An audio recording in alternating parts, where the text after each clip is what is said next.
Chapter 1. Tianling Dynasty. The royal family's ancestral hall.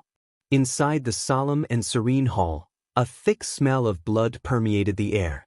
A silver cage stood in the middle of the hall, and a woman was trapped inside. She lay on the floor, curled up into a ball, and trembled slightly.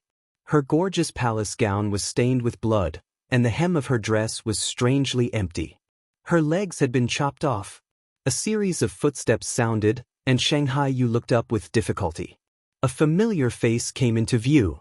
Her heart trembled harshly because the person who came was her fiancé, Jiang Yuqing, whom she was about to get married in the next few days. Shanghai Yu, how does it feel to lose your force and become a cripple? Shanghai Yu looked at him in disbelief. It's you. Jiang Yuqing smiled slightly.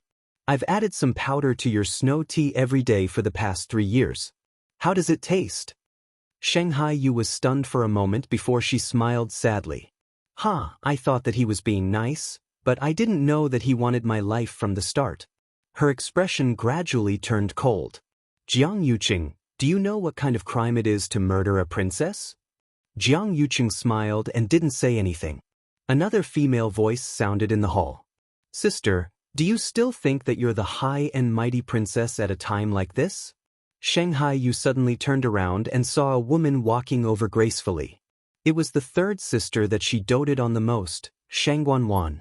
Her face, which always looked weak and timid in the past, was now full of pride and arrogance. After 1 day and 1 night, your blood is about to run dry. Who will be able to save you? Is it the seriously ill father or the 13 Yu guards at the borders? Shanghai Yu's heart sank. Father's illness was caused by you? The 13 Yu guards were probably sent away by them on purpose. Shanghai Yu blinked, patted her chest lightly, and looked at Jiang Yuqing coquettishly. Yuqing, sister is so fierce. I'm so scared. Jiang Yuqing smiled and pinched her waist. What are you afraid of? She's just a cripple now. As long as you use her blood to nourish your Yuan meridian, your talent will definitely increase greatly in the future. When that happens, won't everything be yours? Shangguanwan looked at her with jealousy. Elder sister, you were born with the Tianjing Yuan meridian. As the heavenly fate princess, everything is yours. But why? Is it because your mother is the empress and my mother is just a concubine? She was unwilling. Therefore, she wanted to snatch everything from Shangguan Yu. Don't worry, in the future, the man you love the most, your future throne, will help you keep it safe. Shangguan Yu felt as though something was stuck in his chest, and he felt as though he was about to explode. The 2 people she trusted the most had betrayed her. Shangguanwan admired her painful expression, but it seemed that it wasn't enough as she gently said, Oh, right. On account of how you've taken care of me all these years, I'll definitely send you on your way. I hope that you can reunite with your short-lived mother and brother soon. Every word was like a clap of thunder that exploded in Shangguan Yu's ears. Could it be that my mother and brother didn't die in the ice lake by accident back then? You don't know, but 7th brother was still calling for his sister when he died. Shangguanwan. Shangguan Yu yelled harshly. They laid their hands on her father, betrayed her, chopped off her legs, and trapped her here. This was already a deep grudge. However, she didn't expect that her mother and brother, whom she respected the most, would die in their hands. She stared at the 2 of them with her blood-red eyes as if she were a malicious spirit from hell. The next moment, a crazy red fire swept across. Shangguan Yu actually triggered the Tianjing Yuan meridian in her body. Burn. A fireball the size of a longan instantly flew out and penetrated Shangguanwan's dantian. Shangguanwan immediately felt that her Yuan meridian was burning as well. She screamed in panic, My Yuan meridian! Although Jiang Yuqing narrowly avoided the attack, half of his right arm was chopped off. If there's an afterlife, I'll definitely take revenge. Each and every word was like a curse. No one saw that a strange rune suddenly appeared on the bloodstains on the table and disappeared in an instant. In the year 1653 of the Tianling dynasty, the princess of Shangguan Yu died due to qi deviation during her cultivation. Pain. Bone-piercing pain. Her flesh was torn apart and the blazing fire was burning. A muffled voice suddenly sounded in her ears. Hee hee, big brother, although this chick is as thin as a stick, her face is stunning. Isn't it a bit of a loss for us to kill her directly? That's right. Big brother, no matter what, she's still the eldest daughter of the Chu family. If we play with her, it'll definitely be different. TSK, what eldest daughter? A good-for-nothing who doesn't even have a yuan meridian? Everyone in the Chu family treats her as a stain on the Chu family. Big brother, since the third daughter only said to make her disappear forever, why don't we just burn her after we're done with our business? Will the Chu family send someone to find her? Fire? Fire. Shang Guanyu felt a sharp pain in her head and suddenly opened her eyes. Under the glaring sunlight, a man with a wretched face was reaching out his hand towards her chest. You're courting death.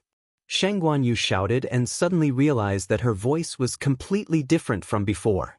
Her voice was hoarse, as if she hadn't drunk water for a long time. However, it wasn't hard to tell that this was the voice of a 12-year-old girl. However, she didn't have time to think and immediately grabbed the man's wrist. She twisted it fiercely. At the same time, she kicked out. A mournful scream rang out in the forest. In a moment of carelessness, the man was kicked back, and his hand was in a strange position. His wrist was broken. Big brother!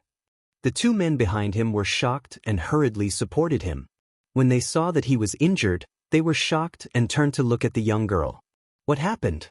Chu Luiyue was a well-known good-for-nothing in the Chu family. She didn't have any fighting ability at all. Otherwise, she wouldn't have been so easily knocked out and brought to the dense fog forest. But now, she actually broke their big brother's hand. Bitch! How dare you hit me, Song Lian? I think you're the one who's looking for death. Second brother, third brother, go and catch her for me. Although they were puzzled, they didn't think too much and rushed over. The three of them were rank 2 warriors. How could a mere Chu Luiyue be a match for them? They must have seen a ghost just now. Looking at the two men who were attacking her, Shang Guanyu narrowed her eyes and a dark light flashed across her eyes. Then he also charged towards the two people. Just as the three of them were about to clash, the two men brandished their swords. However, Shang Guanyu seemed to have expected this. She bent down abruptly and with a single step, she rushed to the front of one of the men. They were inches apart. Then she easily grabbed the man's wrist and pressed down on a certain spot. A sense of helplessness suddenly came from the man's wrist. The man's sword stopped above the young girl's head. Shang Guanyu's eyes were cold and she turned around. The sword turned in the opposite direction and chopped off the man's head. Warm and smelly blood splattered all over her face. But she didn't even blink. She let go of her hand expressionlessly and the decapitated man fell to the ground with a loud bang. A gust of cold wind came from behind. She didn't even turn her head and slashed with her sword. The man who wanted to sneak up on her widened his eyes. Before the sword landed, he was already cut in half. The neat cut on his waist made him shudder. Song Lian looked at the scene in front of him in shock and horror. What was going on? Chu Luiyue killed 2 stage 2 warriors in the blink of an eye. Chu Luiyue! Are you crazy? Song Lian's voice became much sharper because of fear. Shang Guanyu turned around and looked at the man who wanted to kill her. She frowned slightly. She didn't know these 3 people. Moreover, they were too weak. If they wanted to kill her, they would have to send at least stage 8 warriors. But now, no. Wasn't she already dead? She was murdered by Jiang Yuqing and Shang Guanwan in the royal family's ancestral hall. Then now, she suddenly lowered her head and looked at the hand holding the sword. It was a pair of thin and weak hands. But because of years of hard work, there were many calluses on them. These weren't her hands. And that man just called her Chu Luiyue. Her eyes flickered as she quickly connected the dots between what had happened before and after. Did Third Missy send you to kill me? Song Lian wanted to seize the opportunity to kill Chu Luiyue, but he did not dare to act rashly even though he did not know what possessed Chu Luiyue to be possessed by the 2 people who had died tragically earlier. With a thought, his expression changed. He actually knelt down and wailed, "Brother, I'm sorry. It was all Third Missy's orders. She asked us to kidnap you while you were out shopping. She said that as long as we could make you disappear without anyone knowing, she would give us 600 taels of silver. Young miss, I beg you to spare me. I was muddle-headed for a moment, missy. Missy? Hearing this, Shang Guanyu suddenly felt a headache, as if something was surging crazily. The intense pain caused her to stagger and take a step back. Her face was extremely pale. Song Lian looked at her and his gaze became vicious. In for a penny, in for a pound. Now was the time. With a shout, he suddenly got up and charged towards Shang Guanyu. The power in his body was also suddenly stronger than before. He had already advanced to a stage 3 practitioner. However, just as he was about to reach Shang Guanyu, a knife pierced through his chest. It was the knife in Shang Guanyu's hand. Song Lian lowered his head in disbelief. How could it be? Chu Liwei, when did she become so strong? He would never know the answer. Bang! The last one was also killed. There was silence in the forest. If it weren't for the 3 corpses on the ground, no one would have thought that such a skinny girl would have such shocking strength. Shang Guanyu held onto a tree for support. When the intense pain gradually disappeared, she realized that there was another person's memory in her mind. After sorting everything out, she slowly opened her eyes and sighed softly. It turned out that she had been reborn in the body of this girl named Chu Liwei. Chu Liwei was the big missy of the Chu family, one of the 4 big families in country Yaochen.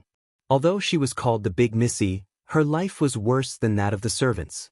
As she was born with a damaged yuan meridian, she could not cultivate and was seen as the Chu family's disgrace. Chu Liu's mother died when she was very young. Her father, Chu Ning, was originally the best candidate to be the next head of the Chu family.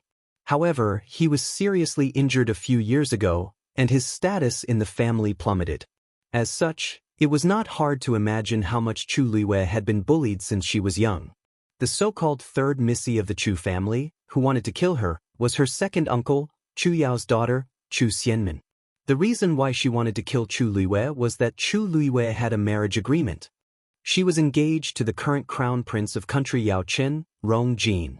Chu Liwei would be 14 in a month, and the engagement would be officially held then. Actually, it was not only Chu Xianmin who wanted to kill her. Countless people secretly wanted to kill her. Shang Guanyu stood up, and her pale lips slowly curved into a smile. If she remembered correctly, country Yaochen was one of the countries under the Tianling dynasty's jurisdiction. The heavens did not want her to die. From now on, she was Chu Liwei. Chapter 2. After Chu Liwei cleaned up the 3 corpses, she picked up a bag at the side. It belonged to the original Chu Liwei.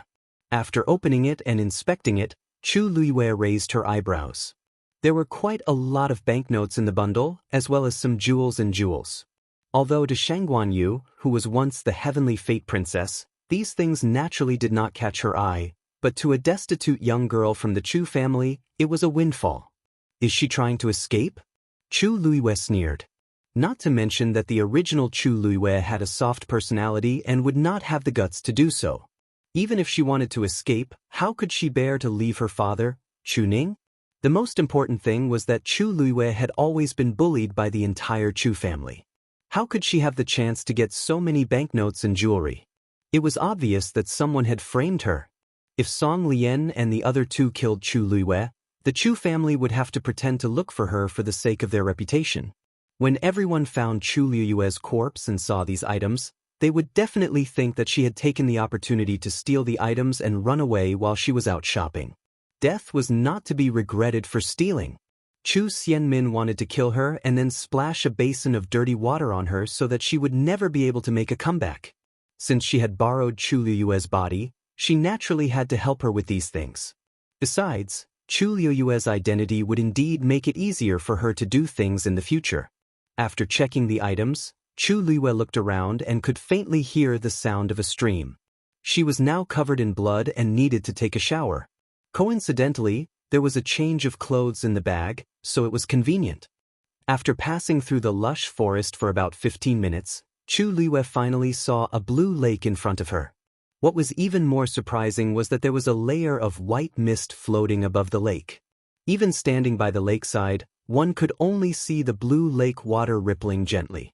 However, in the distance, it was a vast expanse that could not be seen clearly. Chu Luiwei stretched out his hand and passed through the white mist. He was slightly surprised. This was actually a white mist condensed from extremely dense origin power. One could imagine that if one were to cultivate here, it would be twice the effort for half the result. As the empress and the next ruler of the Tianling dynasty, she had a better understanding of the situation of the dozens of countries under the Tianling dynasty. Although such a place couldn't be compared to the place where she used to cultivate, it was already considered excellent in the small country Yaochen. Right at this moment, a low roar sounded out. She looked up and saw a snow-white lion by the lake looking at her with its ice-blue eyes. This was a high-level magical beast. However, just as Chu Luiwei was thinking of how to deal with it, it suddenly swung its tail, lowered its body again, and closed its eyes. Chu Luiwei was dumbfounded. This meant that it didn't intend to attack her? This kind of guardian magical beast should have a very bad temper. Without waiting for her to finish thinking, the lion opened its eyes and glanced at her again. Then, it simply stood up and walked towards her. When it was in front of her, the white lion suddenly raised its paw and grabbed Chu Luiwei's bag. Then, it nudged her waist with its head. "You want me to go in?" Chu Luiwei asked uncertainly. The white lion farted. It sat down and looked at Chu Luiwei with its ice-blue eyes as if to say, "I won't leave if you don't go in." Chu Luiwei. She smiled and felt that this white lion was very cute, so she stroked its head. The white lion closed its eyes in satisfaction.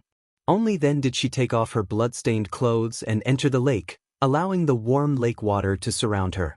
Abundant and warm origin power surged toward her in an instant. Chu Luiwei closed her eyes and began to seriously examine the condition of this body. In the Black Tortoise continent, the strong were respected. Cultivators were divided into two types. One type was martial artists who absorbed the origin power of heaven and earth and merged it into their flesh and blood. The other type was mystic masters who could spy on the origin power of heaven and earth and use runes to condense it. Although both types were considered cultivators, the conditions to become a mystic master were very strict, so there were very few of them compared to martial artists. They were also highly respected. To become a cultivator, one had to have a Yuan meridian. The Yuan meridian was the only bridge for cultivators to absorb the origin power of heaven and earth, so it was very important. The Yuan meridian was divided into 4 levels: Heaven meridian, Earth meridian, Mystic meridian, and Yellow meridian. The Heaven meridian was the highest. Even in the Tianling dynasty, there were only 2 people who had it in 1,000 years. One was the ancestor of the Tianling dynasty, and the other was her. This was also why she was the most respected heavenly princess. To her, cultivation was a simple matter. However, the Yuan meridian in this body was indeed defective. Although the origin power of heaven and earth could be absorbed, it could not be retained, nor could it be converted into Chu Luiwei's own strength. Therefore, Chu Luiwei was born a loser. "It seems like I have to repair this Yuan meridian first," Chu Luiwei muttered to herself. If other people heard this, their jaws would definitely drop. How could the Yuan meridian be repaired? No one in the entire country Yaochen could do it. However, it was nothing to Sheng Guanyu, who was once the heavenly princess of the Tianming dynasty. Celestial physician was the most mysterious and respected existence on this continent. It was not difficult to revive the dead and regrow flesh and bones. However, it was more difficult to become a celestial physician than a mystic master. Their cultivation was also very different from that of martial artists and mystic masters. Even if this body was originally a piece of rotten wood, Chu Luiwei could still turn it into something magical. I wonder what grade this Yuan meridian will be after it is repaired. Just as she was thinking, Chu Luiwei's eyes suddenly flashed red. She frowned and looked at her hands, only to see a strange blood-colored rune slowly appearing in her palms. She had never seen this rune before and didn't know where it came from. Could it be Chu Luiwei's original rune? Just as this thought flashed through her mind, she suddenly felt an inexplicable sense of familiarity. It was as if this rune originally belonged to her. The blood-colored rune flickered, then transformed into a ray of light and quickly disappeared. Before Chu Luiwei had time to think carefully, she suddenly felt that there was an additional thing in her dandan. Her originally dark and dry dantian was now filled with a red light. In the middle, the rune that Chu Luiwei had seen earlier was quietly floating. She took a closer look and suddenly held her breath. That blood-colored rune did not exist alone. It was actually engraved on a transparent page. The page was extremely thin, as if it had been violently torn out from a book. The edges were incomplete, and it quietly floated there, moving gently. If not for the reflection of the blood-colored rune, it would have been difficult to see it clearly. Just as Chu Luiwei was curious about what it was and wanted to take a closer look, the transparent page suddenly turned into water and condensed into a small lake in her dantian. And that blood-colored rune had completely disappeared, as if it had never appeared. Chu Luiwei looked at her palms. There was no trace of the rune on them anymore. Her body had regained its calmness. After thinking for a while, she still could not understand what was going on. In the end, she simply gave up. That thing did not seem to be able to hurt her. Right now, she still had to solve the problem of the original body first. She turned around and was about to go ashore when her eyes suddenly turned cold. She quickly hid her body in the water and looked in front of her. Who is it? At the same time, she had already taken off the hairpin and held it tightly in her hand, ready to attack at any time. In the thick and misty white fog, a tall figure was faintly discernible.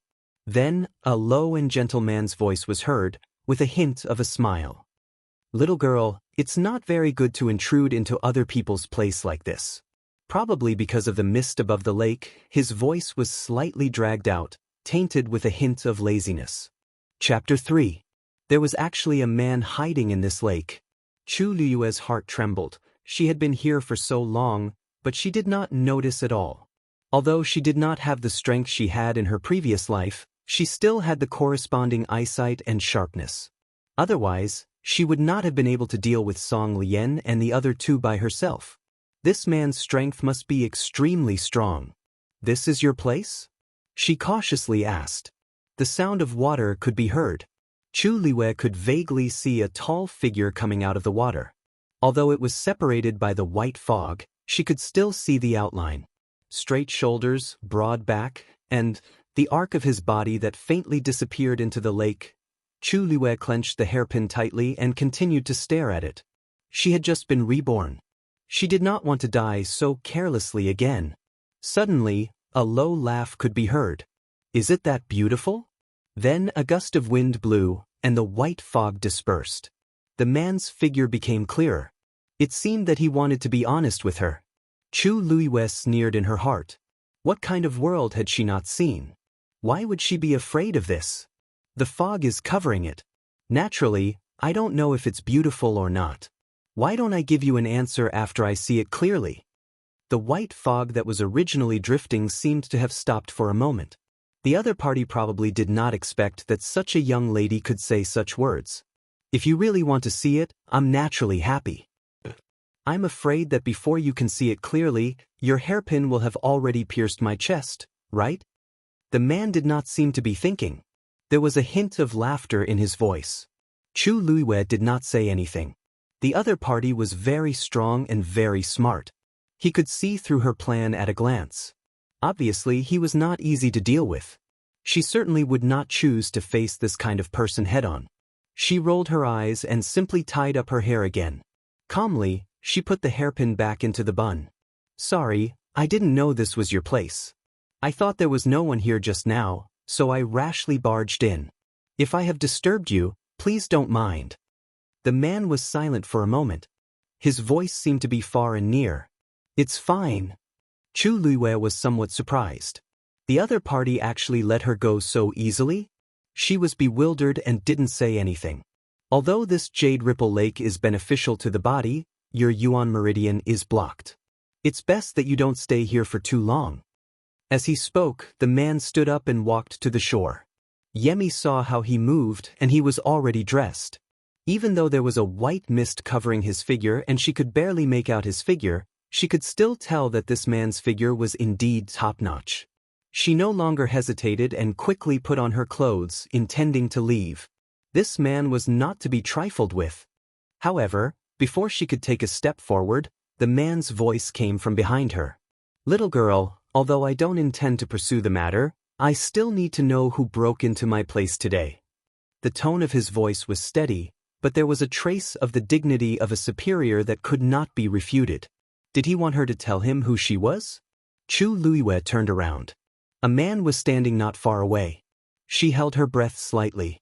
As an imperial concubine, she had seen countless young talents, and her fiancé was known as the most handsome man in the Tianling dynasty, Jiang Yuqing. However, when she saw this man for the first time, she couldn't help but feel a trace of amazement in her heart. A pair of sword-like eyebrows slanted to his temples, a straight nose, and sparkling starry eyes. It was as if the most beautiful starry sky couldn't even compare to 1,000th of those deep eyes. Just a slight glance was enough to make people crazily sink into that light. His scarlet lips were slightly pursed, forming an impeccable curve.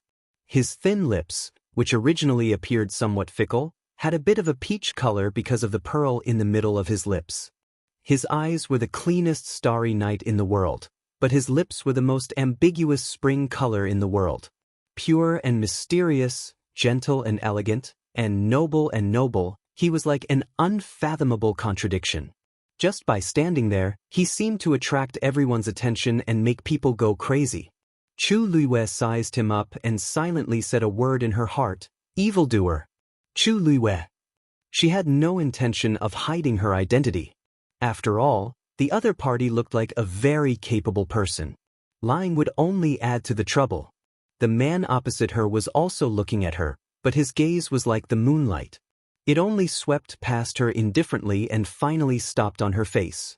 "Since Xue Xue let you in, I'll let it go this time." "Xue Xue? Was it that white lion?" The man suddenly stepped forward and walked in front of Chu Luiwe.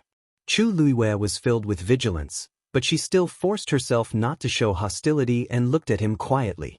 Then he stood still and suddenly reached out.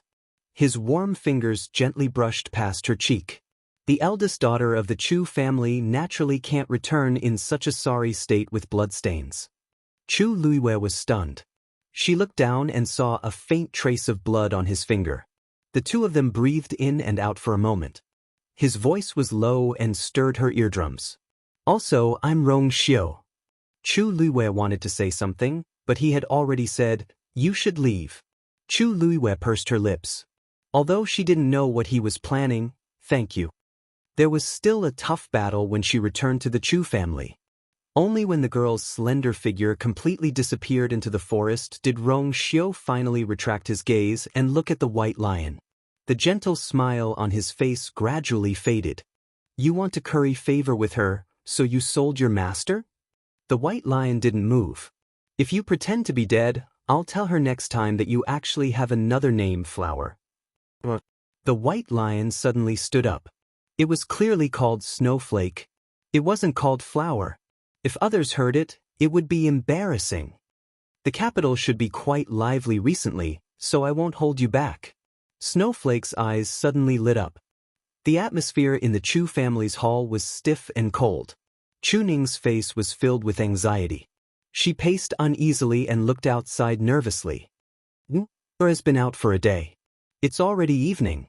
Why isn't she back yet? First Elder, send someone out to look for her as soon as possible." What would they do if something happened?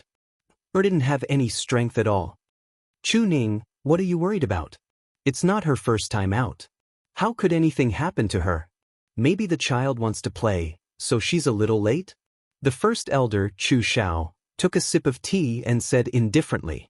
Chu Ning was very anxious, but he knew that they wouldn't agree to anything. However, the sky was almost dark. He definitely wouldn't be so insensible to not come back so late. "I'll go look for her myself." Before he could step out of the door, someone walked in first. The person was wearing a light yellow dress and had a pretty face. It was third Missy Chu Xianmin. She first bowed before speaking with a tinge of grievance in her voice. "First Elder, I know that my sister isn't back yet, so I shouldn't trouble everyone. But there's something that I really don't dare to hide. My things have been stolen." First Elder frowned. "What's going on?" Chu Xinmin's eyes were filled with tears. "Today, I invited my sister to my room to give her some private money so that she could buy some things for herself when she went out shopping. However, I didn't expect that when I went to take a look just now, the money and jewelry that my parents gave me were all gone. Chu Ning shouted. What do you mean? Are you trying to say that you stole your things? Chu Xianmin cried even harder. She was like a pear blossom in the rain, full of grievance. I didn't mean that. How would I dare to accuse my sister? However, only my sister went to my room today. First Elder narrowed his eyes. Could it be that she stole Xinmin's things and ran away secretly? How dare she? Chu Ning was about to refute when a voice suddenly sounded. First Missy is back. Everyone in the hall was stunned. A teardrop hung in the corner of Chu Xinmin's eyes, covering the disbelief in her eyes. How could it be? Shouldn't Chu Liwei, a slender and straight figure, came against the light? First Elder, you must be joking. As the first Missy of the Chu family, I have a share of the Chu family's assets. Why would I betray the Chu family just to take my third sister's pocket money? Chu Liwei stepped into the hall with a smile, but it made Chu Xianmin shudder. Chapter 4. Chu Xianmin was so shocked that she almost jumped out of her chair when she saw the familiar face. Chu Liwei is really back. How is this possible? Song Lian and the other two were not weak. It was a piece of cake for them to deal with Chu Liwei. Everything was arranged flawlessly, but Chu Liwei actually... Chu Ning rushed over nervously when he saw his daughter return. How are you? Chu Liu's heart warmed when she saw the worry in Chu Ning's eyes. She could feel that Chu Ning really loved his daughter. Even though she was a good-for-nothing, the love a father had for his child was not any less. It was a pity that the real Chu Liwei was already dead. Chu Liwei patted the back of Chu Ning's hand and gave him a reassuring smile. Don't worry, father. I'm fine. Chu Ning did not believe her when he heard her say that, but she did not seem to be injured from head to toe. The rock in his heart was finally lifted. He did not know why, but he felt that something was different about you when he saw the smile on his daughter's face. Was always weak and timid in the past, but now there seemed to be stars in her bright, black eyes. They were bright and dazzling. Sister, you're finally back. Minmin was so worried about you. Chu Liwei looked up and saw Chu Xianmin looking at her with a face full of joy, as if she was very happy. Worried? Chu Liwei sneered in her heart. Chu Xianmin was probably really worried when she saw that she was back. So, third sister was worried about me? But when I was outside, I seemed to have heard third sister accusing me of stealing your pocket money. Chu Liwei spoke calmly. Chu Xinmin's back broke out in cold sweat. What's wrong with Chu Liwei? Not only did she not die outside, but she also seemed to have become a little different. How dare she ask such a question in front of everyone? Sister, you've misunderstood. I just felt uneasy when you didn't come back because it was getting late. That's why I asked First Elder. At this point, her eyes were filled with tears again. After all, I don't have any origin power in me. If I were to go out and get bullied, I would really blame myself to death. He was deliberately mocking her for being a good-for-nothing who couldn't cultivate. If it were the Chu Liwei of the past, he would probably think that Chu Xianmin was worried about him. However, the Chu Liwei of today had changed. How could he be fooled by such despicable methods? Chu Xianmin was the most talented person in the Chu Liu's generation. Her words only made others think that Chu Liwei was useless. Even leaving the house was troublesome. Sure enough, the first elder's eyes immediately became filled with disgust. You came back so late today, who knows what you did outside? If you can't even handle such a small matter, then don't go out in the future, lest you embarrass the Chu family. Chu Ning's expression suddenly turned cold. He stepped forward and shielded Chu Liwei behind him. He clenched his fists and forced himself to restrain himself. First Elder, is still a child.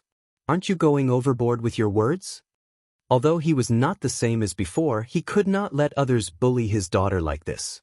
Looking at the tall figure in front of her, Chu Liwei was stunned. Her eyes turned sour. In her previous life, she was born as the heavenly fate princess. Her status was noble and her strength was tyrannical. She had always shouldered everything by herself. This feeling of being protected was too foreign to her, but it was also too precious.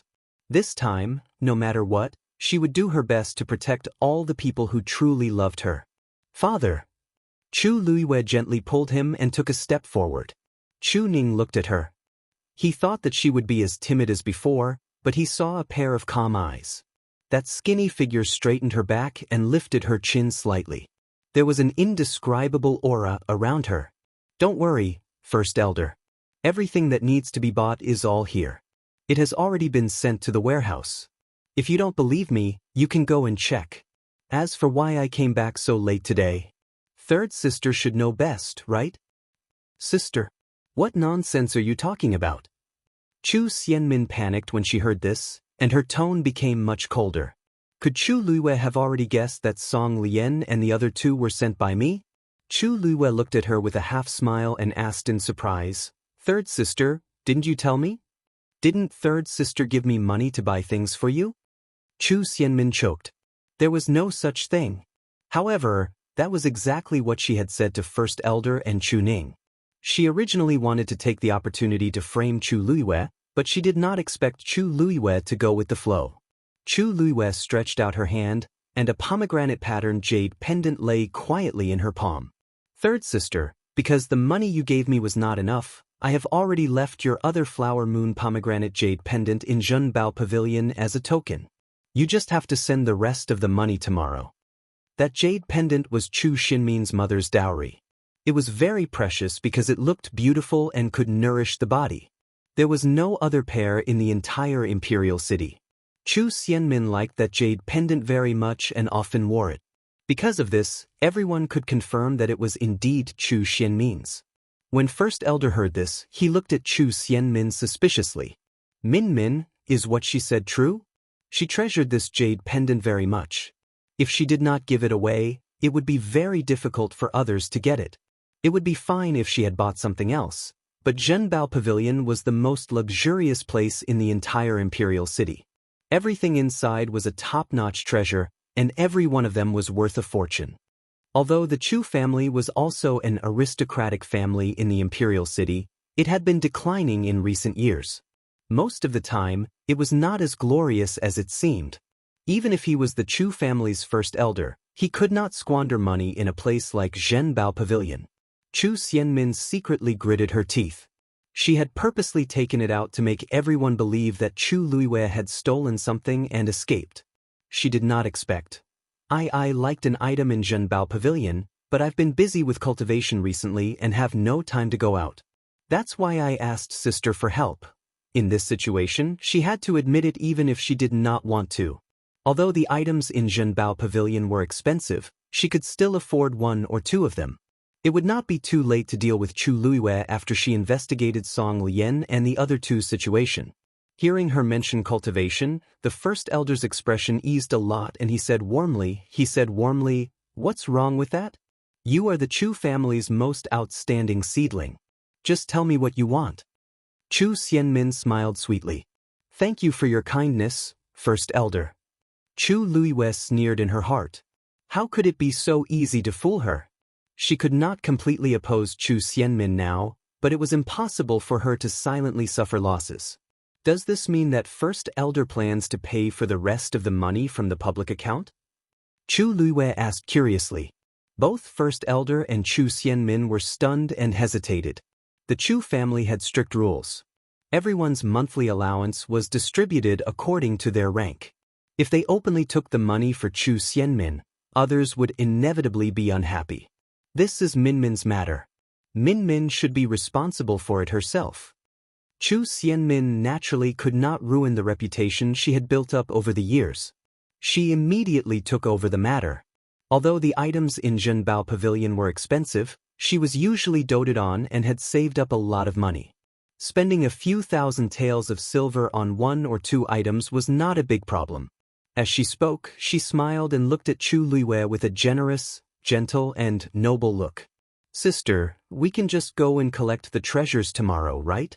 Chu Luiwei nodded, and a sly look flashed across her eyes. "Yes, I've already given the 1,000 taels you gave me to Zhenbao Pavilion. You just need to pay the remaining 199,000 taels tomorrow. Chu Xianmin thought she had heard wrongly and screamed subconsciously. Chapter 5. That's right. Didn't you always say that you liked the carved red jade pendant in Zhenbao Pavilion and asked me to buy it for you? As one of Zhenbao Pavilion's treasures, it's naturally expensive. Don't tell me you can't afford it? Zhenbao Pavilion only agreed to let me buy it with 1,000 taels in advance on account of our Chu family. Chu Luiyue looked troubled. First Elder, who was at the side, almost couldn't catch his breath. 199,000 taels. Even for the Chu family, it was not easy to take out so much money at once. He looked at Chu Xianmin. No matter how much he liked Chu Xianmin, he was extremely displeased and reprimanded her coldly. Minmin, aren't you being a little too insensible? With the Chu clan's name on the table, this item was a must-buy. Otherwise, who knew what the outside world would say of the Chu family if this were to spread? Chu Xianmin opened her mouth and wanted to defend herself, but she could not say anything. She did not even ask Chu Luiyue to buy anything for her, let alone the carved red jade pendant in Zhenbao Pavilion that was worth 200,000 taels. That item had been famous for a long time. It was a treasure made of top-grade, luxurious red jade. Although it was beneficial for cultivation, it was far from being worth 200,000 taels. That was why no one bought it for so long. She did not expect Chu Luiyue to be so cunning. He wanted her to bear the cost of 200,000 taels. Chu Xianmin was so angry that her whole body trembled. If not for First Elder, she would have rushed over and ripped Chu Luiyue's mouth apart. After so many years, she had only saved 4,000 to 5,000 taels of silver. 200,000 taels was a huge hole to her. However, this concerned the Chu family's reputation. She had no choice but to take on this matter. Don't worry, First Elder. I'll definitely fork out the money myself. She clenched her teeth and forced a smile. Mother has always doted on me. She once promised me that if I could get first place in the Academy's assessment, she would fulfill one of my requests. Chu Xianmin's mother, Lu Yao, came from the Lu family, which was one of the top merchant families in the imperial city. They were very wealthy and could not be underestimated. On one hand, she wanted to show that she was able to fork out this sum of money no matter what and that she wouldn't put the Chu clan in a difficult position. On the other hand, she wanted to use the Lu clan's prestige to raise her own standing. As expected, when the Lu clan was mentioned, the First Elder's expression eased up a lot. Your mother really loves you the most. However, this is also because you are outstanding. I remember that the Academy's assessment will begin a month later, right? Tian Lu Academy, where Chu Xianmin was from, was the top academy in the entire country Yaochen. Anyone who could get in was an enviable genius. Even the members of the royal family had to undergo a test if they wanted to enter. Chu Xianmin was doted on in the Chu family because of her identity. Yes. Chu Xianmin felt a lot more confident. Then she seemed to have thought of something, and a hint of shyness appeared on her pretty face. Brother Jean, His Highness the Crown Prince also said that if Minmin can clinch the first place, there will be a reward. Chu Luiyue raised his eyebrows slightly. The brother Jean that she was talking about was naturally the current Crown Prince, Rong Jean, who was engaged to Chu Luiyue. Looking at her, anyone could tell that there was something between her and Rong Jean. First Elder's eyes lit up. Really? The Crown Prince was extremely talented and capable. He was deeply loved by His Majesty. The Chu family was in decline now. If they could climb up the Crown Prince's tree, things would naturally be different. Chu Xianmin seemed to have suddenly thought of something. She quickly glanced at Chu Luiyue and explained nervously, Sister, don't misunderstand. Sis, please don't misunderstand. There's really nothing going on between Brother Jean and me. He must have taken good care of me because of the engagement between you and him. If you can enter the academy, Brother Jean will definitely treat you more. Her words stopped abruptly. Everyone knew that Chu Luiyue was born a good-for-nothing.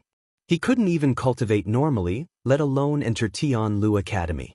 As for the engagement, if someone really cared about it, Chu Luiyue wouldn't be bullied to this extent. Chu Ning clenched his teeth, but his heart gradually turned cold. He originally thought that things would change when you and the crown prince got engaged in another month. However, it now seemed like it was just his wishful thinking. He had previously heard that the crown prince seemed to be interested in Chu Xianmin, but he didn't expect it to be so blatant. They didn't even care about you. Poor you. She was so infatuated with the crown prince. Chu Xianmin secretly looked at Chu Luiyue smugly, wanting to see pain on her face. However, to her surprise, Chu Luiyue didn't seem to care about this at all. Not only was she not shocked or disappointed, but she even laughed. That's great. As long as third sister can fork out the money, it's fine. Chu Xianmin was stunned. Why did she feel that the crown prince wasn't as important as the 200,000 taels to Chu Luiyue? Since it's over, father and I will go back first. After she finished speaking, Chu Luiyue really turned around and left with Chu Ning. Chu Xianmin felt as if she had punched cotton, and she suddenly felt a blockage in her chest. Chu Luiyue, who had walked to the door, suddenly stopped and turned around. Her dark and cold eyes stared straight at Chu Xianmin with an indescribable heavy pressure. Oh right, third sister, you have to be careful with what you say in the future. If I didn't come back in time today, wouldn't everyone think that I stole your things and ran away? Then, I wouldn't be able to clear my name even if I died. Don't you think so? Chu Xianmin suddenly shuddered. She knew. She must have known. Chu Xianmin wanted to refute, but she felt an invisible force above her head, making her unable to move. She gradually recovered when Chu Luiyue's figure disappeared outside the door. Her forehead was covered in cold sweat. Ruthlessness flashed across Chu Xianmin's eyes. It seemed like she had to check on Song Lian and the other two's situation first before thinking of a way to completely get rid of Chu Luiyue. Chu Luiyue and Chu Ning returned to the small, secluded courtyard they lived in together. You've been tired the whole day. Quickly rest. Chu Ning patted Chu Luiyue's head with heartache. Chu Luiyue quickly scanned her surroundings. Even though she had the memories of her previous life, she still sighed in her heart when she saw it for herself. Although it was called a small courtyard, it was actually just a few dilapidated houses. The inside of the house was almost completely bare. It was obvious what kind of life the father and daughter had lived in the past. If word got out, no one would believe that Chu Ning, who was once the next heir of the Chu family, and Chu Luiyue, the eldest daughter of the Chu family in name, would live in such a place. Chu Luiyue nodded lightly. Father, Chu Ning's lips moved as if he wanted to ask something, but in the end he only sighed softly. I know you like the crown prince, but I'm afraid he's not the right person for you. Chu Xianmin is talented and has the support of her family. If you go against her like this today, I'm afraid. Chu Luiyue smiled gently. Father, don't worry. I know what I'm doing. Chu Ning's heart was filled with worry, but when he met her smiling but calm eyes, he suddenly became speechless. This seems to be a little different. He nodded and rubbed his daughter's hair before turning around. Chu Luiyue's gaze landed on his right leg, which was barely supporting himself. She quickly shifted her gaze away and pushed the door open to enter the room. The curtain of night hung up outside, and a faint ray of moonlight flowed in through the old, broken window. Chu Luiyue walked to the window and tapped her fingertips lightly with a deep gaze. She had already asked during the day. Today was July 10th, year 832 in country Yaochen. Compared to the Tianling dynasty's calendar, it was exactly 1 year after her death. In other words, she had been reborn in Chu Luiyue's body a year later. With her current status and strength, she indeed needed to plan carefully if she wanted to take revenge. Suddenly, her expression changed, and she quickly turned to look at the bed. Who is it? There was dead silence in the room. The air seemed to have frozen. A moment later, a pair of icy blue eyes appeared in the dark room. Chu Luiyue was stunned.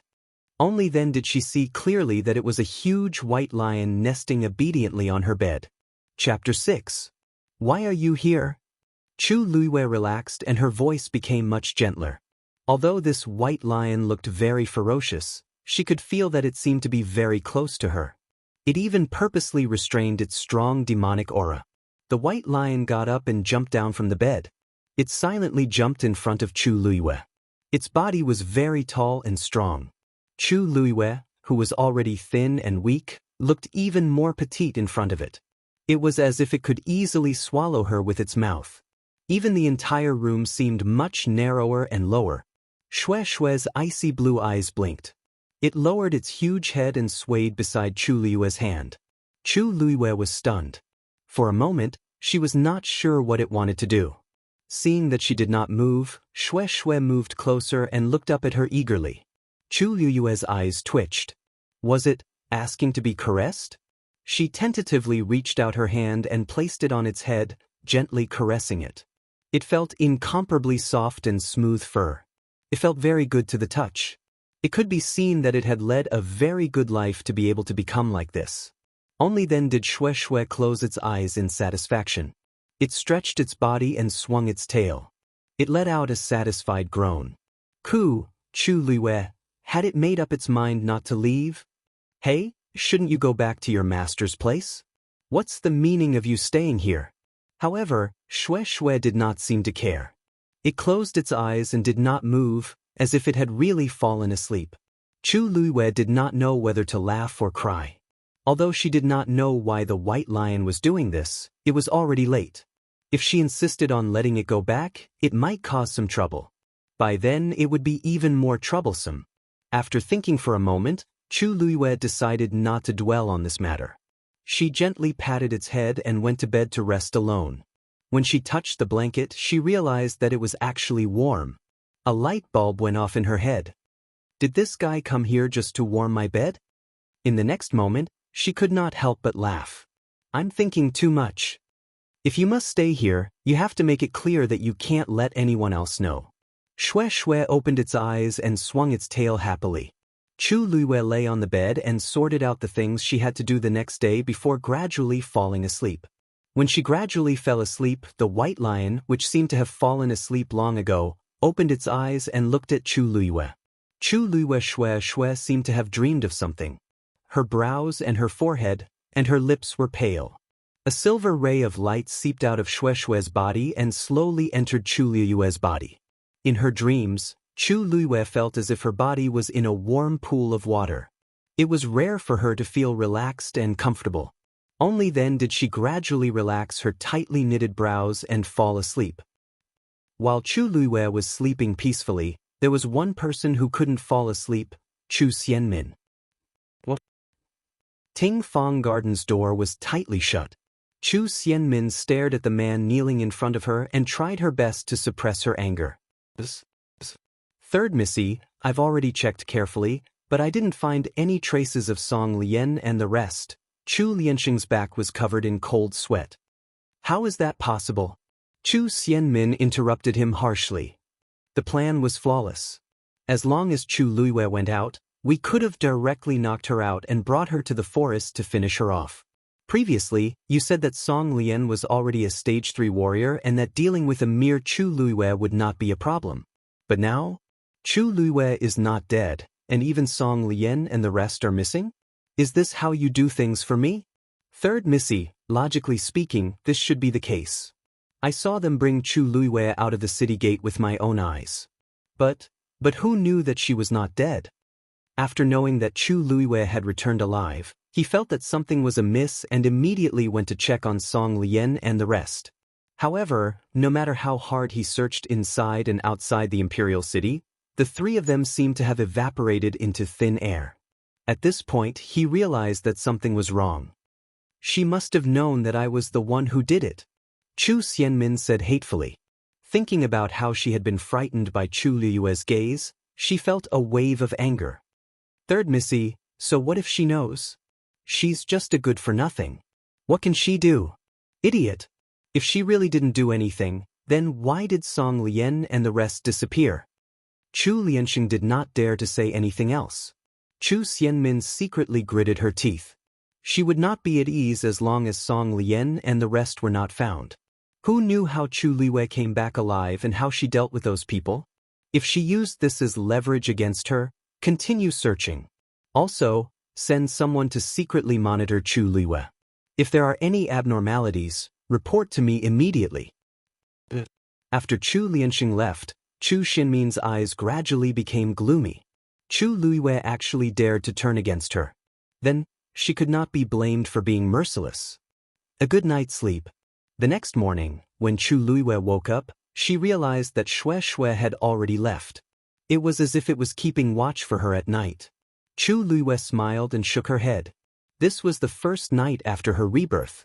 She originally thought that it would be difficult to fall asleep, but she did not expect to sleep very soundly. It was probably because of this that her entire body seemed to be much lighter. After a simple wash-up, Chu Luiwei sat in front of the mirror, wanting to see her rebirth's face. A young girl's face was reflected in the old and blurry bronze mirror. Probably because she was malnourished all year round, her small face was sickly. She was almost 14 years old, but she looked like she was 12 years old. A pair of black and round eyes appeared to be exceptionally large.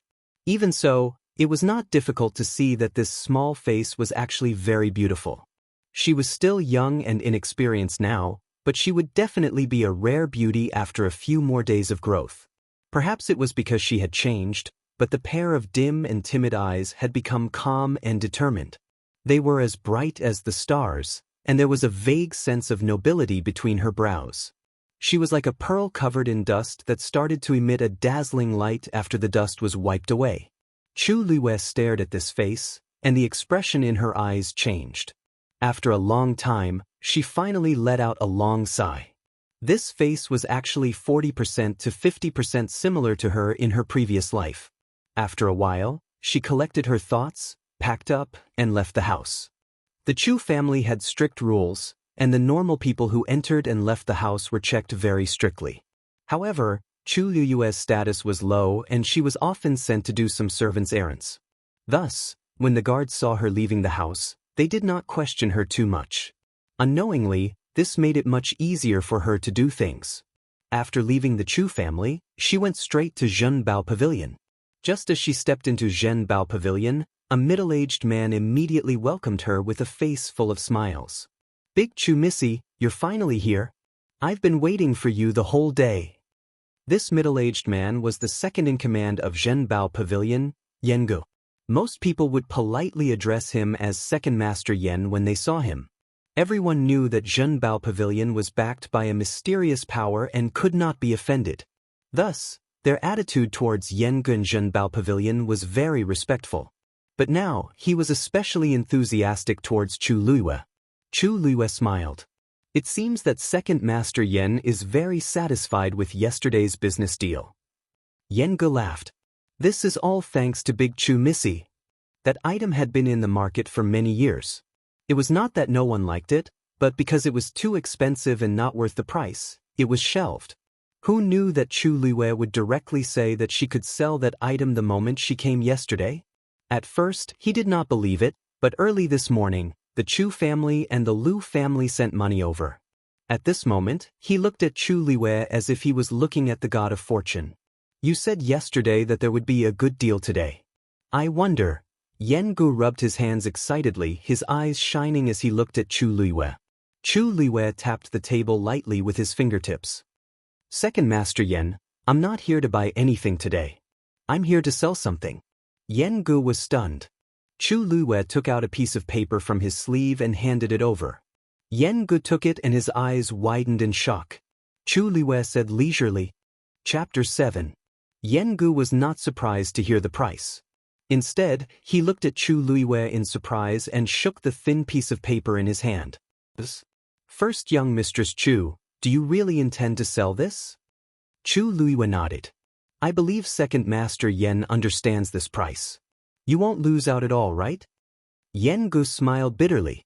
Of course, he knew that exchanging 300,000 taels of silver for this piece of paper was not a loss.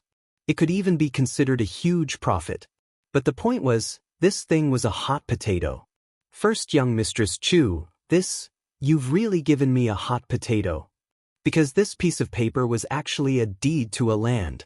Moreover, it was not an ordinary deed, but a deed to a hunting ground outside the capital city. The so-called hunting ground was actually a place that specialized in rearing magical beasts. In the Black Tortoise mainland, magical beasts were divided into 9 levels. Level 1 was the weakest and level 9 was the strongest. Magical beasts were wild and free by nature. They were unwilling to be ordered around by humans. But if they formed a contract with humans, they would become very loyal and capable assistants. Generally speaking, a person could only form a contract with one magical beast at a time. But if the magical beast died, the human could continue to find other magical beasts to form a contract with. The higher the level of the magical beast, the more powerful it was and the more helpful it would be to the human. Because of this, the cultivators in the Black Tortoise mainland were always eager to find magical beasts, especially high-level ones. But how could magical beasts be so easy to find? Ordinary cultivators could only venture into dangerous places and risk their lives in search of magical beasts. But it was different for powerful families. They would usually choose to build their own hunting grounds. They only needed to find a suitable place to rear some magical beasts. This would save them a lot of trouble and allow the disciples to freely choose the magical beasts. It could also be used as a training ground to enhance the strength of the younger generation of cultivators. Why not kill several birds with one stone? Of course, it was easier said than done. In reality, building a hunting ground required a lot of manpower and resources. Because of this, apart from the imperial family, only the top aristocratic families could afford to maintain a hunting ground. Even the Chu family only had one hunting ground. In recent years, the Chu family had gradually declined, and that hunting ground was almost unsustainable. Among them, the one with the highest level was a 5th-grade magical beast raised by the Chu family's patriarch, Chu Zhonghe, 20 years ago, Golden Tiger. And now, the hunting ground's title deed that Chu Luiwei took out was not something that belonged to the Chu clan. It was her own. Speaking of which, she was a good-for-nothing who had been bullied all the time. The only reason she could have such a thing was because of her marriage agreement with the crown prince, Rong Jin. When she was just born, Chu Ning was the most outstanding genius of his generation in the Chu clan. He had the potential to take over the Chu clan. In addition, he had a resolute and loyal personality and was deeply loved by His Majesty. Therefore, when she was born, His Majesty directly set the engagement between her and the crown prince. As long as she reached the age of 14, she would be officially engaged and become the crown princess. As for the title deed of the hunting ground, it was directly bestowed to Chu Luiwei by His Majesty. At that time, Chu Luiwei was still an infant, and he had already become the envy of countless people. However, who would have known that she had an incomplete Yuan meridian and was born a good-for-nothing? Since then, she had become the laughingstock of the entire country Yao Chen. In a world where the strong were respected, the existence of the weak was a kind of mistake. When Chu Ning and his daughter were in dire straits, it was not that they did not think of the hunting ground. However, in reality, the hunting ground had long been controlled by the crown prince. Chu Ning had requested to see the crown prince a few times to seek help, but he was always rejected. Of course, he knew what this meant, so he did not fantasize about it anymore. The original Chu Luiwei had always felt that she was not worthy of the crown prince, so she did not even think about it. It was a pity that the current Chu Luiwei was someone else. Her principles were very simple. If someone respected her, she would respect them tenfold. If someone bullied her once, she would return the favor 100-fold. It was impossible that the crown prince did not know what kind of life they were living, but he did not do anything. Then, what was the point of keeping the title deed? I know. That's why I came to look for second Master Yen. But can't Zhenbao Pavilion afford this title deed? As Chu Luiwei spoke, she reached out to take the title deed, seemingly a little disappointed.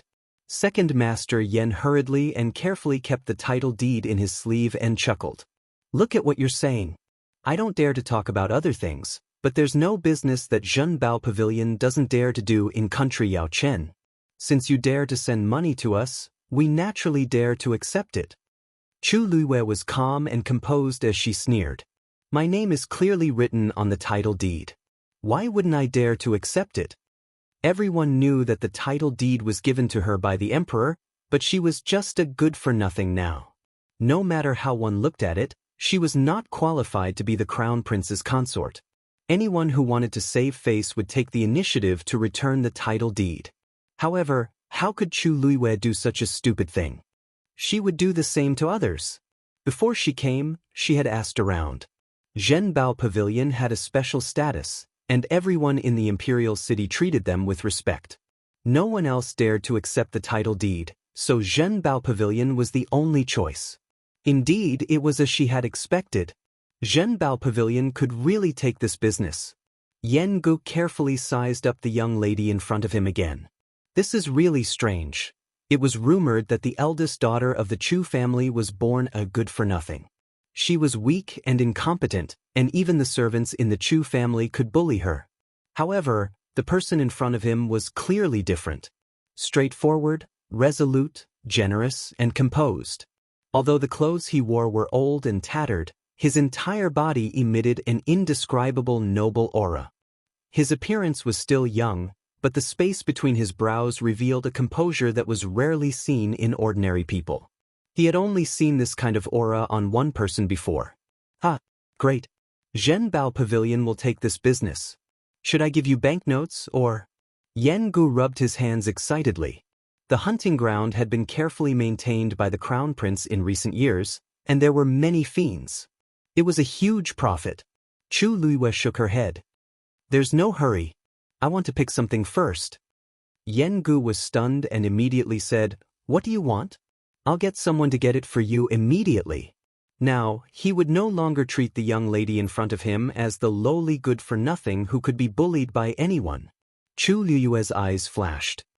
I want 10-year-old bamboo leaves, ice stones, and wormwood, 30-year-old eupatorium seeds, red mulberry leaves. As she spoke, she took out another piece of paper. Just prepare them according to the list and give them to me. Yan Gu took a closer look and was a little confused. He had thought that Chu Luiyue would pick something precious, but he did not expect her to want these herbs. Some of them were more common, but the more he looked, the more precious they were. Hey, don't worry. If the items on this list were in other shops, they might not be able to prepare everything for you. However, Zhenbao Pavilion will definitely satisfy you. Zhenbao Pavilion had a wide range of products, including herbs. However, 20,000 taels of silver will be enough for all these items. As for the rest, Chu Luiyue raised her brows slightly.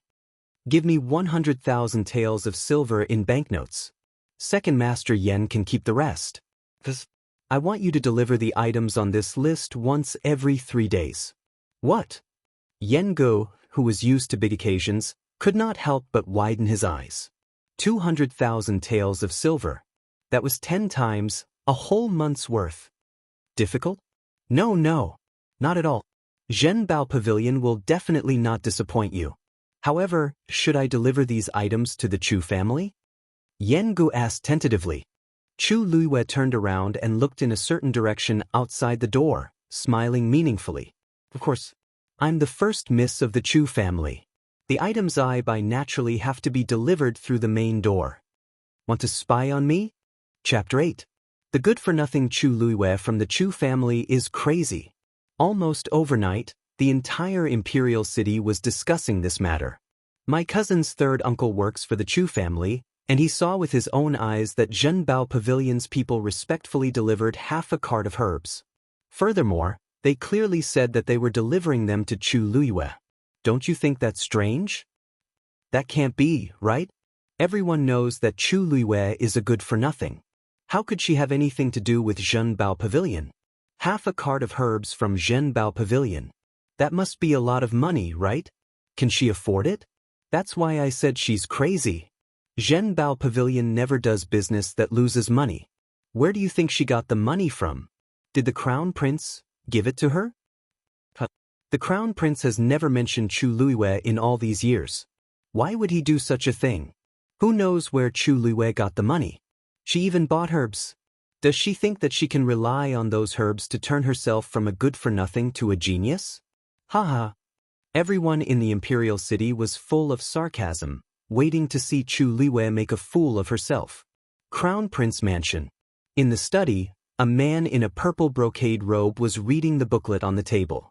He looked to be in his early 20s, with sword-like eyebrows and starry eyes. He was very handsome, and his every movement carried the unique noble aura of a superior. This person was none other than country Yao Chen's respected crown prince, Rong Jin. Your Highness, something seems to have happened to the Chu family. The Crown Prince's personal guard, Song Yuan, spoke carefully. Rong Jin looked up. What could have happened to the Chu family? Could it be Minmin? Rong Jin only realized something when he saw Song Yuan's strange expression, and he narrowed his eyes. Tell me what happened. Song Yuan hurriedly told him everything that had happened to Chu Luiyue and Zhen Bao Pavilion. I don't know where Big Chu Missy got the money to buy so many herbs from Zhen Bao Pavilion. Those medicinal herbs were all sent in jade boxes, so it was impossible for others to know what was inside. But even so, he knew that with so many things just by thinking about it, they would definitely be worth a lot. Rong Jin knitted his brows, and his tone was impatient. What is she trying to do? If it wasn't for that engagement, how could he possibly put that trash of the Chu family in his eyes? All these years, Chu Luiyue was not only the shame of the Chu clan, but also a stain that he could not get rid of. Just thinking about it made him feel disgusted. Song Yuan said uncertainly, "That's right. Your Highness, although Chu Ning has been in dire straits these past few years, he was still in the good times in the past. It is not impossible for him to have some savings in his hands. The main point is, why did he buy so many medicinal herbs? Maybe, she just wants to try and solve her problem of being born a loser." There was still a month to go before the engagement. Was she delusional enough to think that she could turn the tide? Ridiculous. No one in the entire country Yaochen could solve the problem of having an incomplete Yuan meridian. If they really had a solution, they wouldn't have been reduced to such a state after so many years. She's not worth mentioning. She's just a joke. I'll break off the engagement with her sooner or later. Right now, the more important thing is, Rong Xiu is coming back? At the mention of Rong Xiu, Song Yuan's expression changed. They'll arrive in the imperial city today. According to my investigation, the 7th prince only brought 2 servants this time. He's coming back with a simple outfit. Rong Jin sneered. At least he knows what's good for him. Unlike the other princes, Rong Xiu was born weak, so he was brought thousands of miles away to Mingyue Tianshan to recuperate. After so many years, he had only returned twice. The last time he came back was 3 years ago. Most people might not take the 7th prince to heart, and some people might not even remember his existence. However, Crown Prince Rong Jin did not think so. He was very vigilant about Rong Xiu's return this time and even sent people to secretly track him. Tell the people below to keep a close eye on him. If there are any abnormalities, report it immediately. Yes. Even though Song Yuan did not know why the Crown Prince valued the weak and powerless 7th prince so much, he still responded immediately. Oh right, Your Highness, another 5th grade fiend came to the hunting ground recently. When do you want to go take a look? Rong Jin pondered for a moment, and a dark light flashed across his eyes. In a few days, it will be this consort's birthday. This year's birthday banquet will be held at the hunting ground. Yes. The Chu family. Half a carriage of precious herbs was sent to Chu Luiyue and his daughter's yard ostentatiously. Chu Ning had yet to return, so Chu Luiyue moved the herbs into the house alone. Very quickly, she realized that there were many pairs of eyes secretly peeping outside the originally quiet yard. Chu Luiyue was very calm, as if she did not notice anything. She even opened the jade box occasionally to check the quality of the herbs. Zhen Bao Pavilion was indeed very attentive to her, and the items they sent were all of good quality. This was also very helpful for her recovery of her Yuan meridian. At this moment, hurried footsteps could be heard from outside the yard. There were also men shouting sternly, "Go! Capture Chu Luiyue!" Chu Luiyue sneered in her heart. They really did come. She looked up and saw that a group of people had already kicked open the yard's door and rushed in. The man in the lead looked ferocious, and there were more than 10 strong men behind him. They looked like they were looking for trouble. Chu Luiyue squinted her eyes and finally recognized this man. Chu Lianxing. This person was Chu Xinmin's confidant and one of the accomplices who added fuel to the fire and killed the original Chu Luiyue. What a coincidence! She was just about to look for him, and he actually came knocking on her door. As they spoke, 2 men had already pounced on Chu Luiyue. Chu Luiyue's gaze was as sharp as a knife as she said sternly, "How dare you? How dare you?" Who gave you the guts to trespass here? Her question was powerful and resonant. Immediately, everyone present was stunned and subconsciously stopped in their tracks. Chu Lianxing was also shocked, but he immediately reacted and mocked. Chu Luiwei, don't you know why we're here? Do you know how expensive Zhenbao Pavilion's herbs are? How can you afford them? You must have gotten your money through illegal means. I advise you to be more honest and hand over these things obediently. Then follow us. Otherwise, don't blame us for being rude. Upon hearing this, Chu Luiwei looked around and put down the things in her hands. Oh, what if I don't do this? Chu Lianxing was stunned and then sneered. What right do you have to say no? He sized up Chu Luiwei, and his eyes were full of contempt. A good-for-nothing freeloader has been eating and drinking in the Chu family for so many years. It's already extremely embarrassing. Now, you've even used some shady means to get the money to buy these things. Chu Luiwei, you may be shameless, but the Chu family still wants to be. Chu Luiwei stared at him calmly and then walked forward. It seemed like he was going to surrender. Chu Lianxing became even more proud and gave the people beside him a look. Hurry up and put those things away. These are all crucial evidence. You can't. Slap. An extremely loud slap was heard. Inside and outside the courtyard, there was dead silence. Just now, Chu Luiwei actually slapped Chu Lianxing. Everyone knew that he was third Missy Chu Xinmin's confidant. Everyone usually gave him face when they saw him. Chu Luiwei must have lost his mind. How dare he hit him? How dare you hit me? Chu Lianxing was stunned. The burning pain on his face instantly ignited his anger. You're tired of living. As he spoke, he subconsciously raised his hand and slapped Chu Luiwei. However, his hand didn't land even after a long time. Instead, Chu Luiwei grabbed his wrist and gave him a second slap. Slap. Chapter 9. The air seemed to have solidified. Inside and outside the courtyard, the people who were prepared to laugh at Chu Luiwei were all stunned. Chu Luiwei must have eaten a bear's heart and leopard's guts. He actually dared to slap Chu Lianxing twice. In this cold and awkward atmosphere, Chu Lianxing was the first to react. The burning pain on his face and the sweet taste in his mouth reminded him of what had just happened. You little b****, how dare you hit me? Chu Lianxing's eyes widened in anger. He was extremely furious. He immediately pulled out the knife at his waist and aggressively slashed at Chu Luiwei. The sharp blade was about to cut Chu Luiwei's waist in half. If the knife landed, even if Chu Luiwei did not die, he would be crippled. However, Chu Luiwei did not move at all. Instead, he raised his head and stared straight at Chu Lianxing. He said, Chu Lianxing, are you going to kill the Chu family's eldest Missy in front of everyone? This sentence was like a bolt of lightning that exploded in Chu Lianxing's ears. The words, Chu family's eldest Missy, were like a curse that made him stop in his tracks. The tip of the knife was less than an inch away from Chu Luiwei. He instinctively looked at Chu Luiwei and met that pair of dark and quiet eyes. At this moment, he actually inexplicably felt a trace of a powerful and shocking pressure. Chu Luiwei's gaze was like a sharp knife that scraped every inch of his body. Swoosh! Chu Lianxing suddenly woke up.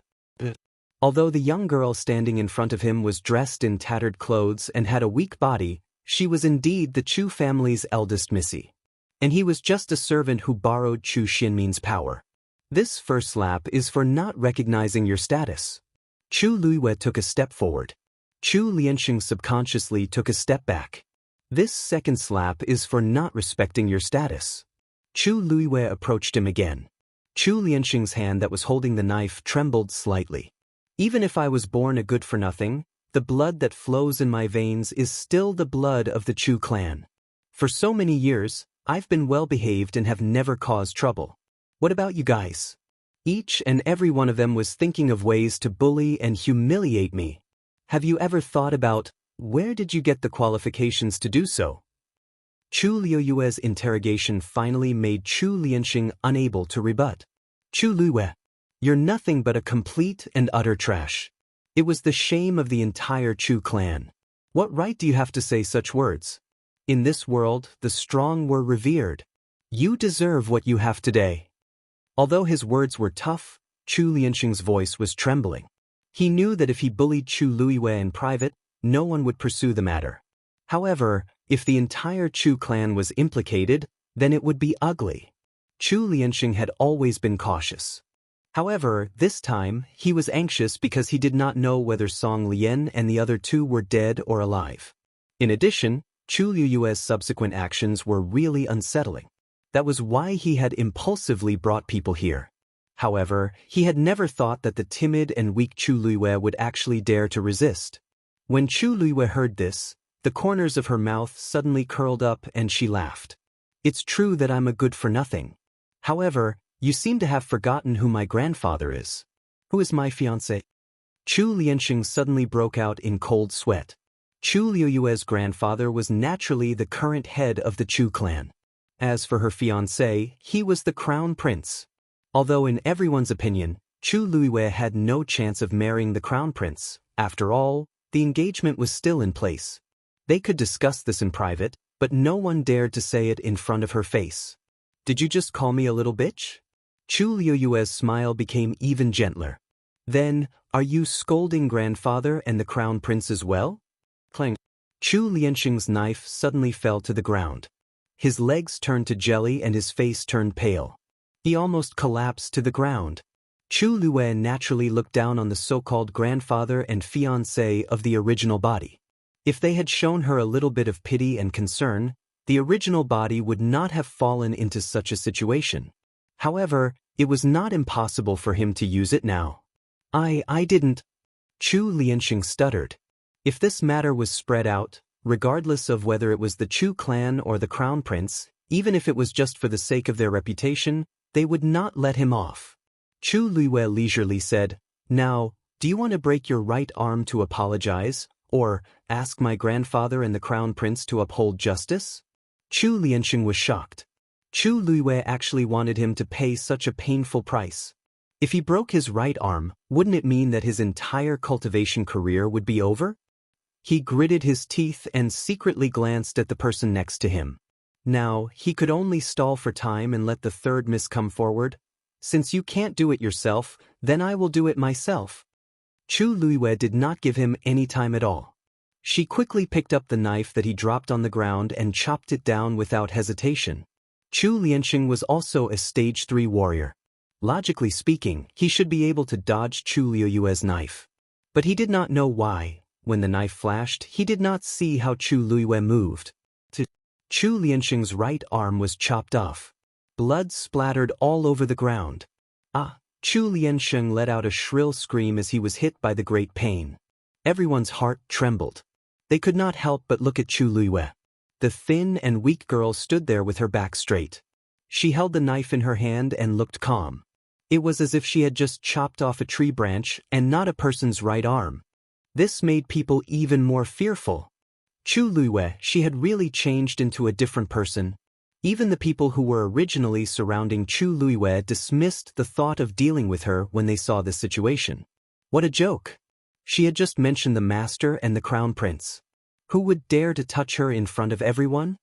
Some people hesitated and wanted to help Chu Lianxing up, but they could not move. What if Chu Luiwei went crazy and chopped them off too? At this moment, under the huge shock and fear, no one thought about how Chu Luiwei, who was born a loser, could deal with Chu Lianxing. Chu Luiwei casually threw the knife down and it rolled beside Chu Lianxing's broken arm. It was a bloody and horrible scene. Get lost. After saying that, she turned around and walked towards the medicinal herbs that were still piled up in the courtyard. Everything that happened today was just a warning to the others. She would definitely make these people pay back the pain and grievances that the original body had suffered 100 times over. What was a debt of 200,000 taels? What was a broken arm? Compared to Chu Liyue's life, this was far from enough. Everyone inside and outside the courtyard looked at each other. They originally wanted to see Chu Luiwei make a fool of herself, but they did not expect. However, at this moment, familiar footsteps came from outside. A woman's exclamation could be heard all of a sudden. Lianxing, what's wrong with you? Everyone turned their heads to look, and their expressions became interesting. The person who came was none other than Chu Lianxing's mistress, third Missy Chu Xianmin. Chu Xianmin had suffered such a huge loss previously and could not take it lying down. Naturally, she would not let Chu Luiyue live peacefully, so she sent Chu Lianxing over. On the one hand, she wanted to see what kind of herbs Chu Luiyue had bought. On the other hand, she wanted to take the opportunity to teach her a lesson. However, she did not expect that halfway through, her subordinates would send news that there was a change in the situation. She hurried over and saw Chu Lianxing on the ground screaming nonstop. His right arm had been chopped off. Chu Lianxing wailed and crawled over, crying bitterly. Third Missy, you must make a decision for me. That little b****, Big Missy chopped off my right arm. Chu Xianmin was instantly enraged. Everyone knew that Chu Lianxing was her man. Chu Luiyue's actions were undoubtedly a slap to her face. She looked at Chu Luiyue and suppressed the anger in her heart. Chapter 10. Chu Luiyue turned around and raised his eyebrows lazily. Third sister, I only punished a servant who offended his superior. Why are you so angry? Do you think that I, as your sister, can't even compare to a servant? That depends on whose servant he is. Chu Xianmin was currently in a fit of anger. If it weren't for the fact that there were many people watching from the side, she would have definitely rushed up and questioned Chu Luiyue harshly. She took a deep breath and forced a smile. Sister, your status is naturally more honorable than theirs, but as the saying goes, you have to look at the master before hitting a dog. Sister, you clearly know that Lianxing is my man, so why are you targeting him? This slash of yours directly ruined his cultivation career. It looked like she really wanted to stand up for her own man. The crowd watched and could not help but compare the two in their hearts. Chu Xianmin was very talented, but she did not put on airs. She was gentle and sensible. Now that she looked like this, it was obvious that she was furious. It was obvious that she cared a lot about her own men. Just this point alone was enough to be praised. On the other hand, Chu Luiyue was extremely arrogant even though he was a good-for-nothing. He was like a lunatic. Chu Luiyue suddenly realized something. Oh, yes, I almost forgot that he's your man. Chu Xianmin was so angry that she wanted to vomit blood. Chu Luiyue was acting with her here. If she did not stand up for Chu Lianxing today, everyone would think that she, Chu Xianmin, was bullied by a good-for-nothing in the future. What reputation would she have then? Since sister has remembered, then no matter what, sister, please. Before Chu Xianmin could finish her sentence, she was interrupted by Chu Luiyue. So, it was your idea for him to bring people here to cause trouble? Chu Xianmin suddenly choked. Did you order Chu Lianxing to bring people to capture me and steal the herbs I bought? How could it be? Chu Xianmin subconsciously denied it. Chu Luiyue did not believe her. Would Chu Lianxing dare to do this without your orders? This question made Chu Xianmin speechless. It was quiet all around. Everyone was watching the show. Chu Lianxing was a smart man. He knew that if he let Chu Luiyue continue talking, it wouldn't do them any good. Third Miss. It's all my fault. Young Miss has a noble status, I shouldn't have offended her. If young Miss insists on telling the family head and His Highness the Crown Prince, I am willing to bear all the consequences. Chu Xinmin's face turned ugly. Chu Luiyue was using her engagement with the Crown Prince to pressure her. What the hell? Chu Luiyue had long known that she was not worthy of the Crown Prince, so she had never been ashamed to mention the engagement. Why now? What's with the noise? What are you all doing? Suddenly, an angry roar was heard. Upon hearing the voice, Chu Xianmin was elated and turned around to look. Great Elder! Chu Luiyue looked up and indeed saw First Elder, Chu Xiao, walking over. Half a step behind him was an unfamiliar man. I asked him to come. But, do you have a problem with that? First Elder stood in front of Chu Xianmin and looked at Chu Luiyue with a frown. His tone was filled with undisguised disgust. Chu Xianmin calmed down. Actually, First Elder didn't know about this. However, since he was willing to back her up, she was more than happy to do so. She calmed down a lot and greeted the man behind First Elder with a smile. Vice Captain Song, why are you here? The person was the Crown Prince's personal guard, Song Yuan. Song Yuan hurriedly bowed and said politely, Young Mississippi, nice to meet you. Third Mississippi, naturally, Song Yuan has something to give you. It was obvious that he was here to give something to the crown prince. Everyone's expression changed slightly. They had long heard that the crown prince was in love with Chu Xianmin. Now, it seemed like it was true. Chu Xianmin was also overjoyed. The envious gazes around her made her feel very comfortable. Her cheeks blushed slightly as if she was shy. If Brother Jean has something to give me, he can just send someone to do it. Why would he trouble Vice Captain Song to deliver it personally? Song Yuan took out a letter and handed it over with both hands. He chuckled. He smiled and said, "The Crown Prince's birthday is around the corner. I'm here to deliver an invitation to you. If it's someone else's, naturally, someone will deliver it. But if it's yours, His Highness the Crown Prince specifically instructed me to deliver it to you personally." Everyone then realized that it was an invitation to the Crown Prince's birthday. It was normal for the Crown Prince to invite guests to his birthday banquet, but there were not many people who could make Song Yuan deliver it personally. It was obvious that he treated Chu Xianmin differently. "Thank you, Vice Captain Song." Chu Xianmin took the invitation, and her heart was naturally filled with pride and joy. She knew that the Crown Prince liked her, but his attitude had always been ambiguous. Now, he was finally willing to do so. Soon, the entire imperial city would know about this. The Crown Prince had the intention of making her his wife. She held the invitation and purposely asked Chu Luiwei, "Sister, your engagement is about to be announced." "Sis, speaking of which, your engagement ceremony with Brother Jean is just around the corner. You should have received the invitation long ago, right?" Laughter came from the crowd. Invitation? His Highness the Crown Prince had probably already forgotten about this person. Chu Xianmin said sincerely, "You haven't been invited to Brother's birthday banquet in the past few years. You haven't attended Brother Jin's birthday banquets for the past few years. You'll definitely attend this year, right?" Chu Luiwei sneered. Rong Jin did invite the original owner of the body to his birthday banquet in the past. The original owner of the body went with high expectations, but she was ridiculed and insulted by countless people. After that, she refused to go, so Rong Jin naturally did not invite her again. Naturally, she did not have an invitation this time. Chu Xianmin covered her mouth in shock. Sister, you don't have one?" She flipped through the invitation in her hand and seemed to be in a difficult position. "I'm sorry, sister. I didn't know you didn't." First Elder stroked his beard in satisfaction. Chu Luiwei, that good-for-nothing, almost ruined the marriage between the Chu family and the Crown Prince. Luckily, Minmin was favored by the Crown Prince. What's a good-for-nothing like her going? To embarrass herself? Thinking of this, he looked at Chu Luiwei again, and his expression became cold. "Kneel down now." Chu Luiwei looked at him coldly. "First Elder, even if you want me to kneel, there should be a reason, right?" The First Elder frowned. He pointed at the herbs and said angrily, "You still have the cheek to ask?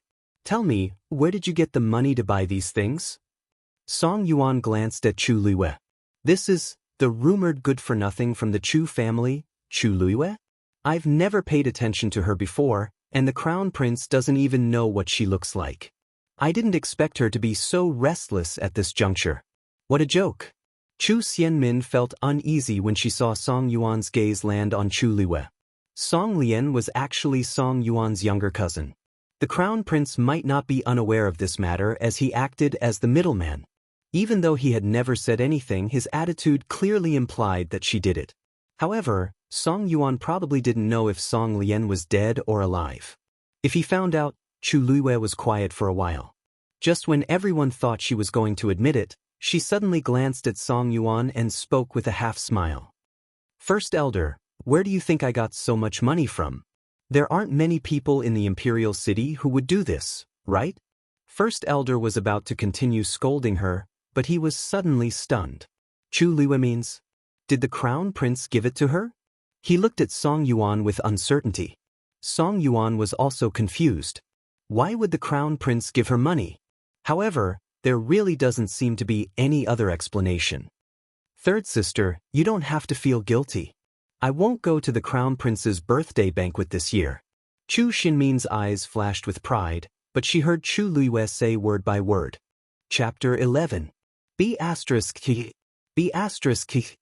Chu Xianmin angrily returned to her room. Her mind kept replaying Chu Liyue's words, and she could only gnash her teeth in hatred. What engagement ceremony? She clearly did it on purpose. Recalling Chu Liyue's calm expression, Chu Xianmin felt a ball of fire in her chest. She suddenly slammed the door shut. What are you doing? A woman's voice suddenly came from the room. Chu Xianmin immediately looked up. After seeing the person clearly, she immediately pounced over with grievance. Mother! This time, you must uphold justice for Minmin. I'm going to be bullied to death by that B***tis. This woman was Lu Yao, Lu Min's birth mother. She maintained herself very well. Although she was already in her 30s, she still looked very beautiful. Her every move was naturally charming. Lu Min usually doted on her only daughter very much. However, in the face of Chu Xinmin's cries this time, there was no heartache on her face. Instead, there was some dissatisfaction. I was only away for a few days, and so many things have happened. You've really disappointed me. That Chu Liyue is just a good-for-nothing who can't be seen in public. What tricks can she have? You're actually in such a sorry state because of her. Chu Xianmin rarely saw her mother so stern. She could not help but straighten her body, but her heart felt even worse. Mother, you don't know, but this Chu Liyue seems to have changed into a different person these few days. Her actions are very strange. It's not that I can't win against her, but she's just too cunning. Chu Xianmin gritted her teeth in hatred when she thought of the losses she suffered at the hands of Chu Liyue these few days. Not only did she let me take 200,000 taels of silver for free, but she's now using her engagement with the crown prince to suppress me. Lu Yao frowned and became even more dissatisfied. Speaking of which, I haven't had the time to look for you.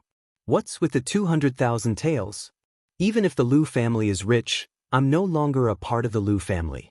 Why did she suddenly ask for so much? Chu Xianmin felt a little guilty and immediately explained the situation tactfully. Seeing that Lu Yao's expression was getting uglier, she rolled her eyes and hurriedly acted coquettishly. Mother, don't grandfather and the others like me very much? They won't not help, right? But this is too much. Lu Yao turned her face away, feeling very frustrated. Although she was a member of the Lu family, she was actually a concubine's child. Her status was not high, and the Chu family she married into was gradually declining.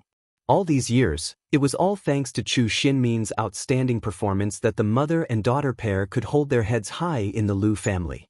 However, if he were to ask for 200,000 yuan all of a sudden, he would definitely become a laughingstock in the Lu clan. From the corner of her eye, Lu Yao saw that her daughter's expression wasn't looking too good. She reached out a finger and tapped her daughter's head. Why don't you think about why she likes you? Isn't it because you're talented and the crown prince likes you? Otherwise, who would take you seriously? Let mother ask you, will you be able to take the top spot in the academy after a month? Chu Xianmin disagreed. Of course. Her talent is considered top-notch in the entire country Yaochen. But the problem now is the engagement between the crown prince and that little B***teach. Lu Yao didn't think much of it and smiled meaningfully. Silly child, what are you worried about? The person who doesn't want this marriage to happen the most isn't you, but the crown prince. Let her jump around for the next few days. When the time comes, she'll be in for it. Chu Liyue brought up the engagement with the crown prince and shocked everyone.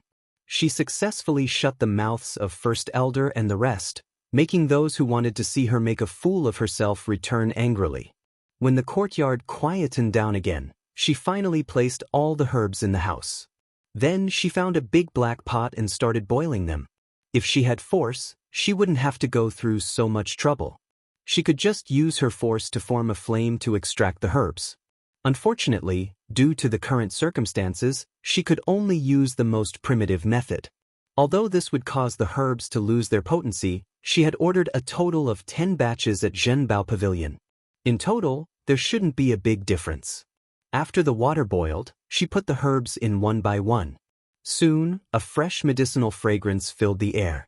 Because the characteristics of the herbs were different, the time to add them was also different. She calculated the time seriously. While carefully scooping out the herbs that had been extracted, She added the remaining herbs in bit by bit. The color of the medicinal liquid also changed continuously. As for the medicinal fragrance, it grew even stronger. Chu Luiyue took a deep breath. Immediately, she felt a faint warm air flow into her body. She felt much more relaxed.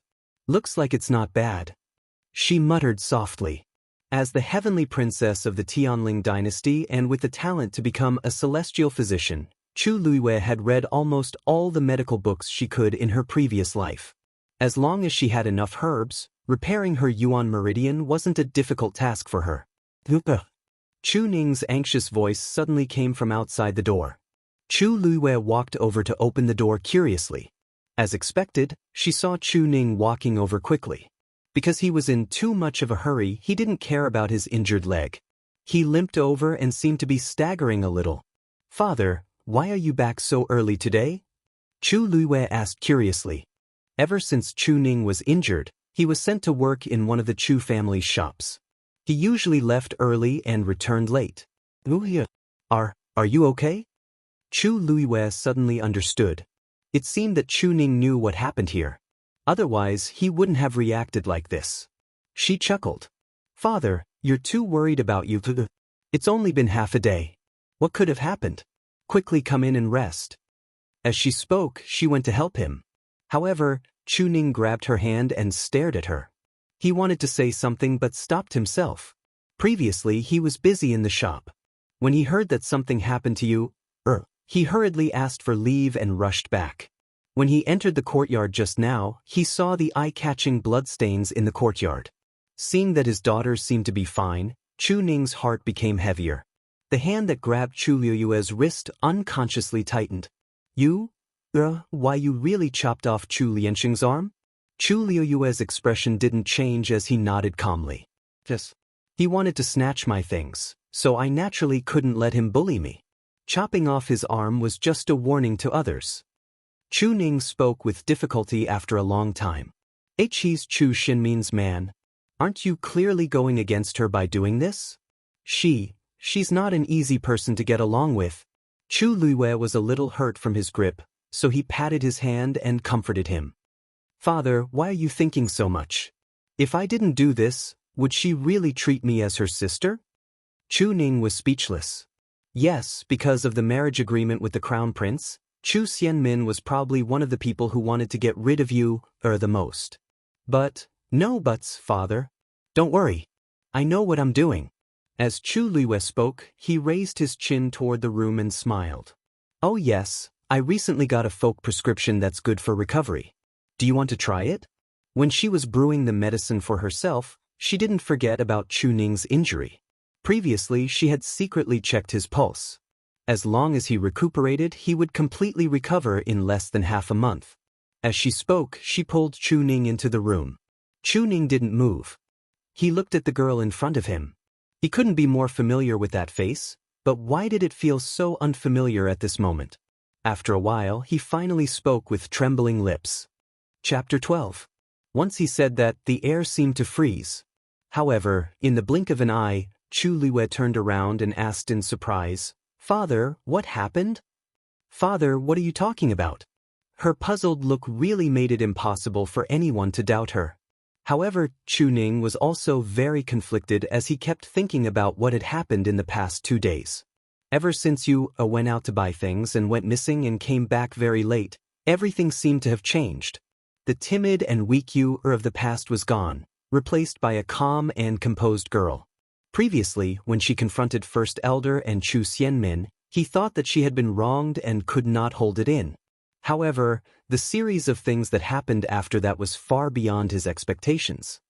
You used to treat Chu Xianmin as a good sister and trusted her a lot. Why would she go against her now? Furthermore, you has always been timid. She doesn't even dare to speak loudly, let alone cut off someone's arm. Also, I didn't give you any money for the herbs from Zhenbao Pavilion. How did you buy them? The more Chu Ning spoke, the more guilty he felt. Even his voice was trembling. Previously, he only felt that something was wrong, but now that he thought about it carefully, everything was strange. Chu Luiyue quietly waited for him to finish before asking softly, "Is there anything else?" Is there anything else? Other than this, do you have any other doubts? Chu Ning shook his head. Wasn't that enough? I know that I have indeed become a different person these 2 days, but there is a reason for that. I don't care about others, but since you have doubts in your heart, I will naturally explain it to you. Chu Liwei gently and firmly held his hand. Come in. I will tell you in detail. Chu Ning subconsciously followed her in. After Chu Ning sat down, Chu Liwei closed the door. She looked at the herbs that were being boiled and added 2 new herbs. Chu Ning looked at her series of actions and became more certain of his guess. You did not know this in the past. I'm afraid, you probably guessed it. Something did happen when I came back late the day before. Chu Xianmin sent someone to assassinate me. Once Chu Liwei spoke, Chu Ning was so shocked that he stood up from his seat. What? He had guessed this previously, but he did not expect Chu Xianmin to be so ruthless as to kill him directly. Chu Liwei looked at him and nodded seriously. Then he recounted the events of that day in detail. Of course, she cleverly concealed the fact that the original body was dead and that she had replaced it. She had the memories of the original body, so she could mix the truth with lies, and there was no flaw at all. Thus, in Chu Ning's ears, it became Chu Xianmin trying to kill you, or for her own selfish reasons. So, from that moment onwards, you finally saw her true colors. Moreover, I finally understood that blindly enduring and giving in would absolutely not be able to exchange for peaceful days. Only by becoming stronger would I be able to avoid being bullied by others. Chu Ning was speechless for a long time. That's right. How could he not know this? But now, he was suffering from an old illness and was unable to continue cultivating. What could he do? It's all because father is useless. He lowered his head dejectedly and muttered in a low voice. Chu Liwei shook his head and said, Father, I still remember when I was young. Father, I still remember that time when I went to the Crown Prince's birthday banquet. I was bullied by everyone and went home crying. You insisted on going to see His Majesty to seek justice for Yue and make those people apologize to Yue. If it weren't for you, I don't know how badly you would have been bullied. Chu Ning's status back then was no longer the same as before. One could imagine how difficult it was to do that.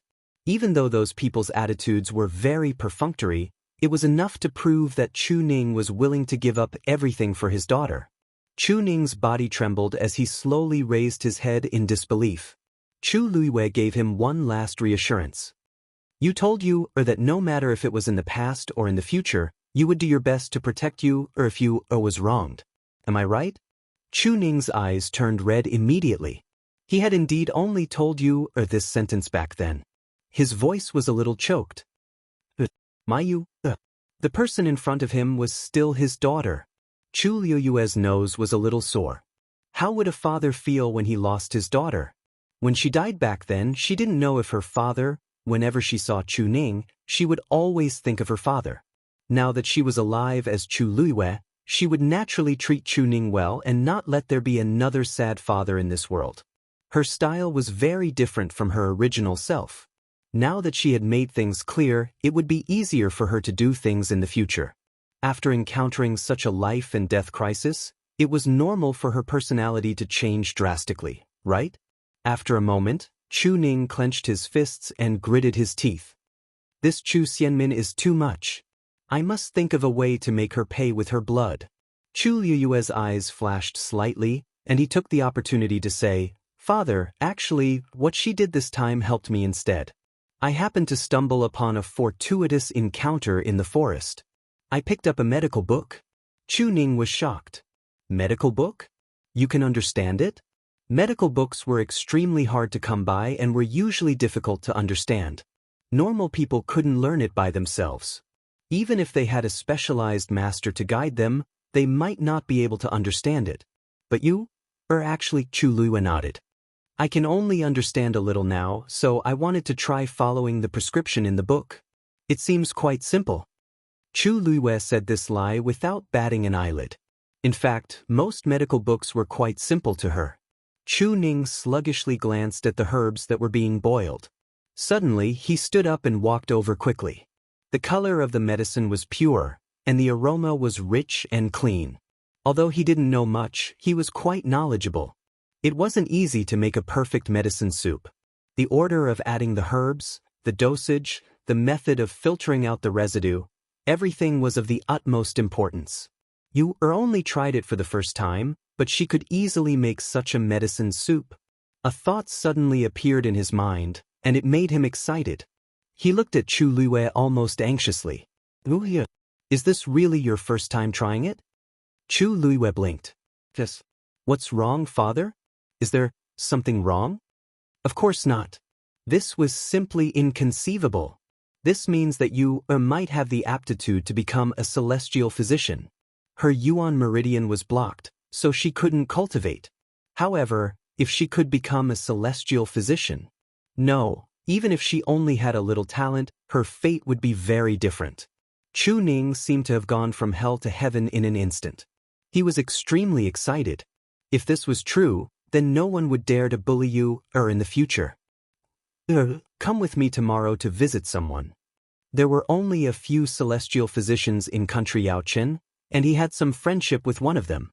Why not let that person see if you really had the potential in this area? Of course, Chu Luiyue knew what he was thinking about. After thinking for a while, he said, "Father, why don't we wait for a while? It's too ostentatious now." Chu Ning was stunned. That was true. If he went now, he was afraid that someone would come looking for trouble. Then let's wait for a while. He could also see if the medicine Yu was trying to make was really useful. Thinking of this, he felt much more at ease.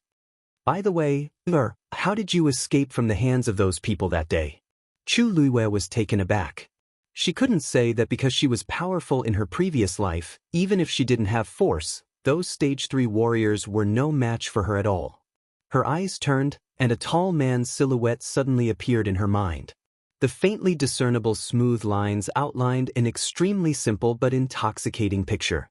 She opened a jade box and said unintentionally, I saw the 7th prince. That day, I happened to meet the 7th prince, so he helped me.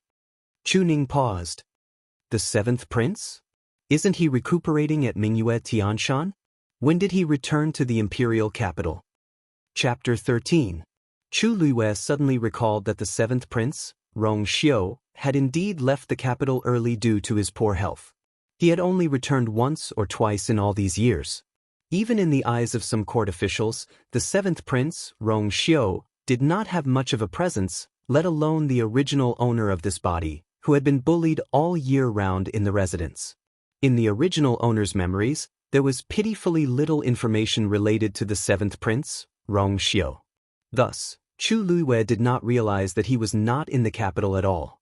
However, there is indeed news in the past 2 days that the 7th prince is coming back. Did you say that you met the 7th prince in the forest outside the city? Chu Ning asked doubtfully. Chu Luiyue secretly sighed in relief and went with the flow. Yes. I also found it strange at the time. I didn't expect to meet him at the right time. No wonder.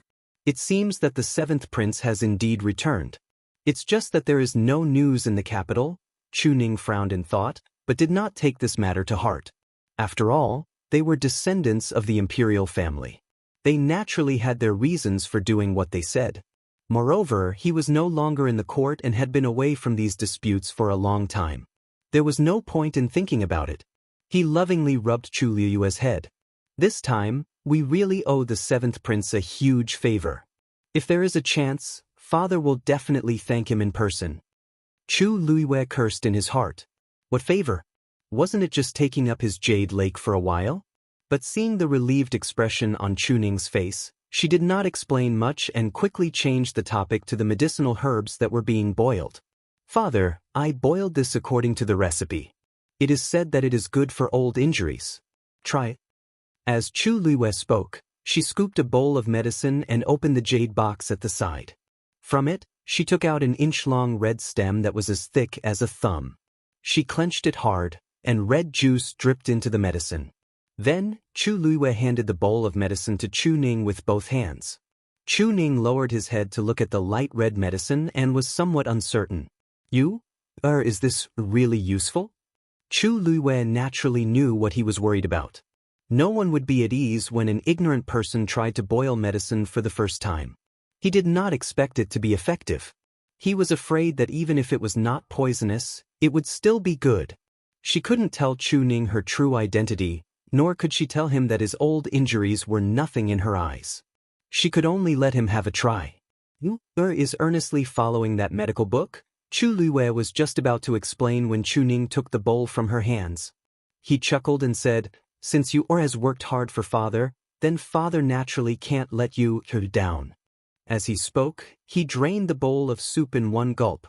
After he finished, he showed the bowl to's father, obediently drank finish to the d. Even if he wasn't sure what effect this bowl of medicine that you had brewed would have, he was still willing to drink it. Because this was his most precious daughter. Chu Luiwei was startled. Looking at the hearty smile on Chu Ning's face, he subconsciously asked, "This is yours first time trying it? I don't have any experience." "Father, aren't you afraid that this bowl of medicine don't you have experience now? With father here, you need not worry at all. Whatever you want to do, just do it." Chu Luiwei suddenly felt a surge of warmth in his heart. In an instant, his whole body seemed to have warmed up. The betrayal she had experienced in her previous life had almost completely frozen her heart. Even her bones and blood were frozen. But now, looking at Chu Ning's smiling and doting appearance, she was suddenly moved. She lowered her eyes to hide the ripples in her eyes. After a long time, she finally said, "Father, you will definitely recover." Chu Ning was stunned. Then he heard her say word by word, "One day in the future, father will definitely become as powerful as before. No, you will become even more powerful." Chu Ning smiled bitterly in his heart. More powerful than before? His leg already couldn't recover, and his cultivation couldn't improve anymore. How could it be easy? But he couldn't bear to say these words to hurt his daughter. He smiled and pinched Chu Luiwei's cheek, then asked, "Right, the money to buy these herbs?" Chu Luiwei's eyes flickered slightly. "This money was given by the crown prince. You don't have to worry." Chu Ning was skeptical, but seeing Chu Luiwei's determined expression, he didn't ask any more. He gave a few more words of advice before leaving. After all, he had applied for leave to come back. Since his daughter was fine, he naturally should go back. After Chu Luiwei and the others left, she continued to boil the herbs. Chu Ning's injury wasn't a big problem. She just needed to boil some herbs for a few hours. What came next was her main event. Time flew by and soon it was night. The medicinal fragrance in the room grew stronger. Even though she had closed the windows and doors, the courtyard was still filled with a refreshing fragrance. But their place was already very remote. Coupled with the farce during the day, no one in the Chu family wanted to come here. The crescent moon hung high in the sky. Both inside and outside the room, it was quiet. Chu Luiwei poured all the medicinal soup into the wooden tub prepared by the side. The rising steam mixed with the rich medicinal fragrance assaulted her face. Then, she untied her belt and prepared to take off her clothes. Even though her body was very thin and weak, she already had the exquisite curves of a young lady. Her clothes fell to the ground, revealing her fair and smooth shoulders. The sound of a collision suddenly came from outside. Chu Luiwei quickly put on her clothes, walked to the window, and opened it to look outside. "Who is it?" The courtyard was silent. She could only vaguely see a white figure flashing by on the wall in the distance. But when she tried to take a closer look, it had already disappeared without a trace. She waited vigilantly for a while, but there was still no movement. So, she stopped looking. Just as she was about to lock the window again, her heart skipped a beat. Could it be that Shue came? Other than that, she couldn't think of anyone else who would come here. But why did it leave again? After thinking for a moment, Chu Luiwei closed the window but didn't lock it. If it came back, it could also come in through this window. After doing all this, she finally took off her clothes and entered the tub. Blazing energy flowed through her skin and into her body. Chu Luiwei's face was almost instantly filled with blood. Her face was flushed red. This body's Yuan meridian was incomplete, and her constitution was very weak. It was naturally difficult for her to withstand such a powerful surge of energy. Chu Luiwei opened the last jade box beside her and took out the emerald green cold jade cloud pearl, which was the size of a longan, and put it in her mouth. An ice-cold aura that seeped into his heart instantly rushed into his lungs. Waves of pain came from all over her body. It was cold on the outside and hot on the inside. It was as if she was experiencing ice and fire at the same time. However, only such intense stimulation could activate her Yuan meridian and repair it. Chu Luiyue slowly closed her eyes. Within his danton, a ripple suddenly appeared on the small lake that had been transformed from the incomplete transparent book page. Outside the Chu family, in a narrow and dark alley, a tall figure was hidden in the night. The cold moonlight shone down, but it couldn't compare to the clear splendor in his eyes. Behind him, a white lion was squatting pitifully. There was a bump on its head. It was obvious that it had just been beaten.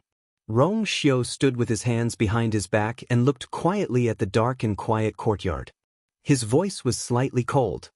Chapter 14. Chu Luiyue's body was like a sponge, crazily absorbing the power of the medicinal herbs. Hot and cold, two extreme powers flowed in her body, nourishing every inch of her flesh and blood. Continuous pain came one after another. Chu Luiyue bit her lips tightly, a trace of blood seeping out of the corner of her mouth. But from beginning to end, she did not cry out in pain. Instead, she forcefully endured and swallowed all the torture. The damaged Yuan meridian in her body was like a dried-up river in the cracked earth. When the power surged, it was like a torrential downpour. In the past, Chu Luiyue's body could not retain the power and could only watch as it flowed away. But now, the continuous impact of the waves of power finally caused a slight change in the Yuan meridian in her body. The dried-up and broken Yuan meridian gradually became lustrous and started to extend. Time slowly passed. The color of the medicinal herbs in the bathtub also gradually became lighter. The power contained in the medicinal herbs was almost completely absorbed by Chu Luiyue. Chu Luiyue was shocked to find that a portion of the medicinal herb's power had entered her body and nourished her Yuan meridian, causing the damaged part to extend. The remaining portion flowed into the small lake in her dantian. The lake was extremely small and light in color. When the power entered it, it magically disappeared, as if it was swallowed by something. Chu Luiyue observed for a long time and found that the lake was like a bottomless pit. Other than the ripples, there was no trace of the power. She became more and more curious. This lake was transformed from that transparent and incomplete page. The mysterious blood-red rune that had appeared at the very beginning had never appeared again since that day. What was it? How did it come about? She searched through the memories of the original body but could not find any related memories. It was as if it had appeared out of thin air. Most importantly, she had never seen this thing before, but she felt an inexplicable sense of familiarity. It was as if it was brought about by her rebirth. Unable to find out what was going on, Chu Luiyue decided not to think about it and focused on repairing her Yuan meridian. A night passed in the blink of an eye. Chu Luiyue only got up in the morning when the medicinal effects were almost completely absorbed. After a simple tidying up, Chu Luiyue found a few pieces of wood and made a simple plum blossom pile in the yard. He also carved a wooden figure and stood beside it. Finally, he tied a sandbag to each of his hands and feet and began to practice. The conditions were indeed very simple, but in her current situation, this was already the most convenient and fastest way she could find to quickly increase her physical strength. The Chu clan had a special training ground, but she had always been ostracized. If she went there, she might cause some unnecessary trouble. Although she wasn't afraid of trouble, she didn't want to waste time on those things. Previously, she had made an example out of them and even brought up her marriage agreement with the crown prince to intimidate First Elder, Chu Xianmin, and the others. She wanted to make them fearful and quiet down for a while. She had to make use of this time to adjust her body to its best condition. Not long after running in the yard, her forehead started to sweat. Her entire body felt as heavy as lead. Chu Luiyue felt helpless. This body was really too weak. If she didn't tidy it up properly, she wouldn't even be able to completely absorb the medicine's effects, let alone other things. Gradually, her clothes were almost drenched in sweat. It was July, the hottest time of the year. One could only imagine how tough it was to exercise so vigorously under the sun. Her lips were very pale, and sweat flowed down her cheeks. A few strands of black hair stuck to her face, making her look very haggard. When her body's physical strength broke through the limit, her legs went soft, and she almost knelt on the ground. However, she didn't stop. Instead, she walked to the wooden figure, took a deep breath, and began to practice her attacking moves. After she broke through to become a Stage 3 warrior at the age of 7 in her previous life, she stopped practicing in this area and focused on higher-level martial arts techniques and mystic talismans. Fortunately, she knew the most exquisite and ruthless moves. Now that she had picked them up again, they were very helpful to her. Bang, bang, bang. In the quiet yard, only the dull sound of her body hitting the wooden stake could be heard. Chu Luiwei trained herself crazily as if she didn't know what fatigue was. Long Hu shop was a weapon shop under the Chu family's name. It usually dealt with swords, sabers, spears, swords, and halberds. Chu Ning was the second in command here.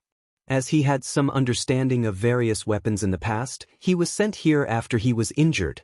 Although he was the second in command, his status wasn't very high. He had always been suppressed by his second brother, Chu Xinmin's father, and was often ostracized by all kinds of servants. However, Chu Ning realized that these people seemed to be targeting him more today. When he returned to the shop, he frowned when he saw that some of the swords were placed in an inappropriate position. Xiaosong, these things are so messy. Why didn't you clean them up? However, Wu Song sat still and continued to eat the plum. He said lazily, "Can't you clean them up yourself? Can't you see that I'm busy?" Once he said that, a few people in the shop looked over. Anger rose in Chu Ning's heart, but Wu Song rolled his eyes again and sneered. "Do you still think you're the Chu family's first young master? Why don't you take a look at yourself?" Everyone laughed secretly and waited to see Chu Ning make a fool of himself. Everyone knew that his daughter, Chu Luiwei, had completely offended the third Missy, Chu Xianmin. The future of this father and daughter pair would most likely be even more difficult. They might even be chased out of the Chu family very soon. Chu Ning took a deep breath and emphasized, "Does this mean that you're not willing to clean them up?" Wu Song didn't care. He finished the last plum, clapped his hands, stood up and walked to the side. He reached out and overturned all the things that were placed on the table. Daggers and swords fell to the ground with clanking sounds. "Look, isn't it even messier now? I think you should clean them up yourself." Ha! Wu Song laughed arrogantly as he spoke. As long as Chu Ning left, he could become the second in command with the help of Chu Yen, the first in command. Chu Ning clenched his fists tightly. Wu Song snorted in disdain. "Oh, you want to fight? The second in command hasn't improved in years, right? Why don't we spar?" As he spoke, he purposely glanced at Chu Ning's legs. This glance made Chu Ning explode in anger. He threw a punch. Wu Song retreated backwards and dodged the punch in a flash. "Huh, you're just..." Before he could finish his mocking laughter, Chu Ning took a few steps forward and threw a second punch. Bang! Wu Song was caught off guard and was hit squarely. He fell to the ground. Blood flowed from his nose and mouth. However, Chu Ning did not let him go. Instead, he followed closely behind, grabbed his collar, and gave him a good beating. Punches after punches landed and Wu Song was soon knocked unconscious. Everyone was dumbfounded by what they saw. Wu Song was not weak. Logically speaking, how could Chu Ning, who was half-crippled, be faster than him? Don't.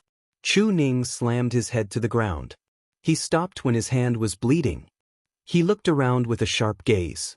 Who else wants to spar? Everyone subconsciously took a step back.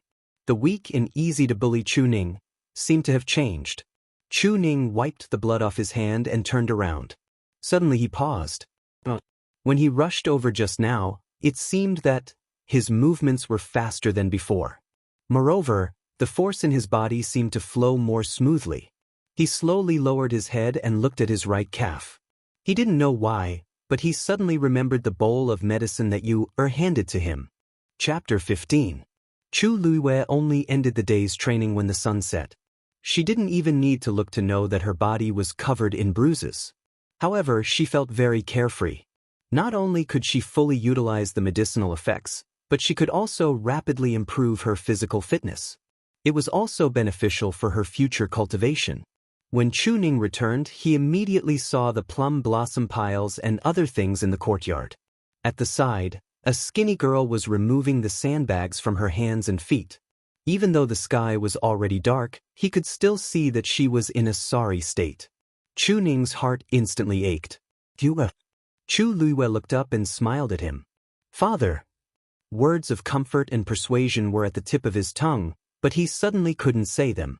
Chu Ning knew that after the previous incident, Yu had indeed been greatly affected and changed completely. It was obvious that she was working hard to become stronger. The only thing he could do was to support and protect her to the best of his ability.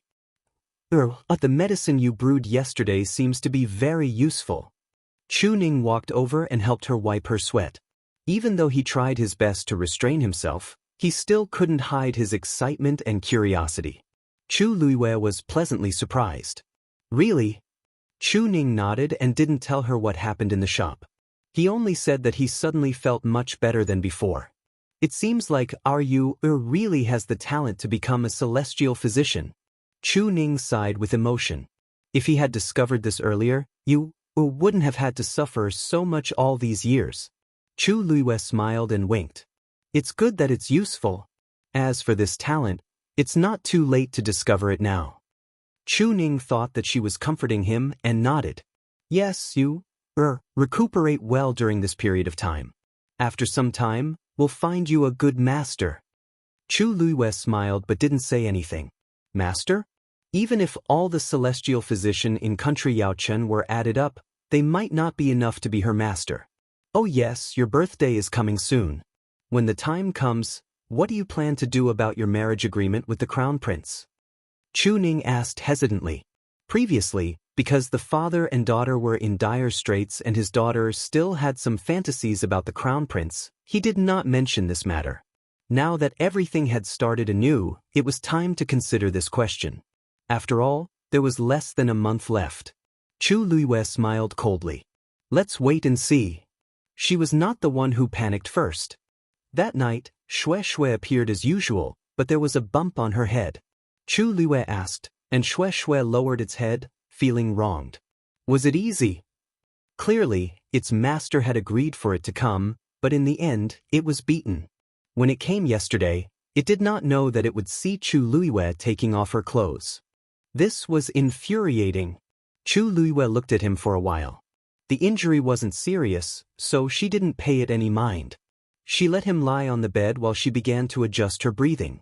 She only fell into a deep sleep in the latter half of the night. After Chu Luiyue fell asleep, Shui opened her eyes and moved closer to Chu Luiyue, allowing her gentle power to overflow and envelop Chu Luiyue. The disputes in the Chu family were quickly forgotten by everyone. This was because there was a new commotion in the imperial city. The seventh prince, Rong Xiu, had returned from Mingyue Tianshan. Although he was dressed lightly and kept a low profile, His Majesty's imperial edict immediately made His Highness the seventh prince the focus of everyone's discussion. The seventh prince, Rong Xiu, had been away for a long time.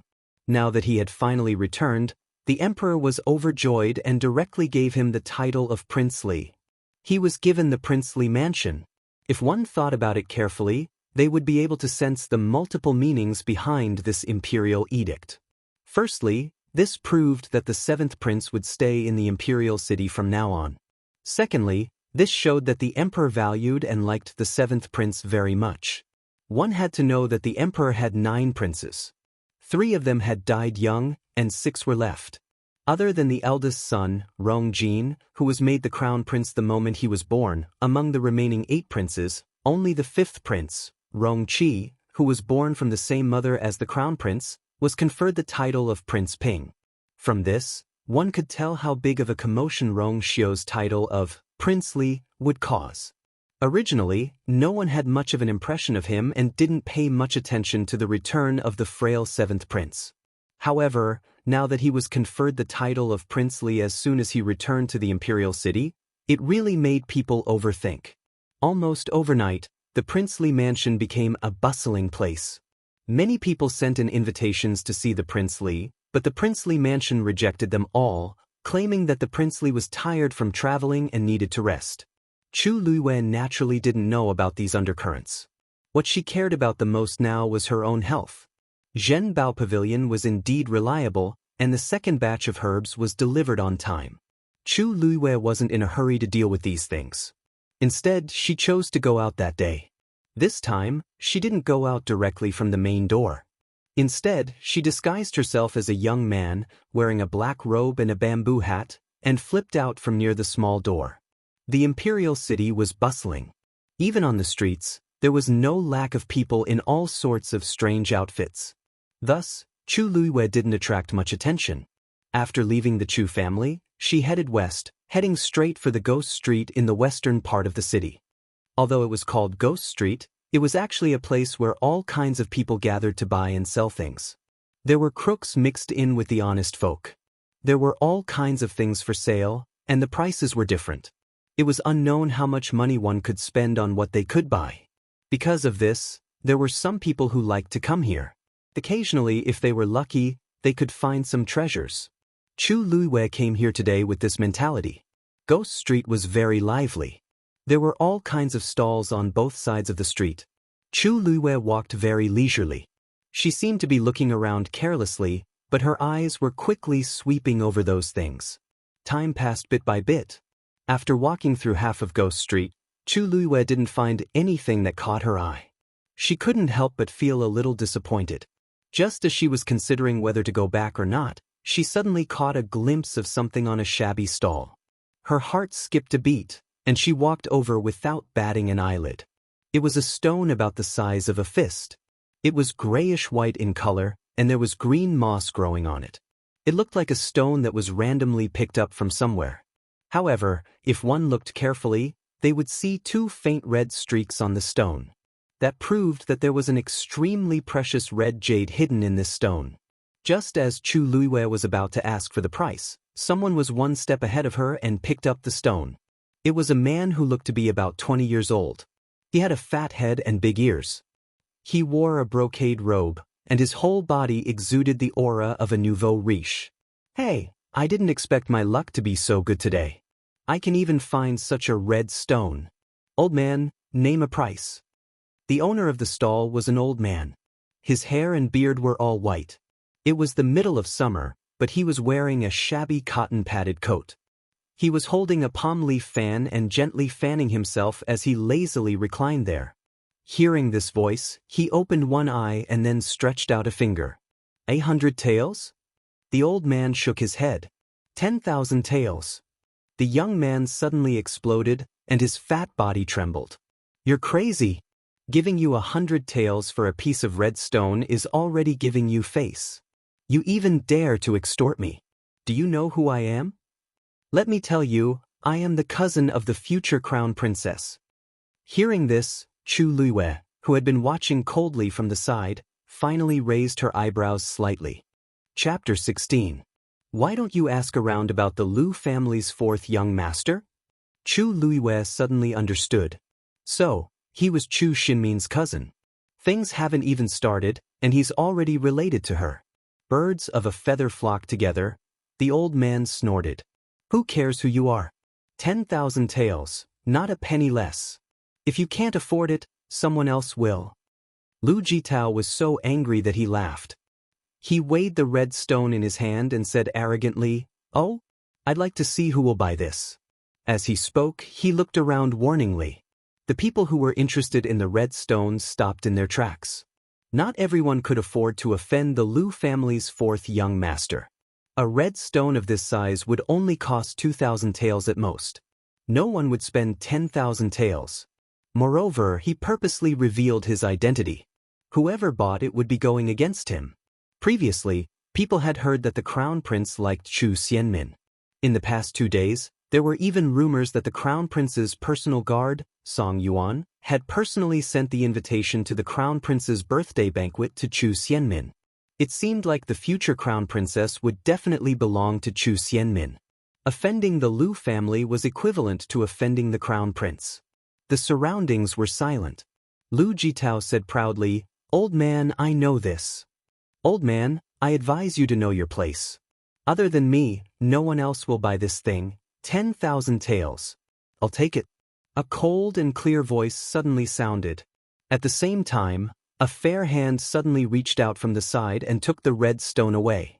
Lu Jitao did not expect that someone would dare to snatch what he wanted. He was stunned for a while before he reacted. He took a closer look and saw that the other party was wearing a black robe and a bamboo hat. It seemed to be a young woman. Lu Jitao was furious. "Or you? Did he eat a bear's heart and leopard's guts? How dare you snatch something that this young master has his eyes on?" The old man was also shocked. He finally opened his other eye and carefully looked at Chu Liwei. Really? The red stone was indeed of high quality, but it wasn't worth 10,000 taels. He was short of money recently and didn't want to sell it to Lu Jitao, so he casually offered 10,000 taels. He didn't expect that someone would actually buy it. Chu Liwei took out a banknote worth 10,000 taels and handed it to the old man. The old man was a little hesitant at first, but when he saw the banknote, his eyes lit up and he immediately took it. He was really poor recently. The highest bidder wins. Don't you understand this principle? Besides, this crimson rock is worth at least 1,000 taels of silver. You want to buy it for 100 taels of silver? How can there be such a bargain in this world?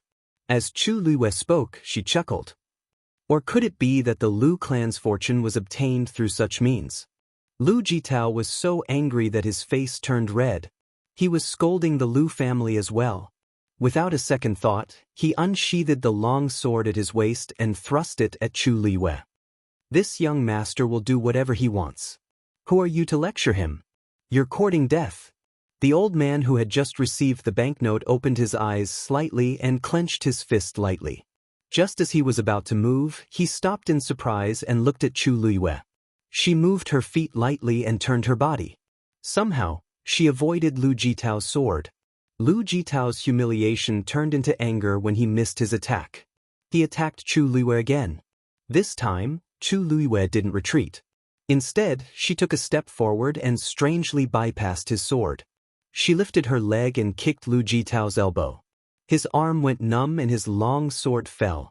The next moment he felt a chill on his neck. Chu Liwei had already picked up the sword and placed it on his shoulder.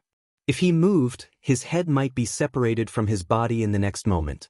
When the old man saw this, his gaze turned from surprise to curiosity. He carefully sized up Chu Liwei. This girl clearly didn't have any force fluctuations on her body. Logically speaking, she shouldn't be a match for Lu Jitao. And those few moves just now were simple and neat.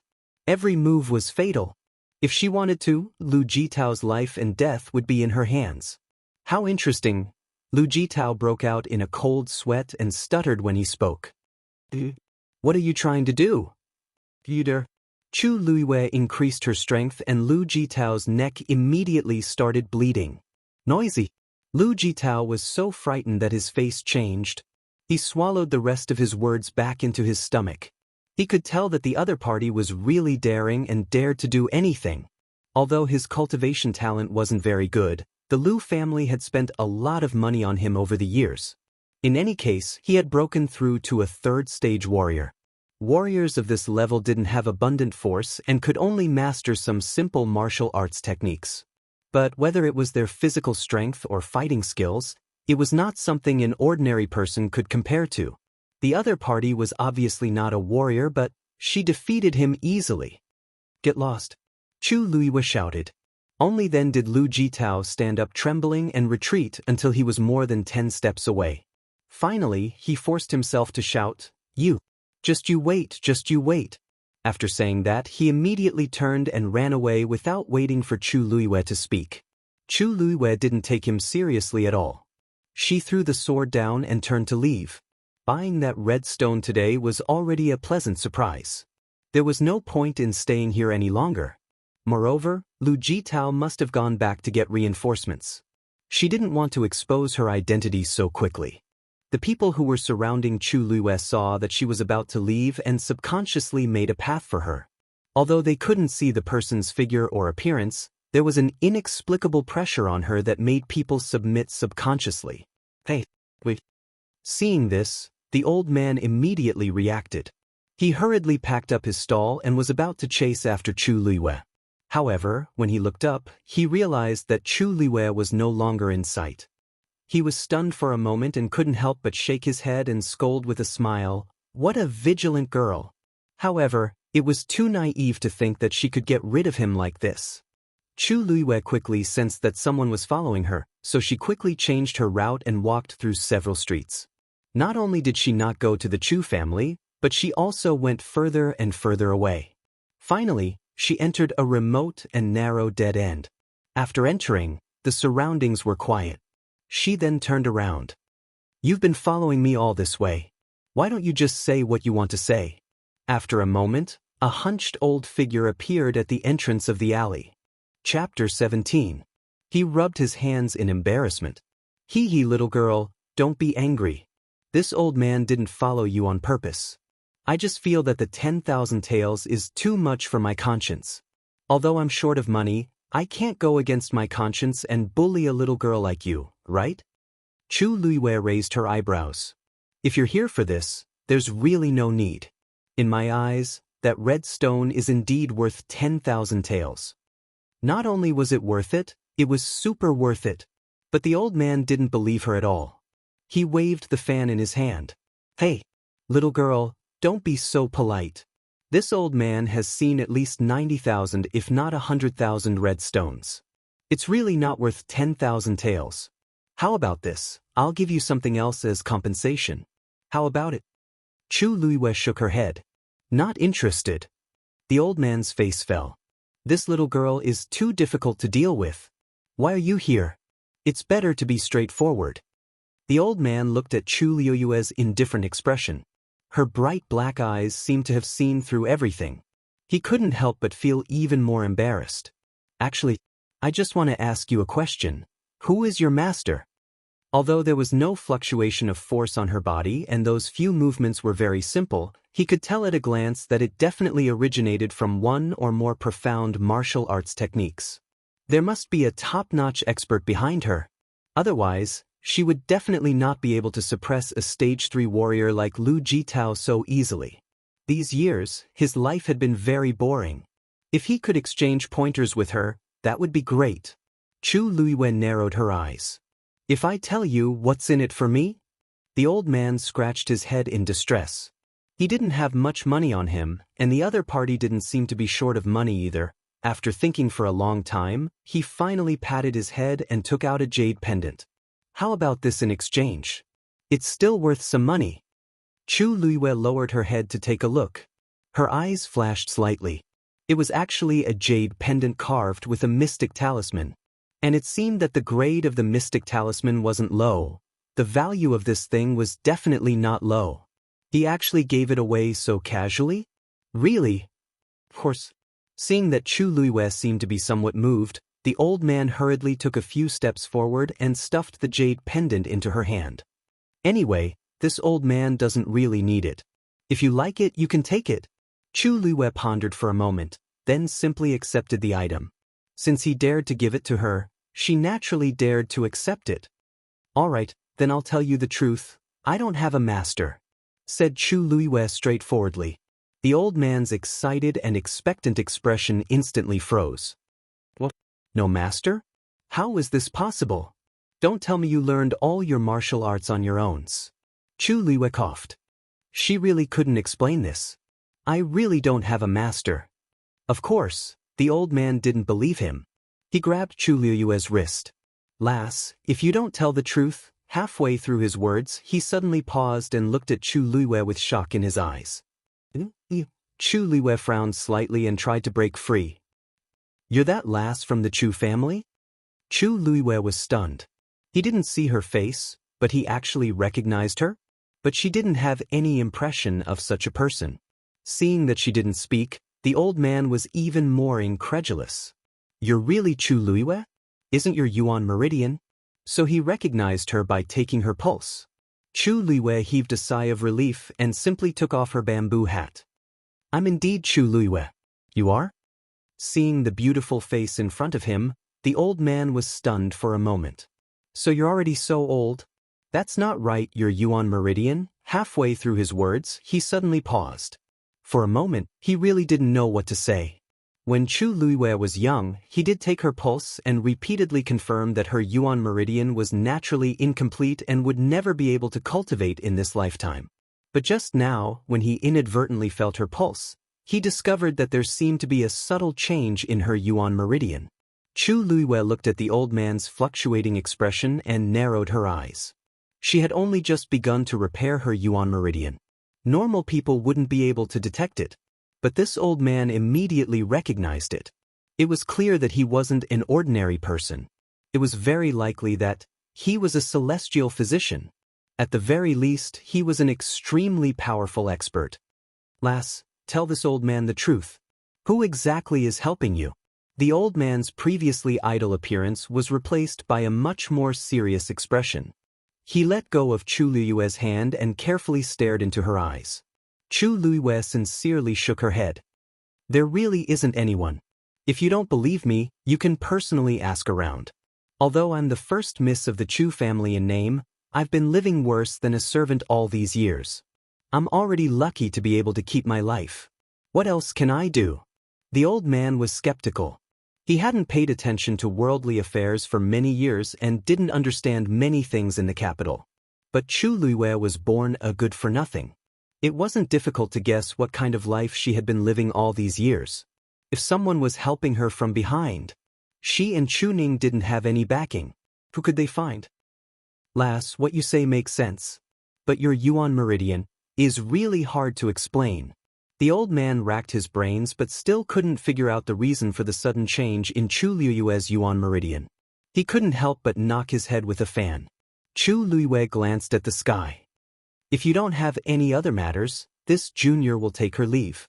Although she couldn't confirm this old man's identity, Chu Luiwei was certain that his background wasn't simple. She naturally wouldn't offend such a person. The old man casually waved his hand. His brows were still tightly knitted as he pondered over the problem. What exactly is? Chu Luiwei didn't stay any longer and quickly left. In the narrow alley, only the old man was left in deep thought. When Chu Luiwei returned to the Chu residence, everything was normal. The new herbs had been sent over. As usual, she brewed Chu Ning's medicine first and sent it over when Chu Ning returned. Chu Ning didn't say anything and drank all the medicine. His initial doubts had long been dispelled with the obvious improvement in his health. Now, in his eyes, his daughter was an out-and-out genius. Feeling a warm energy surging through his limbs, Chu Ning sighed softly. When Daddy recovers, I'll bring you to become a disciple. Your talent can't be buried. Chu Luiwei asked casually. Daddy, how many celestial physicians are there in country Yaochen now? Chu Ning pondered for a moment. The requirements to become a celestial physician are very stringent. Even if some people have a little talent, they can't become a true celestial physician. Now, there are only 7 celestial physicians in the entire country Yaochen. Chu Luiwei asked some indirect questions, but unfortunately, Chu Ning didn't know much about them, so he couldn't match up with the strange old man in the end. Chu Luiwei also knew that this matter couldn't be rushed, so he didn't ask any more questions. After Chu Ning left, he continued to brew his own herbs. That night, Shui didn't come. 3 days passed in the blink of an eye. When Chu Luiwei started brewing medicine for Chu Ning again, an uninvited guest came. It was that old man. Obviously, he didn't come in from the main entrance. He was still wearing the same tattered cotton-padded clothes, and there were a few leaves on his head. There were dark circles under his eyes, and he looked like he hadn't slept for a few days. Chu Luiwei was surprised to see him like this. Why are you here? The old man had a sad look in his eyes. I thought about it for 3 days and 3 nights, but I still couldn't figure it out. I didn't expect. Chu Luiwei was shocked. Did this mean that he hadn't slept for a few days because of her? He stretched out his trembling hand and pointed at the pot of fragrant herbs. He complained bitterly as if he had been deceived. Chapter 18. After listening to the old man's tearful complaints, Chu Luiwei realized that after she left that day, he had been wondering how she had started to heal her yuan meridian. However, he couldn't figure it out even after 3 days of thinking. In the end, he had no choice but to make a trip to the Chu estate to take a look for himself. He almost fainted from anger when he saw what was inside. The entire courtyard was filled with the rich smell of medicinal herbs. He could tell that it wasn't simple with a single sniff. It was impossible for an ordinary person to perfectly blend so many medicinal herbs together. Even if it was him, it would be difficult for him to achieve this step. This girl actually said that no one helped her. Was she seeing a ghost? Chu Liwei helplessly face-bombed when she saw the old man's, "You big liar," expression. Most people wouldn't know what she was doing with these herbs, but this old man was different. He would definitely be able to tell something. Chu Liwei couldn't be bothered to hide it and shrugged. "If you don't believe me, then so be it." With that, she continued to open the jade box and process the herbs. The old man was stunned. Seeing that Chu Liwei had no intention of explaining, he immediately farted in a fit of pique. He sat on a rock nearby. "Girl, if you don't give this old man an explanation, I won't leave." Chu Liwei nodded perfunctorily. "Oh, all right. There's water in the house. If you're thirsty, you can drink it yourself." Look at this attitude. The old man was so angry that he waved the fan in his hand, causing his beard to flutter. This time, he really went against Chu Liwei. Seeing that Chu Liwei was really ignoring him, the old man snorted and casually looked around the courtyard. The Chu clan was one of the 4 great clans in the capital. Although they were ranked at the bottom, they still had some foundation. However, this courtyard was remote and shabby. It was no different from a poor family's. No matter who saw it, no one would believe that the once glorious Chu Ning and his only daughter were living here. These two were the direct descendants of the Chu clan. To think that they would end up in such a state, the old man sighed in his heart, and his anger gradually dissipated. Then he looked at the plum blossom piles in the courtyard. They looked like they had just been set up. Was this used by Chu Liwei for training? Wasn't it too simple and crude? This father and daughter pair were living too miserably. A unique bitter and sour smell suddenly drifted over. The old man sniffled and watched as Chu Liwei took out a black withered vine the length of a small arm from the jade box and placed it into the boiling pot. "Hey, why did you add in the withered wall vine? This thing would melt when it came into contact with boiling water. At that time, its effectiveness will be greatly reduced." The old man quickly rushed to Chu Liue's side and spoke in an exasperated tone. "Aya, you silly girl. The withered wall vine was extremely valuable." Just like that, his words came to an abrupt halt. The withered wall vine, which should have melted quickly, was now lying in the pot. Steam rose from the boiling water and hot air rushed over, but the withered wall vine was still intact. Gradually, an ink-like liquid flowed out from the withered wall vine and dyed the air.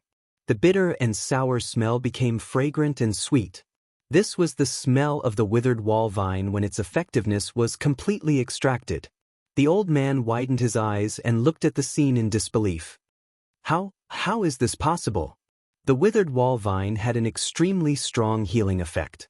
In addition, it grew on cliffs and only grew an inch every 10 years, so it was very precious. However, such a rare herb was also very troublesome to process. Because it was extremely thin and brittle, once it was damaged, its efficacy would quickly dissipate. It could only be slowly steamed in water. If the water temperature was too high or too low, it would affect the efficacy of the herb.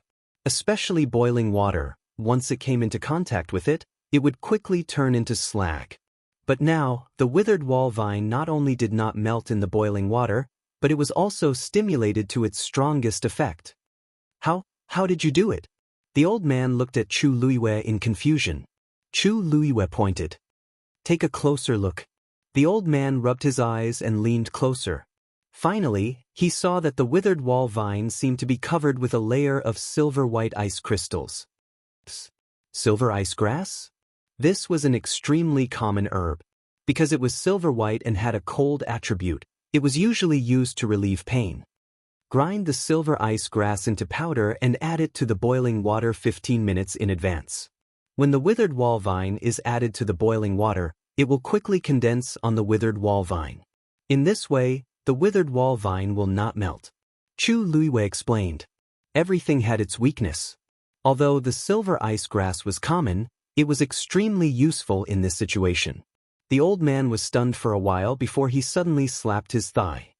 That's right. Why didn't I think of it? Chu Luiyue smiled faintly. This was actually not a secret. Celestial physicians' understanding and application of the medicinal properties of herbs were different. Where did you learn this method? The old man finally reacted and looked at Chu Luiyue with sparkling eyes. Chu Luiyue scooped out the withered wall vine. The medicinal properties had already taken effect. It was best to remove the remaining residue as soon as possible. I figured it out myself. The old man naturally did not believe it. However, after asking for a long time, Chu Luiyue did not explain anything. He could not help but feel annoyed. However, his eyes did not leave the pot of medicinal herbs that was boiling in the water.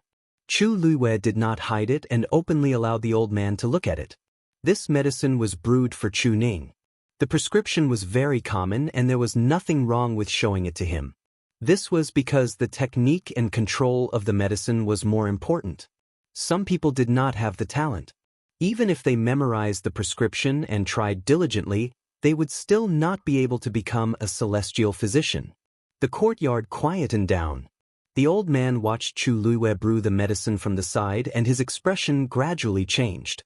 Chu Luiyue's series of actions flowed smoothly. The timing and dosage of each herb could be said to be perfect. The medicinal fragrance became stronger and stronger, indicating that the medicinal properties were fusing together. Without tens of thousands of practice, it was absolutely impossible to achieve this. Even he would not be able to do it better than Chu Luiyue. Clack. The jade box was closed and the last herb was put in. From start to finish, not counting the herbs that Chu Luiyue had already put in before he came, she had put in at least 35 different herbs. Moreover, this was clearly not the limit of Chu Luiyue's standard. She was definitely at the level of a celestial physician. No matter who she learned her skills from, he was certain of one thing. Chu Luiyue was extremely talented on the path of a celestial physician. What was wrong with the Chu family? Not only did they not cherish such a rare celestial physician genius, they even dared to bully and humiliate her? Looking at this dilapidated courtyard, it was simply ironic. He rubbed his hands and looked at Chu Luiyue as if he was looking at a peerless treasure. Lass you, this old man will not ask you about those things. I only have one thing that I need your help with. I want to come here and watch you refine medicine in the future. Do you think that's okay? Chu Luiyue shook her head. She had too many things to do. It would be inconvenient to have another person around. I'll come here once every 3 days? Chu Luiyue still shook her head. 5 days? Half a month. If you don't agree, then 1 month. Okay. Half a month. Just half a month. The old man was afraid that she would go back on her words.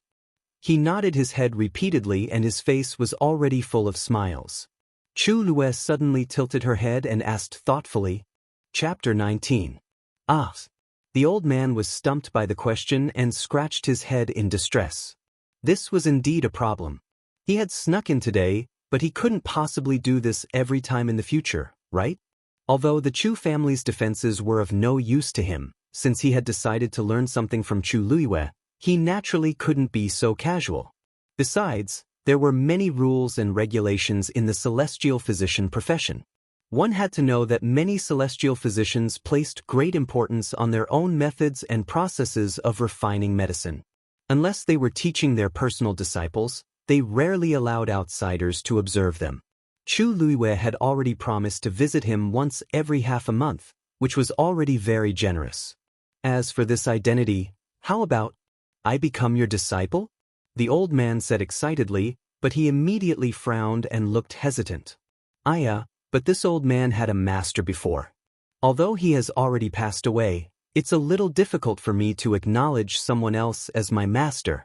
Chu Luiyue looked at him speechlessly. This suggestion was also very difficult for her, all right. She also didn't want to accept such an old disciple, all right. How about this? How about you be my master? Chu Luiyue suggested. The old man was shocked and hurriedly waved his fan. That won't do. This old man wants to learn from you. How can I become your master? He could tell that Chu Luiyue's standards were not inferior to others. He wasn't qualified to be her master. Chu Liyue's eyes curved into crescents. Why are you being so polite? This junior is inexperienced and doesn't know many things. Of course, I need a good master to teach me a thing or two. Could it be that you don't want to accept me as your disciple? Io, what are you saying? How could there be anyone in this world who doesn't want to accept you as their disciple? But, as the old man spoke, he suddenly realized something, and his eyes widened in shock. Wait, you're saying that you still don't have a master? Chu Liyue blinked sincerely. That's right. Didn't I tell you from the beginning? The old man looked at her suspiciously. He didn't dare to believe it in his heart. In the end, he could only guess that there must be a top master behind Chu Liyue, but he couldn't show himself for various reasons, so he said that. You want me to be your master? Chu Liyue nodded.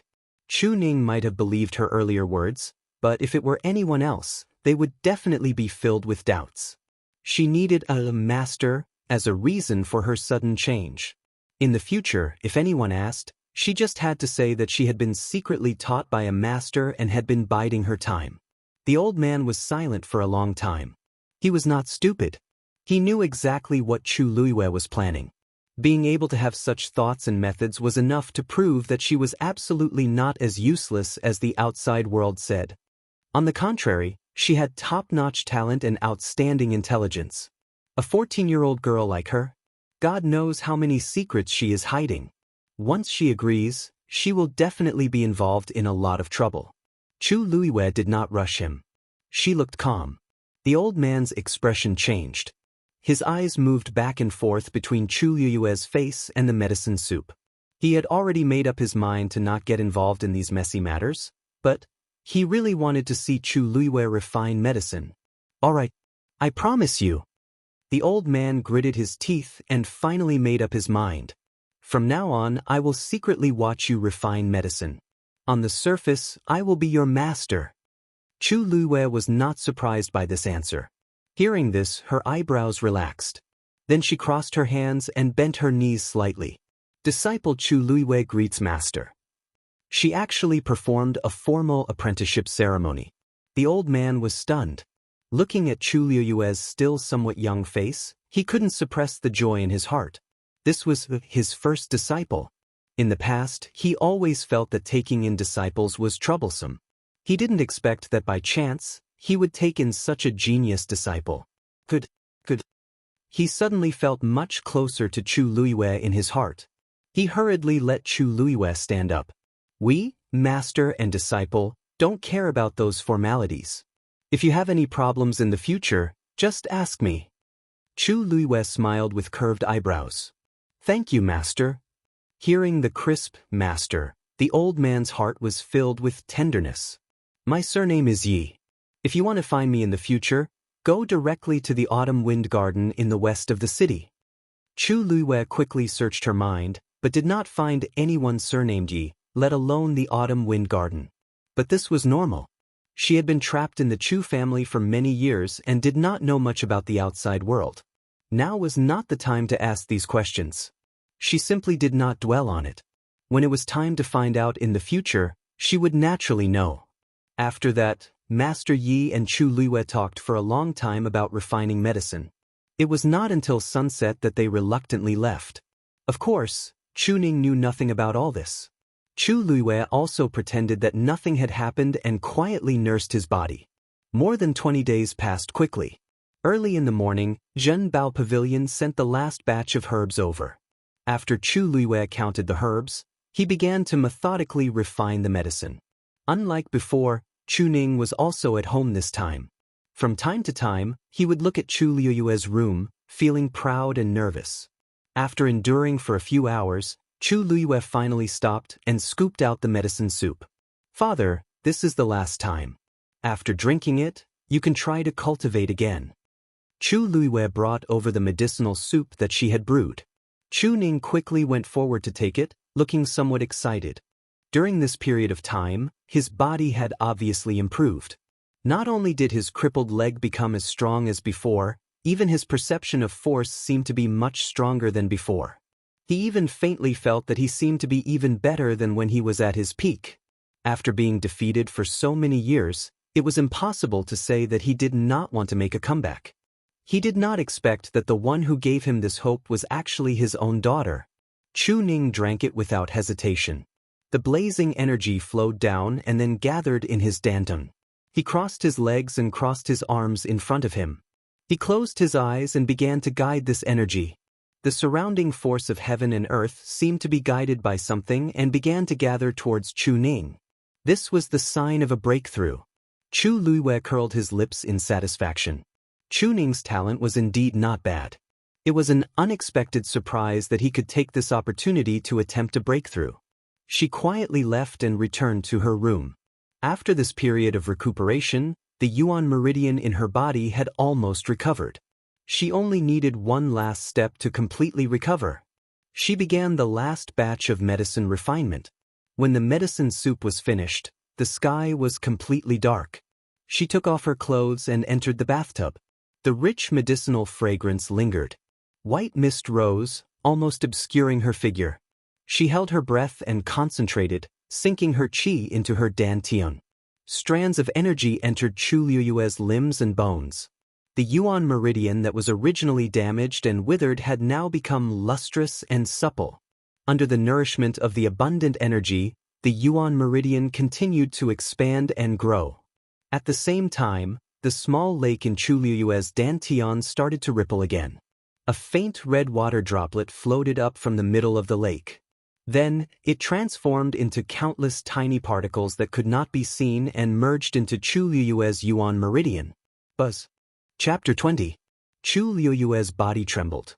At that moment, she felt a terrifying pressure from ancient times that made her soul tremble.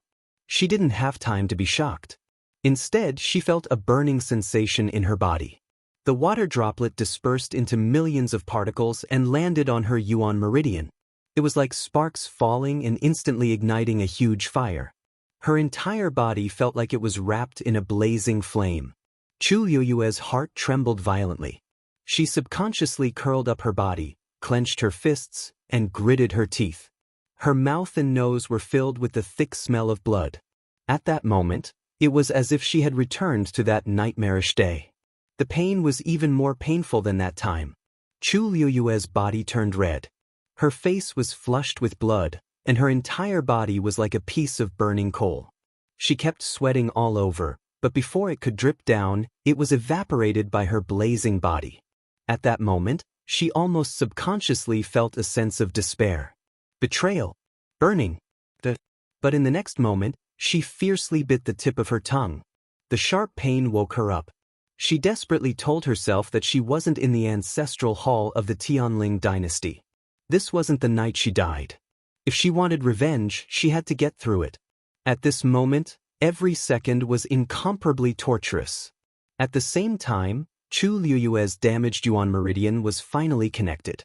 After an unknown period of time, the intense pain finally disappeared.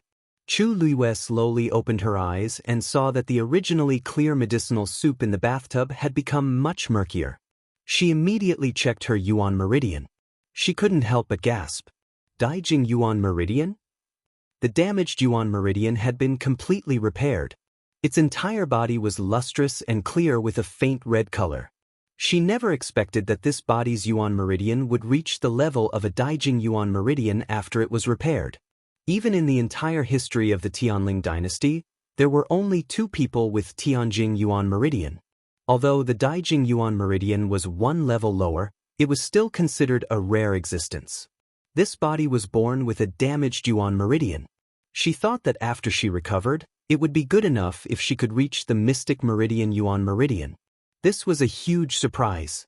In this way, her future cultivation would be twice the result with half the effort. Chu Luiyue quickly changed the hot water for a fresh bath. The Yuan meridian reconstruction seemed to have forced out some of the impurities in her body, making her feel much lighter. After tidying everything up, Chu Luiyue sat cross-legged on the bed and tried to absorb the heaven and earth origin force around him. As expected, he successfully condensed the origin force in his dantian and transformed it into his own power. Chu Luiyue felt the strands of energy flowing through his body, and the familiar feeling made him feel much more at ease.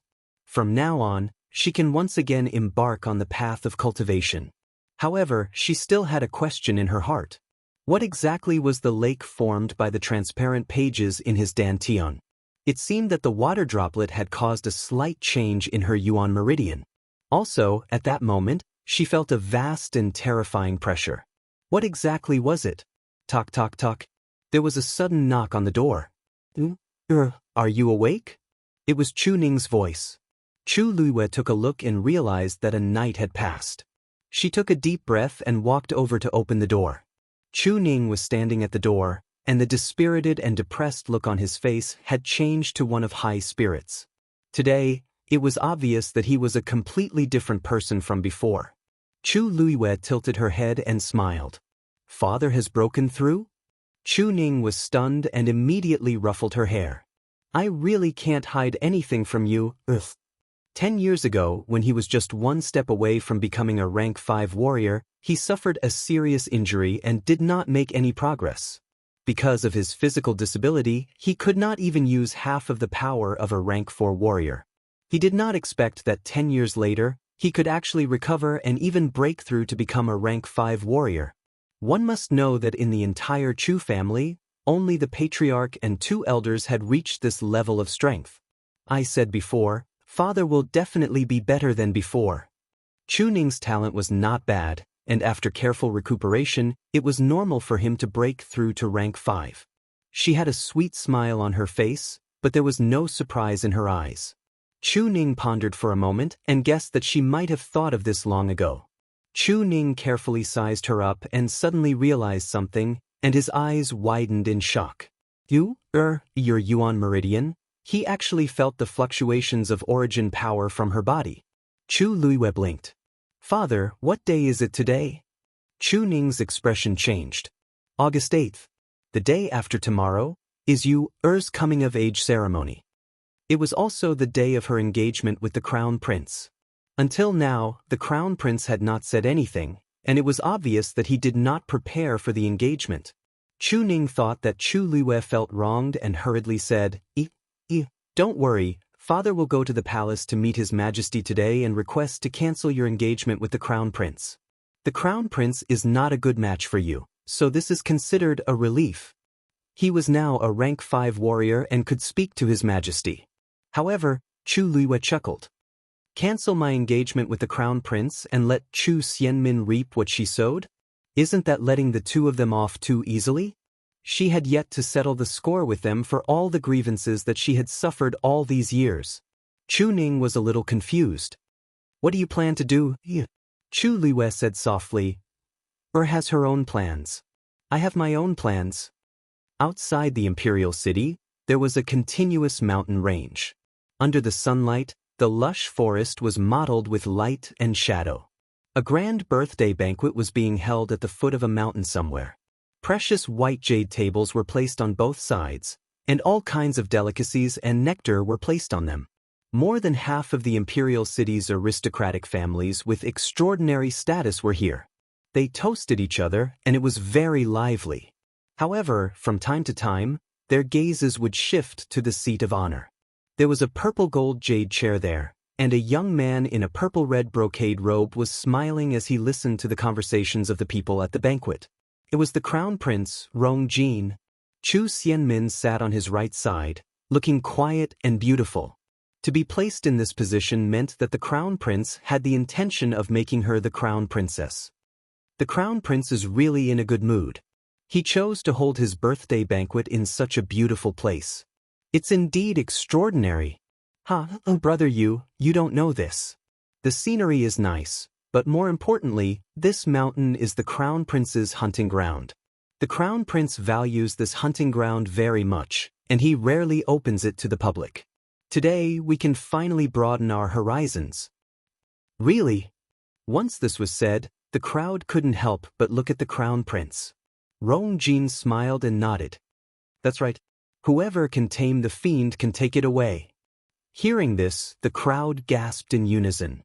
The Crown Prince is so generous. Someone couldn't help but tease. The Crown Prince is so generous. I'm afraid it's not for us but to make the beauty smile, right? If I remember correctly, third Chu Missy doesn't have a fiend yet. Chu Xinmin's cheeks flushed red as she looked at Rong Jin shyly. Rong Jin smiled and drank a cup of wine. If you're not as skilled as others, how can you blame Minmin for snatching your fiend? The crowd laughed in support. Some of the aristocratic family's daughters were naturally angry and jealous, but they knew that they didn't stand a chance after seeing the situation, so they could only bear with it secretly. Rong Jin waved his hand.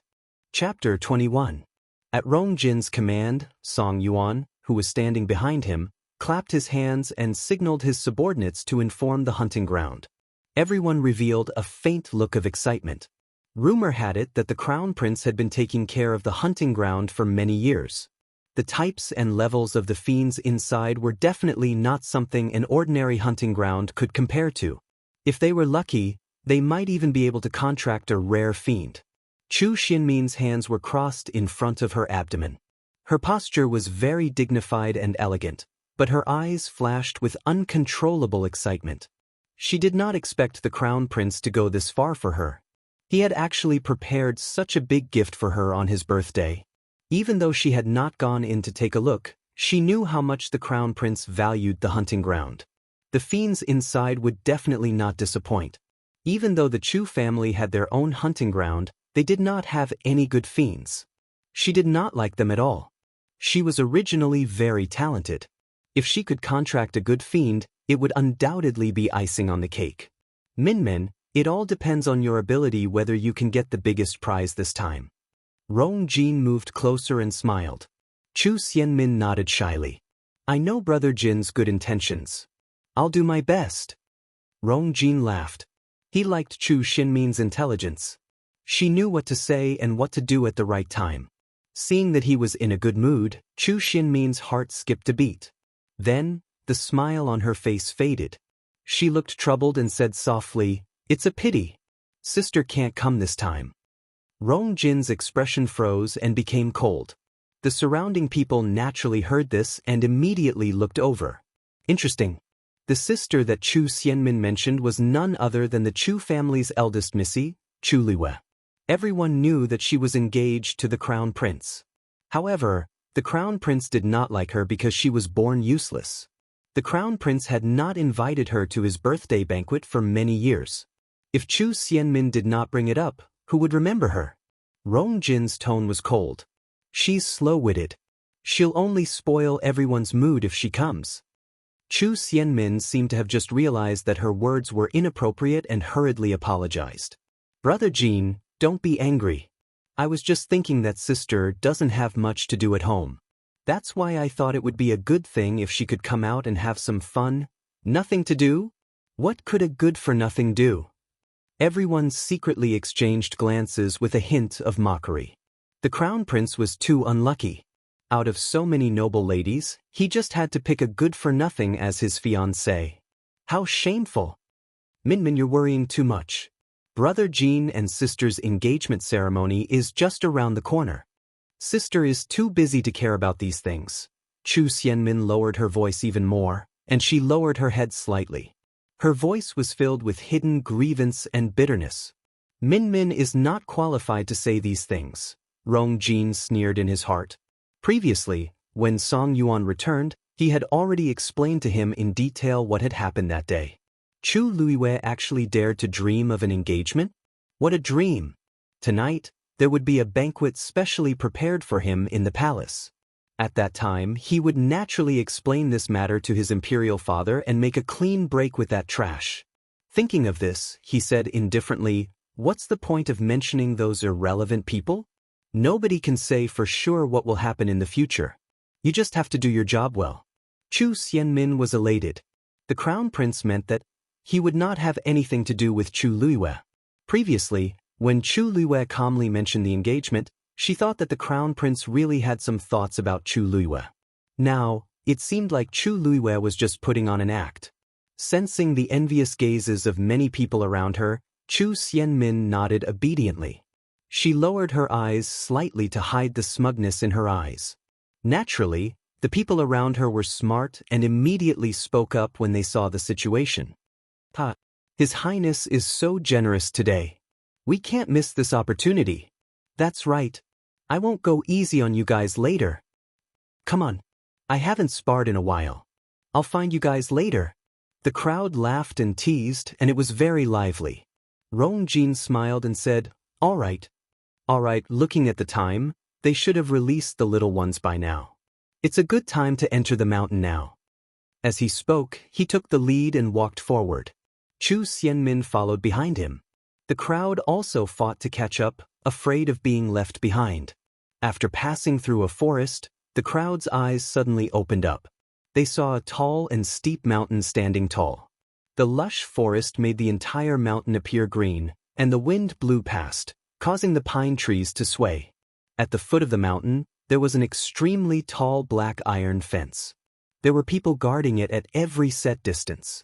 These guards were also very strong and seemed to be very capable. The crowd could not help but be secretly surprised. Just the maintenance of this hunting ground was probably not a small sum of money.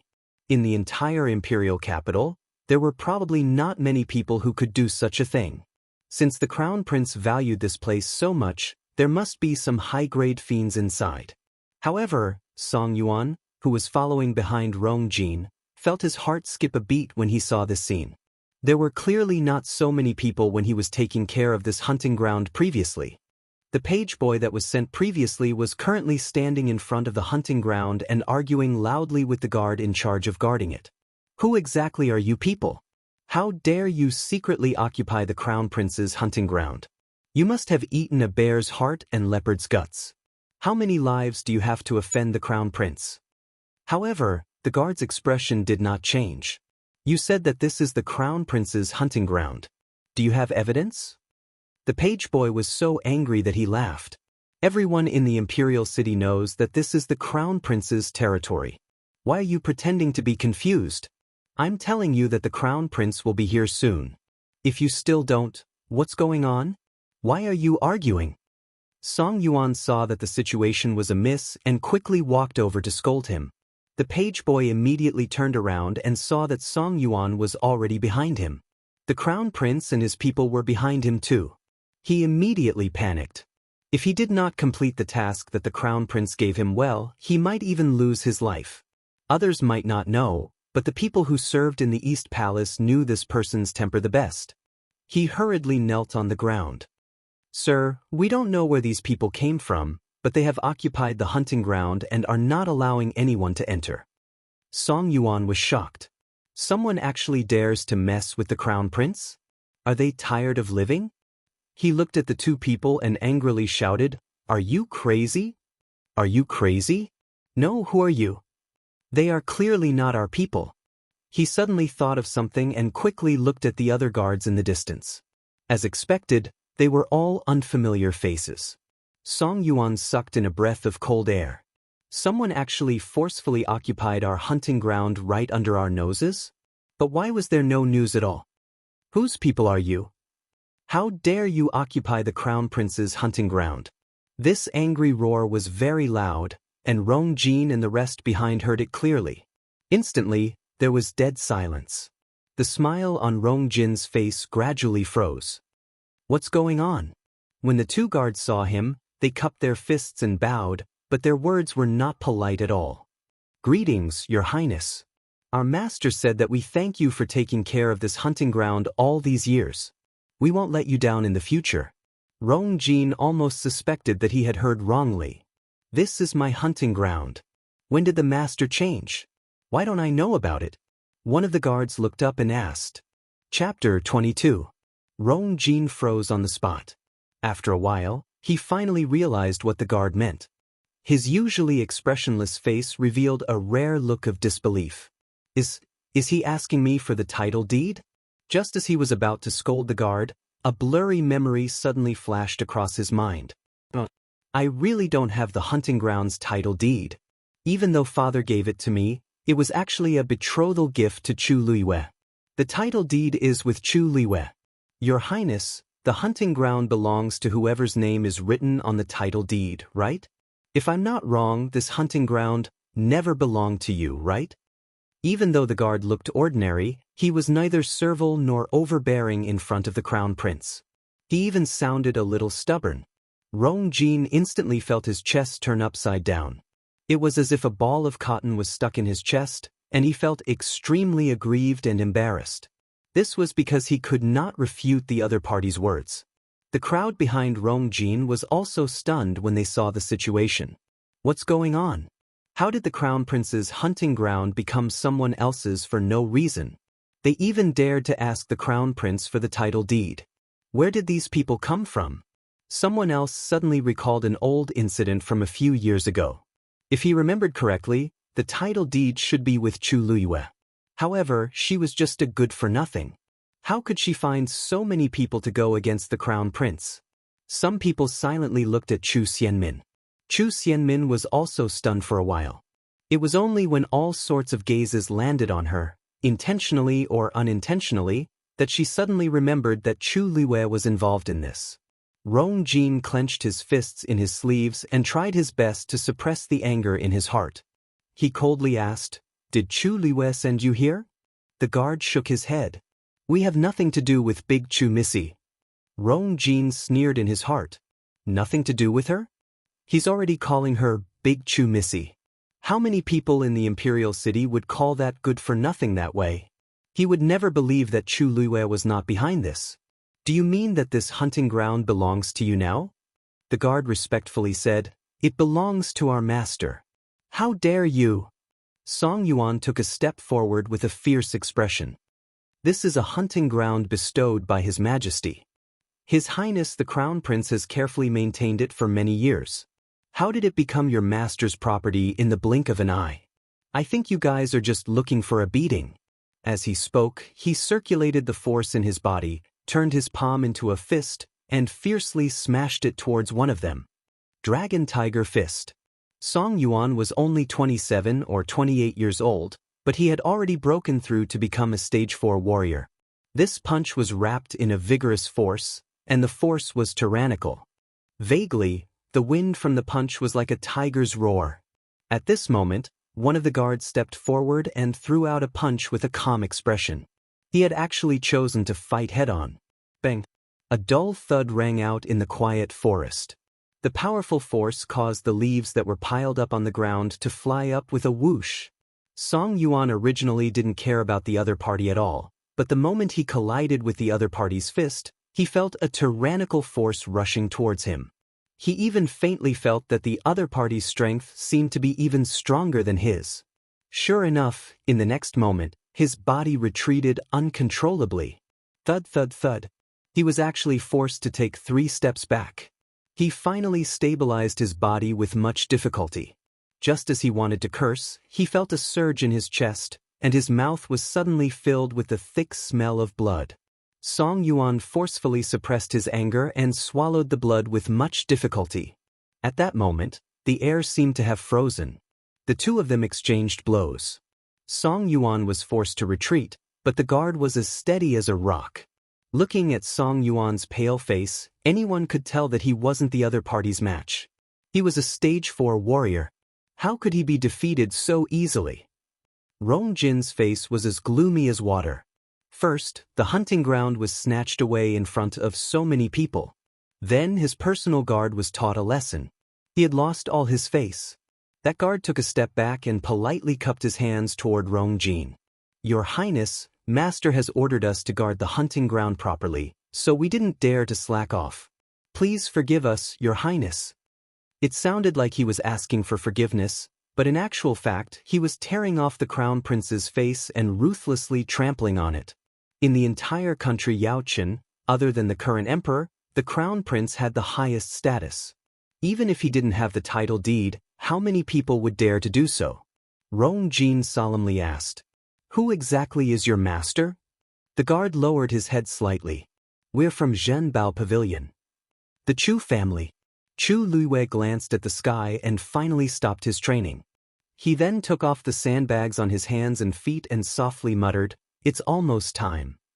It's about time. Indeed, after a while, hurried footsteps could be heard. It was First Elder's page boy. His face was filled with undisguised schadenfreude. "Chu Luiyue, First Elder wants to see you." When he came, he saw how terrible First Elder's expression was. This time, Chu Luiyue was definitely in big trouble. Chu Luiyue lightly glanced at him. "Who were you calling just now?" The page boy inexplicably shuddered and couldn't help but think of Chu Lianxing. He heard that he was directly chopped up by Chu Luiyue because he spoke rudely to Chu Luiyue. He actually almost forgot that the current Chu Luiyue was no longer the same as before. The arrogance he had when he came inexplicably disappeared, and the page boy's voice also became a little guilty. "Why, Missy, First Elder wants to see you."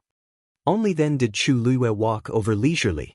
"If you don't know how to call people, you don't have to use your tongue. Do you understand?" Chu Luiyue spoke slowly, but it made the page boy suddenly panic and hurriedly nod. Chu Luiyue then followed him to the front hall unhurriedly. The place she lived in was very remote, and it would take a long time to walk there. The page boy gradually became anxious, but he didn't dare to rush her. He could only hold it in. After a long time, Chu Luiyue asked seemingly unintentionally, "Who's here?" "It's Tai." The page boy answered instinctively and only realized that it was inappropriate when he opened his mouth. However, the invisible pressure from Chu Luiyue's body made him have no choice but to speak obediently. "It's the Crown Prince's men." Chu Luiyue didn't say anything, but he sneered in his heart. Even at this point, Rong Jin still refused to show himself. It was obvious that he hadn't suffered enough losses. The Chu family's front hall. First Elder and a middle-aged man sat opposite each other. Chu Xianmin sat beside First Elder. The man had a square face and ordinary looks. There was a half-inch-long scar on his cheek, which made him look ferocious. He sat there boldly and didn't say anything, but it made First Elder, who was sitting opposite him, feel uneasy. This was the Crown Prince's confidant. His arrival was already worrying, and what he said just now, this Chu Luiyue was too bold. "Missy is here." The few people in the front hall looked up together and saw Chu Luiyue walk in. First Elder finally couldn't hold it in. He slammed the table and angrily reprimanded. Chapter 23. Chu Luiyue looked at him nonchalantly and half-smiled. "First Elder, why do you like to make people kneel so much? Do you really think that everyone's knees are as soft as yours?" First Elder's anger was stuck in his chest, and his face turned red. Chu Luiyue was really arrogant. He dared to do it again and again. He used such a tone to talk to him again and again. Chu Xianmin, who was at the side, immediately went forward to support First Elder and persuaded him. "First Elder, don't be angry. It's not good for your health." "Sister?" She might have done it because she couldn't think straight. "Sister, you should quickly apologize to First Elder and Lord Zhao." She looked at Chu Luiyue anxiously and worriedly as if she was really thinking for her. "Minmin, you don't have to speak up for her. This vile creature was a heartless thing to begin with. Otherwise, she wouldn't have done such a despicable thing." First Elder was furious and scolded her angrily. Chu Luiyue's eyes were cold as she raised her brows and asked, "First Elder, if I'm an evil creature, then what is everyone in the Chu family? Don't forget that I'm the eldest daughter of the Chu family's first wife. What's more, I'd like to hear what I've done to make Grand Elder so angry." In their bones, the same blood flowed through their veins. Wouldn't such humiliation implicate the entire Chu clan?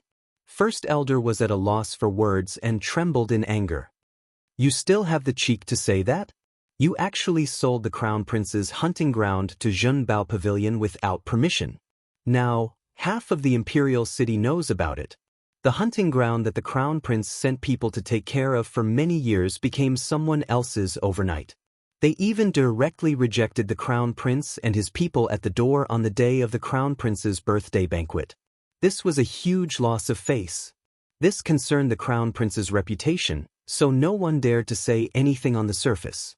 However, this matter had secretly spread to all the aristocratic families in the Imperial City as if it had grown wings. If one thought carefully, many people would remember that the hunting ground was given to Chu Luiyue by the Emperor. Now that the hunting ground had become Zhenbao Pavilion's property, it naturally had something to do with Chu Luiyue. Now, the Chu family had become the laughingstock of the entire imperial capital. Chu Luiyue thought to himself, Zhenbao Pavilion really has a strong background. They can actually make the Crown Prince suffer. Ordinary people simply could not withstand the crown prince's power. Even if they had the title deed, they would not be able to gain any advantage in front of the crown prince. Zhenbao Pavilion was clearly not a place that Rong Jin dared to provoke. If there was a chance, he could investigate in secret. Chu Luiyue thought so in his heart, but the expression on his face did not change. That hunting ground is mine to begin with. Don't tell me that I have to depend on others for how I want to deal with it. She said it so confidently, as if she didn't think there was anything wrong with it. The first elder was stunned as well. Zhao Chen furrowed his brows. First Miss Chu, are you saying that you were the one who sold the title deed? Initially, he had thought that Chu Luiyue was brainless and had been tricked into giving away the title deed. But now, it seemed like he had done it on purpose. Chu Luiyue nodded calmly. So what? Zhao Chen suddenly stood up and stared at Chu Luiyue with his sharp and fierce eyes. An invisible pressure immediately enveloped the entire room. First Miss Chu's name is indeed written on the title deed, but you might have forgotten one thing. This hunting ground is a betrothal gift that His Majesty bestowed upon you. Logically speaking, only when you become the crown prince consort will this hunting ground truly belong to you. The current you has no right to deal with it on your own. Chu Luiyue tilted her head. Officer Zhao, you seem to have forgotten something as well. In another 2 days, it will be my 14th birthday, which is also the day of my engagement with the crown prince. I'll be the crown princess soon. What's wrong with selling a hunting ground? Could it be that the crown prince has no intention of getting engaged to me? Her expression was innocent, and her eyes were filled with confusion as if everything was natural. Zhao Chen was instantly speechless, and his heart was filled with anger. Is this Chu Luiyue crazy? She's just a good-for-nothing, yet she wants to become the crown princess? When Chu Xianmin heard the words, crown princess, she was furious. She really won't cry until she sees the coffin. The crown prince hasn't said anything yet she's still dreaming. She looked at Zhao Chen's gloomy face and softly said, "Don't worry." She softly said, "Officer Zhao, sister is in the wrong in this matter, but who are you to judge whether I'm in the right or not?" Chu Luiyue interrupted her. Chu Xianmin looked aggrieved, and tears quickly welled up in her eyes. She said pitifully, "It seems like sister is still angry with me? But sister, brother Jean and I are really not like what you think. If you sell the hunting ground in a fit of pique because of a misunderstanding, then it's really my fault." Her words seemed to be defending Chu Luiyue, but it only made people hate Chu Luiyue more and think that she was a short-sighted and narrow-minded person. Chu Luiyue smiled as if she didn't mean it. What did I misunderstand? I'm the one who has an engagement with the crown prince. What's there to misunderstand? Don't tell me you can steal my engagement? Chu Xinmin's face turned pale. Looking at it now, she really didn't have any right. Chu Luiyue was so arrogant because of the engagement. She lowered her head in grievance and didn't say anything else. Zhao Chen sneered. I didn't expect First Miss Chu to be so powerful. Everyone knew that the crown prince liked Chu Xianmin, but Chu Luiyue still used the engagement as an excuse. Let's see if she still has any face after His Highness cancels the engagement. Since First Miss Chu doesn't want the title deed back, then please explain it to His Majesty and the crown prince yourself. As he spoke, he looked at First Elder and cupped his hands. First Elder, please bring First Miss Chu to the palace to meet His Majesty for tonight's banquet. That's good too, you can discuss the engagement with the crown prince. The last sentence was filled with undisguised sarcasm. First Elder hurriedly said, Don't worry, Officer Zhao. Zhao Chen turned and left after he finished speaking. When he walked past Chu Luiyue, he purposely paused for a moment. First Miss Chu, take care of yourself. His murderous aura was directed at Chu Luiyue. Chu Luiyue's expression didn't change as she curved her lips into a faint smile. I'll return the same words to the crown prince. Zhao Chen met her gaze, and he immediately felt a biting cold pressure coming from her. His heart trembled subconsciously, and he subconsciously retracted his aura. He snorted, clenched his fists, turned, and strode away. First Elder glared fiercely at Chu Luiyue. Let's see if you still dare to be so presumptuous after tonight's banquet. Chu Luiyue shrugged. We still don't know who will have the last laugh. She then turned and left. First elder cursed. Evil creature. A smile quickly flashed across Chu Xinmin's eyes. After tonight, the Chu family and the crown prince would no longer tolerate Chu Luiyue. Princely mansion.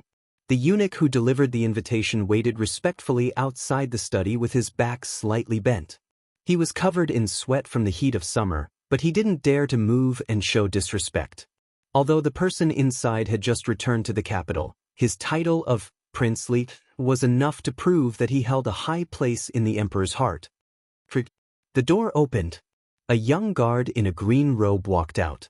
He knew that this person was Prince Li's personal guard, Yan Qing. He immediately greeted him respectfully. Greetings, Lord Yan Qing. Will Prince Li be attending the Crown Prince's birthday banquet tonight? This Prince Li had been back for almost a month and had never come out. He probably wouldn't come this time either. Of course, I'll be going. A young man's voice came from the study with a faint smile. It was low and clear like jade hitting each other. Chapter 24. Mingchui Palace. The lights were dazzling, and the lights and shadows intertwined. All the important people in the imperial city were gathered here. This was Crown Prince Rong Jin's birthday banquet. Rong Jin was the eldest son of the first wife and was made the crown prince the moment he was born. He was deeply loved by the emperor. In addition, he was talented and capable, so the emperor thought highly of him. With such a respectable status, many people naturally tried to curry favor with him. As long as one could gain the crown prince's favor, power and status would be at their fingertips. Everyone entered one after another, and the entire hall became increasingly lively.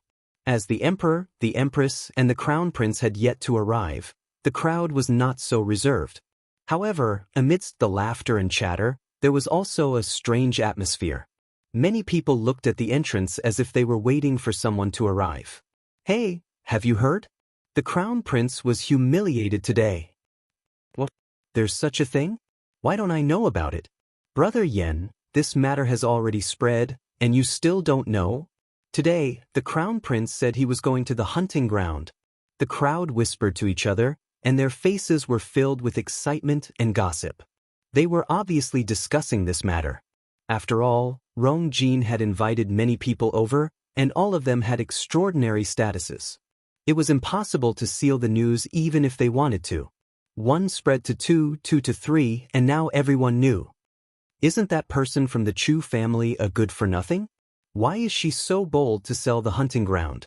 Everyone knows that the crown prince values the hunting ground and has spent a lot of effort on it all these years. She actually sold it just like that? Hey, what can a good-for-nothing know? She probably wants to attract the crown prince's attention. Ah, she's too stupid. If she took the initiative to return it to the crown prince might take pity on her. But now, she has completely offended the crown prince. The crown prince has long hated this marriage agreement. I think there will be a good show today. Just as the crowd was discussing excitedly, an announcement was heard outside the hall. Chu family's first elder, Chu Shao, has arrived. The hall instantly quietened down, and everyone immediately looked over. A group of people walked in. The person in front was the Chu family's first elder, Chu Shao. Behind him was Chu Yan and his wife, as well as Chu Xianmin. Chu Xianmin was wearing a long, snow-white dress with pink lotus flowers embroidered on it. It complemented her already pretty face and made her look even more lovely. Her appearance, when placed in the entire imperial city, could be considered to be at the top. In addition to her outstanding talent, she was given the title of Imperial City's #1 beauty. As soon as she appeared, everyone's eyes lit up. However, no one dared to reveal an infatuated expression. This was someone that the crown prince had taken a fancy to. Who would dare compete with the crown prince? Everyone then looked behind them. It was a handsome and somewhat familiar face. Chu Ning is here too? Someone exclaimed in surprise. A few years ago, Chu Ning was quite famous in the imperial capital. However, ever since he was injured and crippled, he almost never appeared in front of the public again. His sudden appearance today made everyone remember that there was such a person. He is Chu Liuyue's father. Of course he has to come today. I'm afraid he has to apologize, some people secretly guessed. All kinds of gazes fell on Chu Ning, but his expression was calm, as if he didn't notice the crowd sizing him up. Beside him, there was a young girl. She looked to be no more than 13 or 14 years old.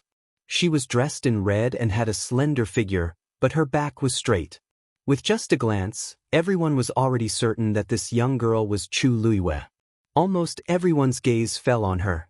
Born a good-for-nothing, she had no sense of existence for many years, but she sold the hunting ground without permission, causing the crown prince to lose face. How could everyone not be curious about her? The hall became quieter and quieter, and the air seemed to have frozen. The lanterns were bright and reflected the light. She took a step forward, and the bright light fell on her face. Everyone's eyes flashed with a trace of amazement. A small, pale face was reflected in everyone's eyes. Her eyebrows were like distant mountains, her nose was delicate, and her lips were red without any makeup. It was an extremely beautiful face. The most eye-catching thing was that pair of obsidian black eyes, which were bright and clear. They were clear, clean, and unperturbed. Just one look seemed to make people unconsciously sink into them.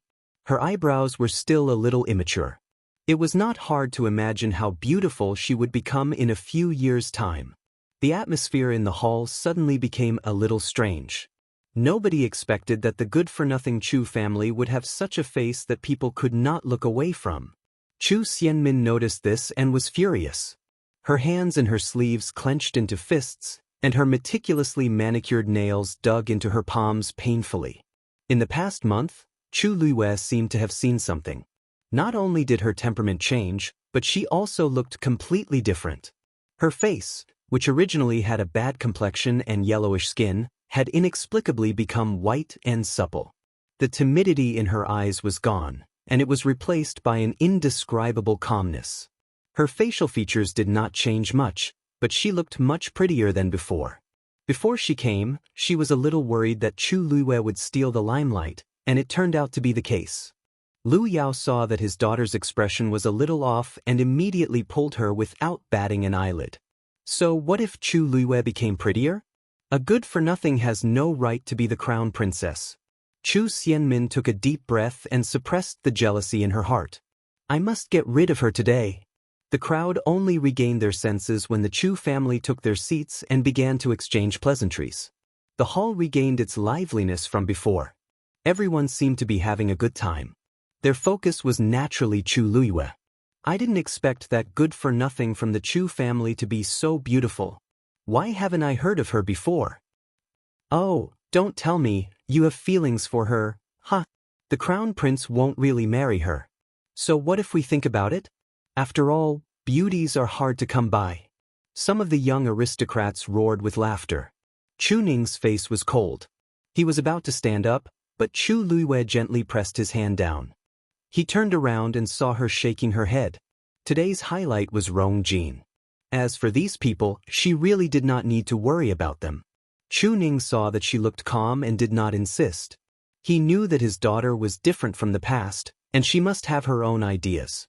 Chu Ning did not realize that he had unknowingly begun to treat Chu Luiyue as his backbone.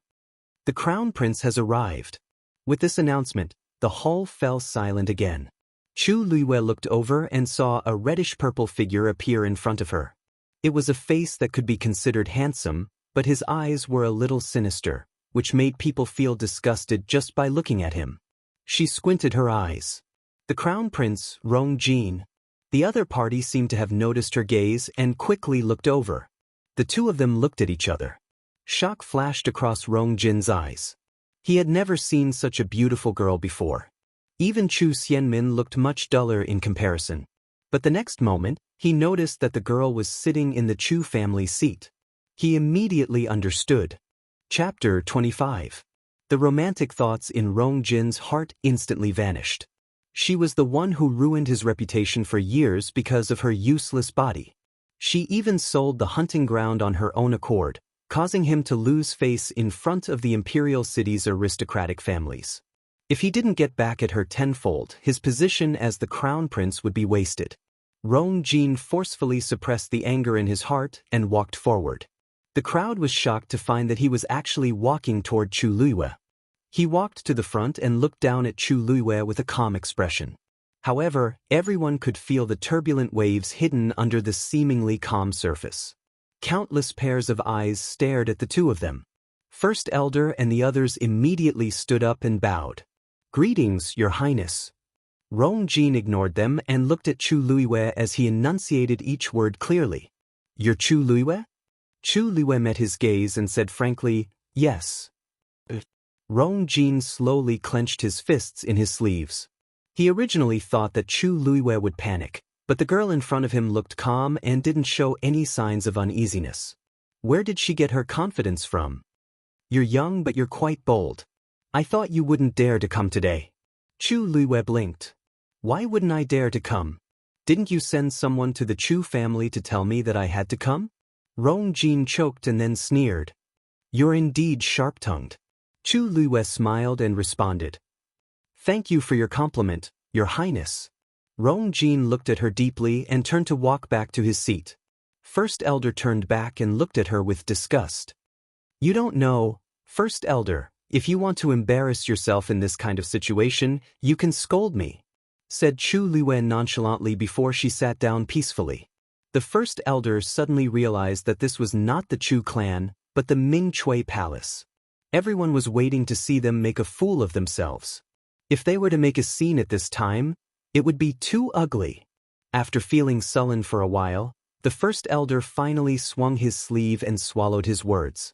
The Crown Prince was obviously filled with hatred for Chu Luiwe. He would definitely make things difficult for him later. At that time, all he had to do was kick Chu Luiwe out in time. The hall quickly regained its liveliness, but there were still many people who were secretly sizing up Chu Luiwe. She didn't seem to care as she sat peacefully in her seat, but in reality, she had already quickly observed those people. In addition to the seats of His Majesty and the Empress in the middle, the hall was divided into two parts. The people sitting at the very front were the noble princes and princesses. Previously, she had inquired that the current emperor had 9 princes and 3 princesses. Among them, 3 princes and 1 princess had died young. As a result, only 6 princes and 2 princesses were still alive. Opposite the crown prince sat a man dressed in black. He looked like he was about the same age as the 3rd prince, but his facial features were resolute and handsome, and his aura was completely different. He had a murderous aura around him. It was a feeling that could only be honed on the battlefield. This was the 3rd prince, Rongjio. He entered the Northwest Army at 15 and was considered a young general. He had a high reputation in the army. It was also because of this that his birth mother could go against the crown prince even though she was just a noble. The court had long been secretly divided into 2 factions. Even though the crown prince had the upper hand, Rongjio couldn't be underestimated. Beside Rongjin was naturally Prince Ping, the 5th prince, Rongqi. He was also one of the 2 princes with a title other than the crown prince. 8th princess, Rongshu, and 9th prince, Rongfeng, sat beside Rongjio. However, there were still a few empty seats. Further back were the Si, Gu, Chu, and Lu family clans. The Chu family was behind the Gu family, and the Lu family was behind the Si family. Among the 4 big families, the Si family was the strongest, and the Chu family was the weakest. Originally, the Chu family was ahead of the Lu family. However, they gradually declined over the years, and the Lu family relied on their wealth to overtake them and sit firmly in 3rd place. Not long after Rongjin sat down, laughter was heard from outside the palace. At the same time, a stern announcement was heard. "His Majesty is here. Her Majesty is here. They're here." The crowd hurriedly stood up and bowed in that direction. "Long live His Majesty." Chu Luiwe also followed the crowd. Everyone please rise. Today is the Crown Prince's birthday banquet, so there's no need to stand on ceremony. A middle-aged man's deep laughter was heard. "Oh, Izhenjin, quickly go and find your brother." The crowd then saw the 4th princess, Rongzhen, behind the empress. Rongzhen was also the current empress's child and was a true princess. She looked to be around 16 or 17 years old, and her luxurious palace gown made her look even more beautiful. Then father, Did you agree to my request? Emperor Jiawen smiled dotingly. Of course. You're the most mischievous. Look at the others. Which one of them is as noisy as you? If I don't agree to your request, I'm afraid you'll turn the world upside down today. Rongzhen wrinkled her nose, but she still had a doting smile on her face as she happily walked to Rongjin's side and sat down. Even a fool could tell how much Emperor Jiawen doted on her. After the empress sat down, the crowd also sat down. Chu Luiwei quickly looked up. Emperor Jiawen, Rong Xiao. The last time she saw him was during the imperial court meeting. The imperial court meeting was held once every 3 years, and all the affiliated countries of the Tianling dynasty would come to have an audience with the emperor. With Rong Xiao's status, he could only stand at the very back and didn't even have the right to talk to her. However, she had a photographic memory, and she was already preparing to take over her father's position back then. Hence, she very carefully remembered everyone's appearance and their relationship with each other. Compared to back then, Rong Xiao seemed to have aged a little, and his expression and aura were very different. Yes, back then, he was lowly and could only stand among the crowd and look up at her from afar. But now, their positions had been completely flipped. However, she only took one look and quickly retracted her gaze. Emperor Jiawen felt a strange gaze landing on him, but he didn't find anything strange when he wanted to look. Rongjin just sat down and saw Rongjin's gloomy face.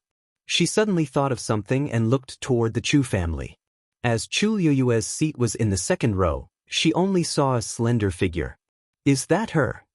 She leaned closer to Rongjin and asked softly. Rongjin grunted in response. What kind of thing is she? Brother, don't worry. I'll help you vent your anger. Rongjin's brows twitched, but he didn't say anything to stop her. This was a silent agreement. Rongjin was arrogant and didn't usually do things logically.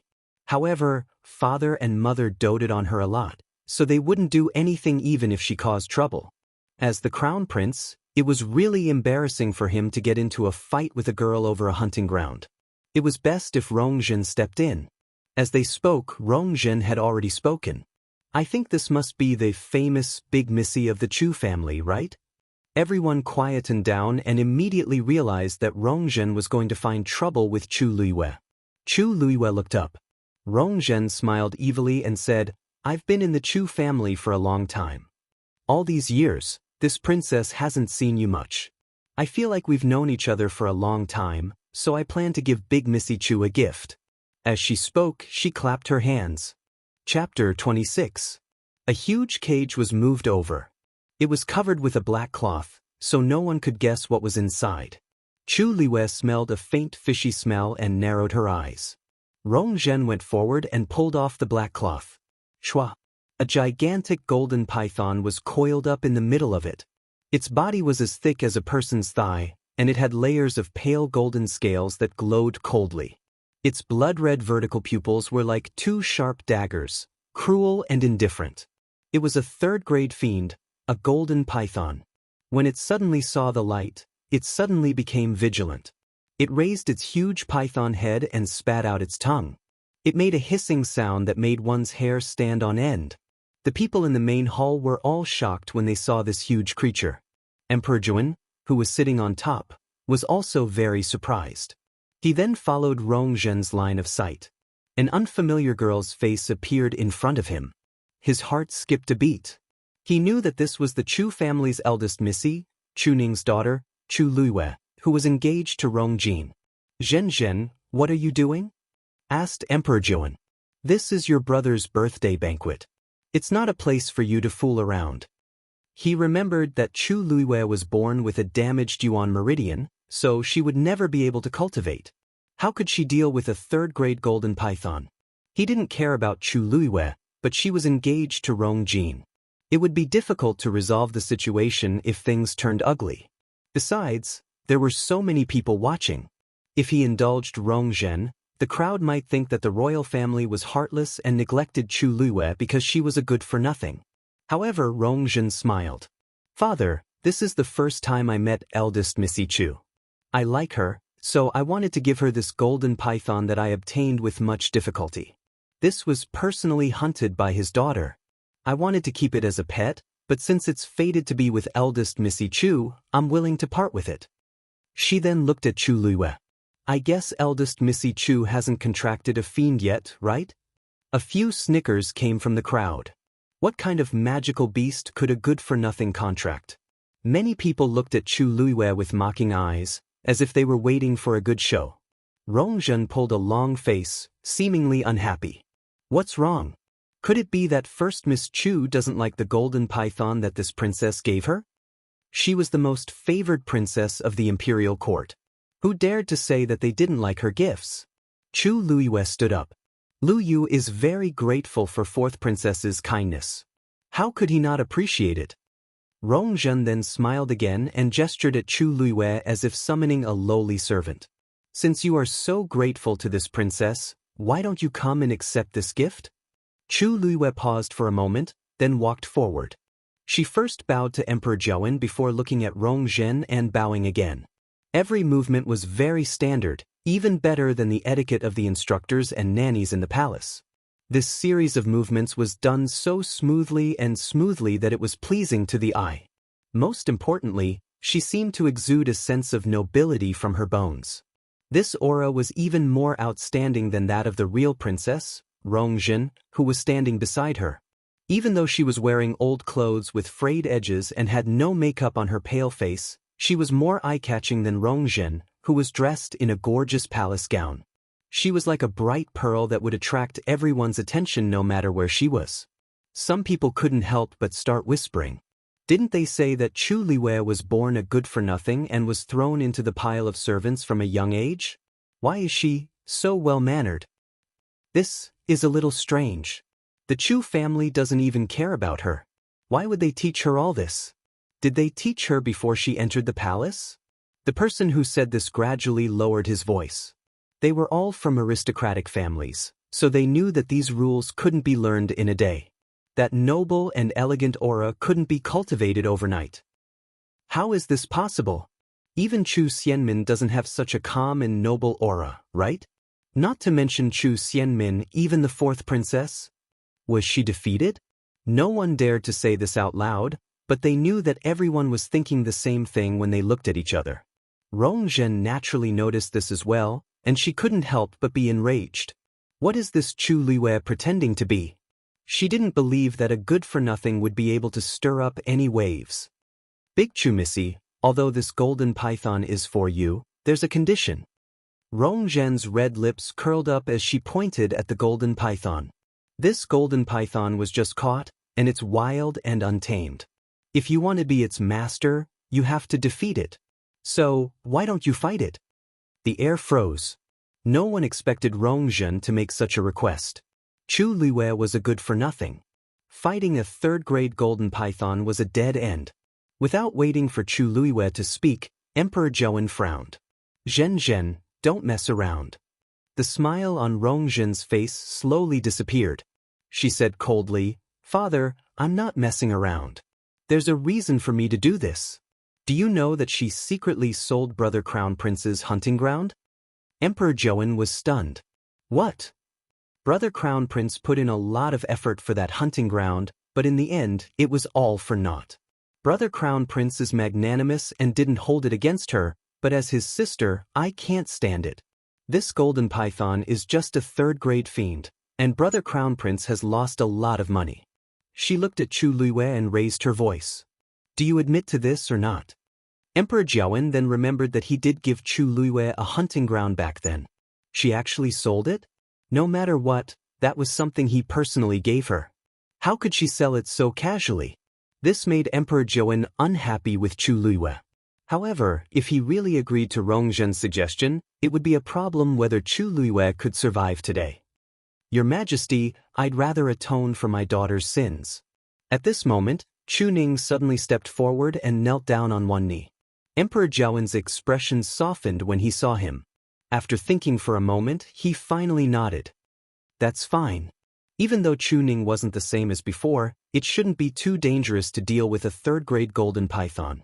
He was also Chu Luiyue's father, so it was most appropriate for him to step forward.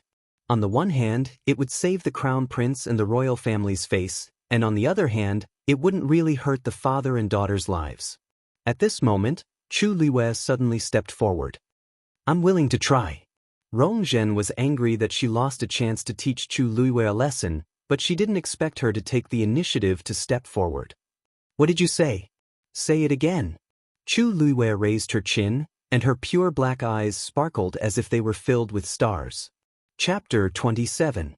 Everyone's jaws dropped in shock. What did she say? She actually dared to fight the golden python? This isn't just gutsy, she's crazy.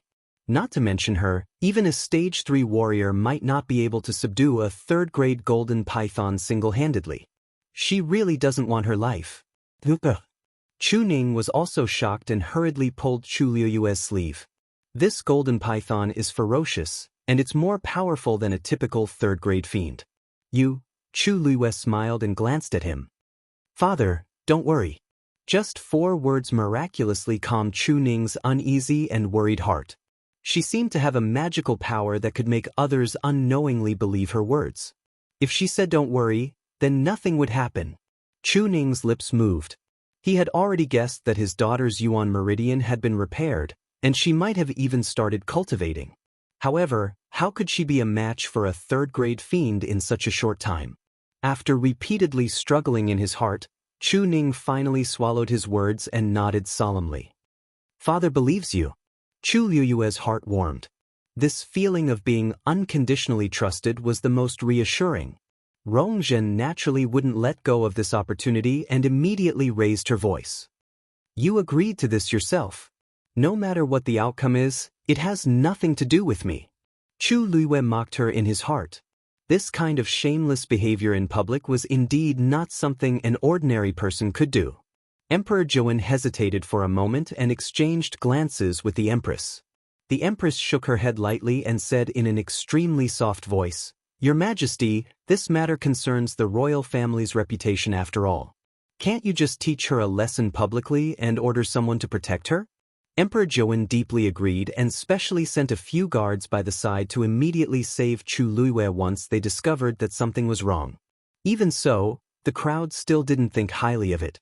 Chu Luiyue was simply courting death. Rong Zhen smiled delightedly and turned to return to her seat, but she was stopped by Chu Luiyue.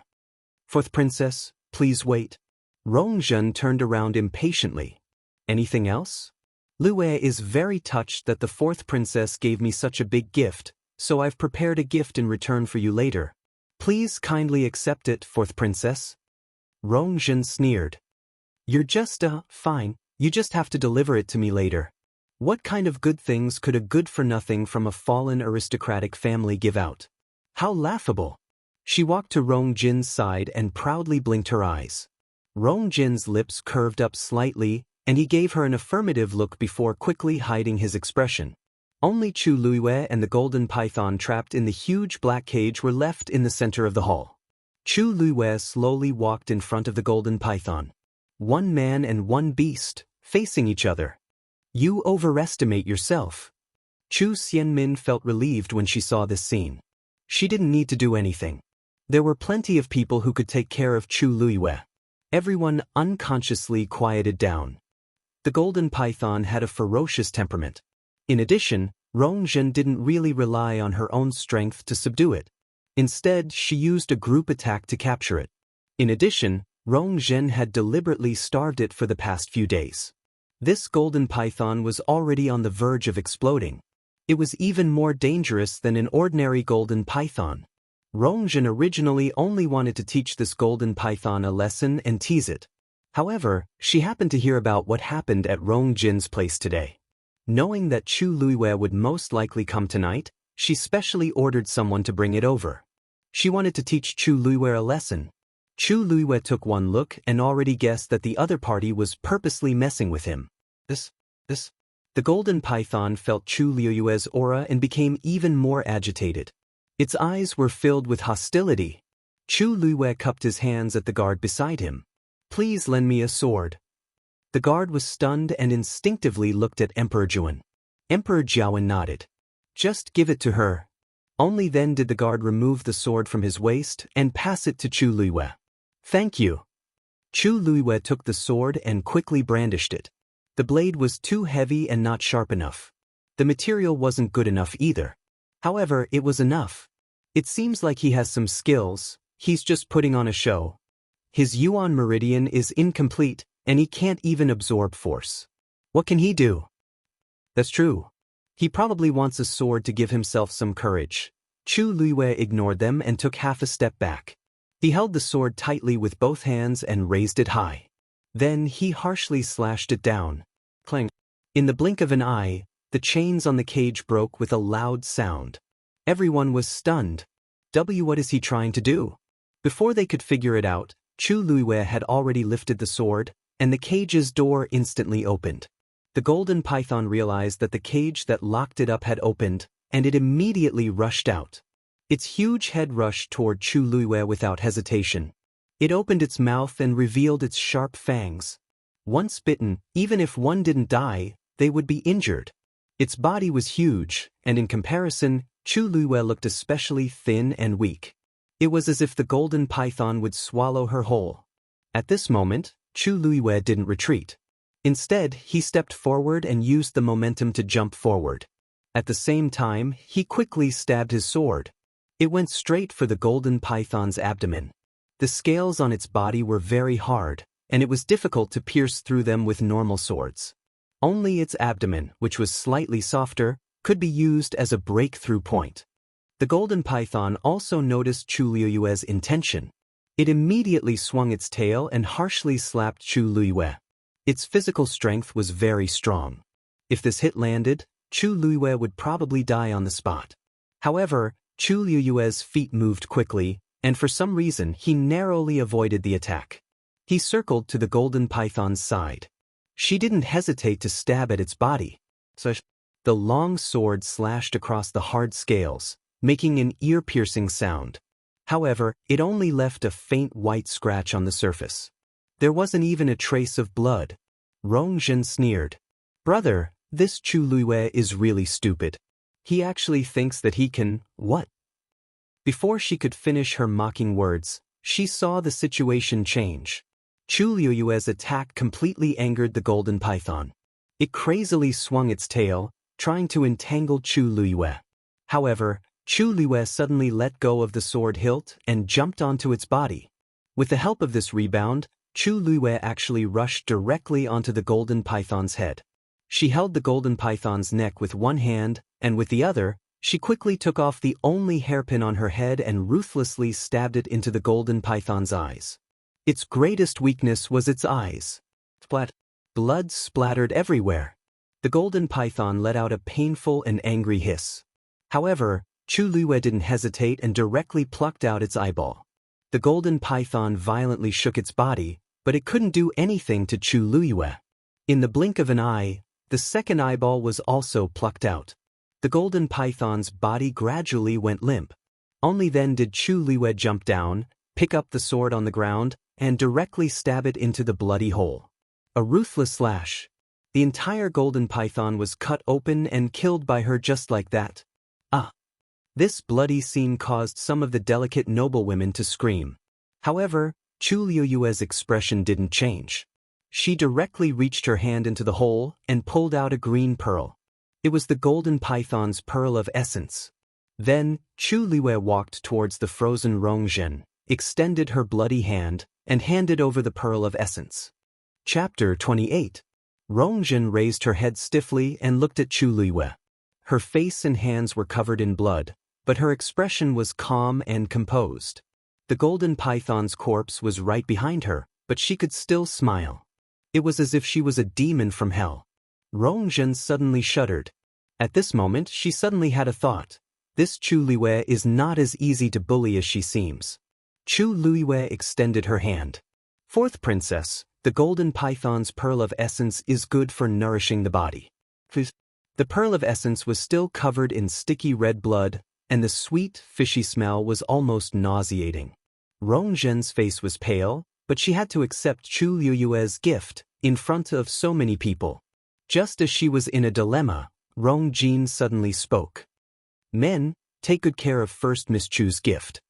As soon as he finished speaking, the guard at the side immediately stepped forward, intending to take the pill of essence. However, Chu Luiwei avoided the guard's hand and stared at Rong Zhen stubbornly. I originally thought that since my name was written on the title deed, it was mine and I could do whatever I wanted with it.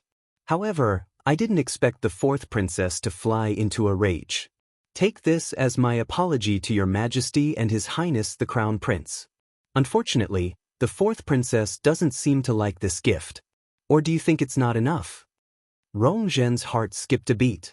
Although she was willful and spoiled, she was no fool. Chu Luiwei wanted her to accept it personally. If she didn't accept it, she would look very mean when she pressured Chu Luiwei earlier. There were so many people watching in the main hall, especially Imperial Father and Imperial Mother. It was fine if she damaged her reputation since she had always been like this. However, she couldn't afford to be criticized for implicating the royal family. She was able to please the Emperor and Empress largely because she knew her limits even though she often fooled around. Of course, I'm satisfied. Rong Zhen gritted her teeth and stood up. She asked the guard to step back and personally picked up the pearl of essence. It was so sticky and disgusting that she almost threw it away. She originally thought that she would be able to teach this Chu Luiwei a lesson, but who would have thought that she would end up being checkmated instead? She stared at Chu Luiwei with a deadly gaze and gritted her teeth. Flo. You. Very well. This princess will remember you. Chu Luiwei smiled faintly and bowed. Thank you for your concern, princess. Rong Zhen's anger was stuck in her chest, and it was about to explode. Enough. Rong Jin reminded her, and Rong Zhen could only suppress her anger. Rong Jin glanced at her unhappily. Why aren't you going to clean it up? It's so dirty, what do you think it looks like? As soon as he finished speaking, everyone in the hall fell silent for a moment.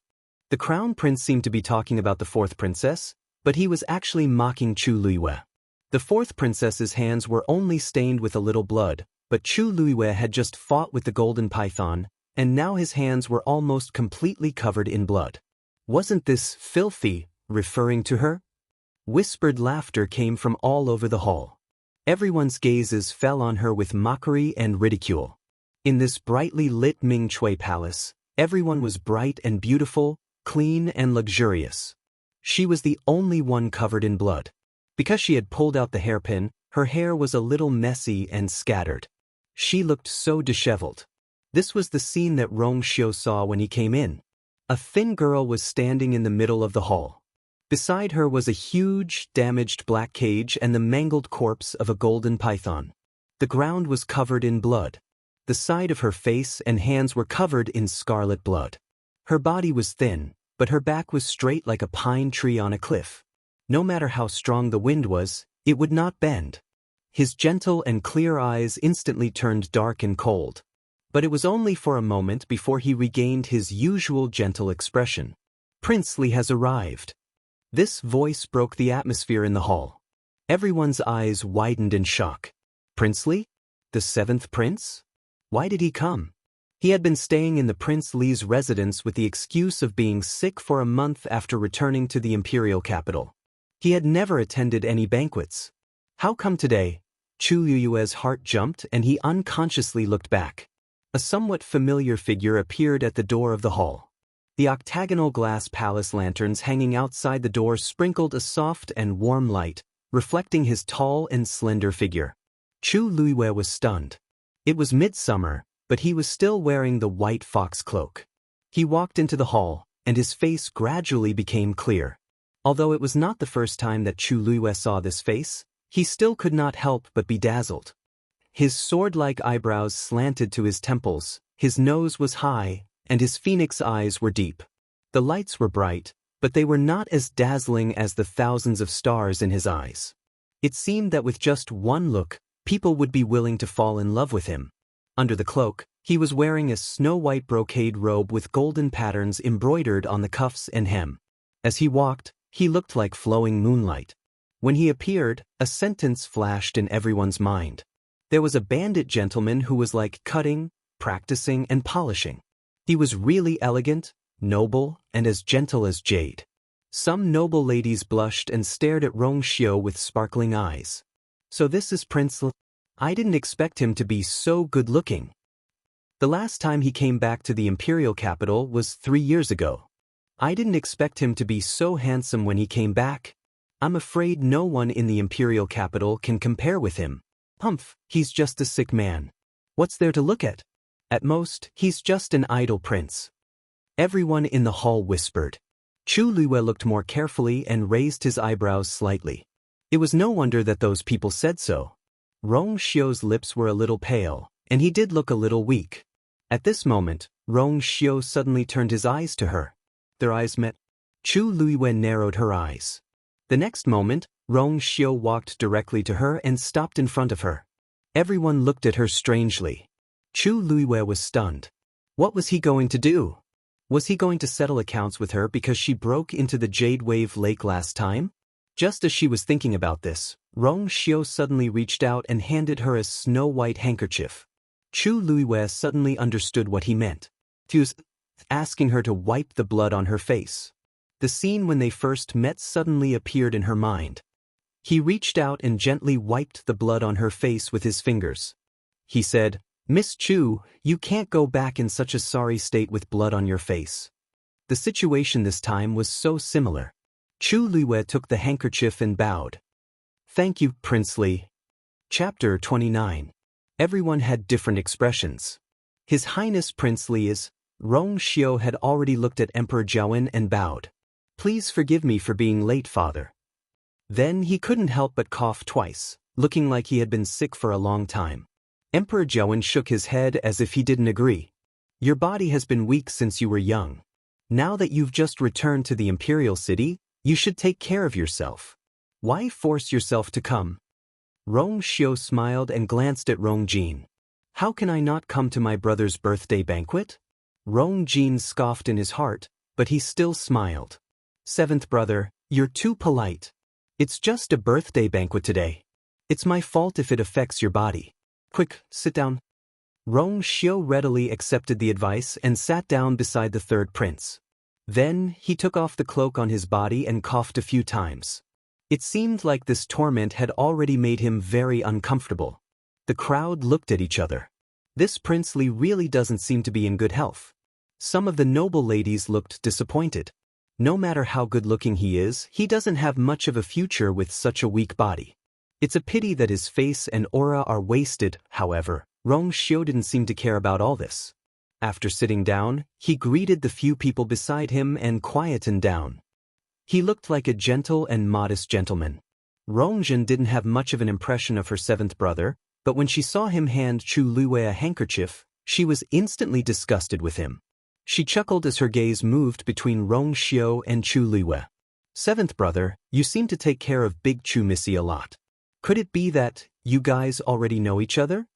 Rong Xiu smiled lightly. I've only returned to the imperial city for less than a month, and it's my first time out today. How can I know anyone else? Rongjin was still suspicious. Then, why are you helping her? Rong Xiu paused for a moment, and his smile faded. I just feel that it's not good to see blood today at my brother's birthday banquet. I came late. I don't know what happened earlier. Why did this place become like this? He poured himself a cup of tea and asked casually, if I remember correctly, first Miss Chu seems to be engaged? Who dares to treat the future crown princess like this at the crown prince's birthday banquet? Rongjin choked. Rongjin's face instantly turned even uglier.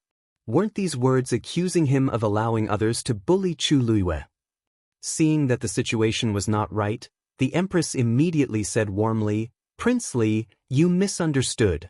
Rongjin felt like they were old friends at first sight, so she decided to give the golden python to her. I was just taming this golden python. Rong Xiu seemed a little surprised. Tame the golden python? Wasn't first Miss Chu born with a damaged yuan meridian and unable to cultivate? Then how can he tame the golden python? His seemingly puzzled question made the Empress and the others extremely embarrassed.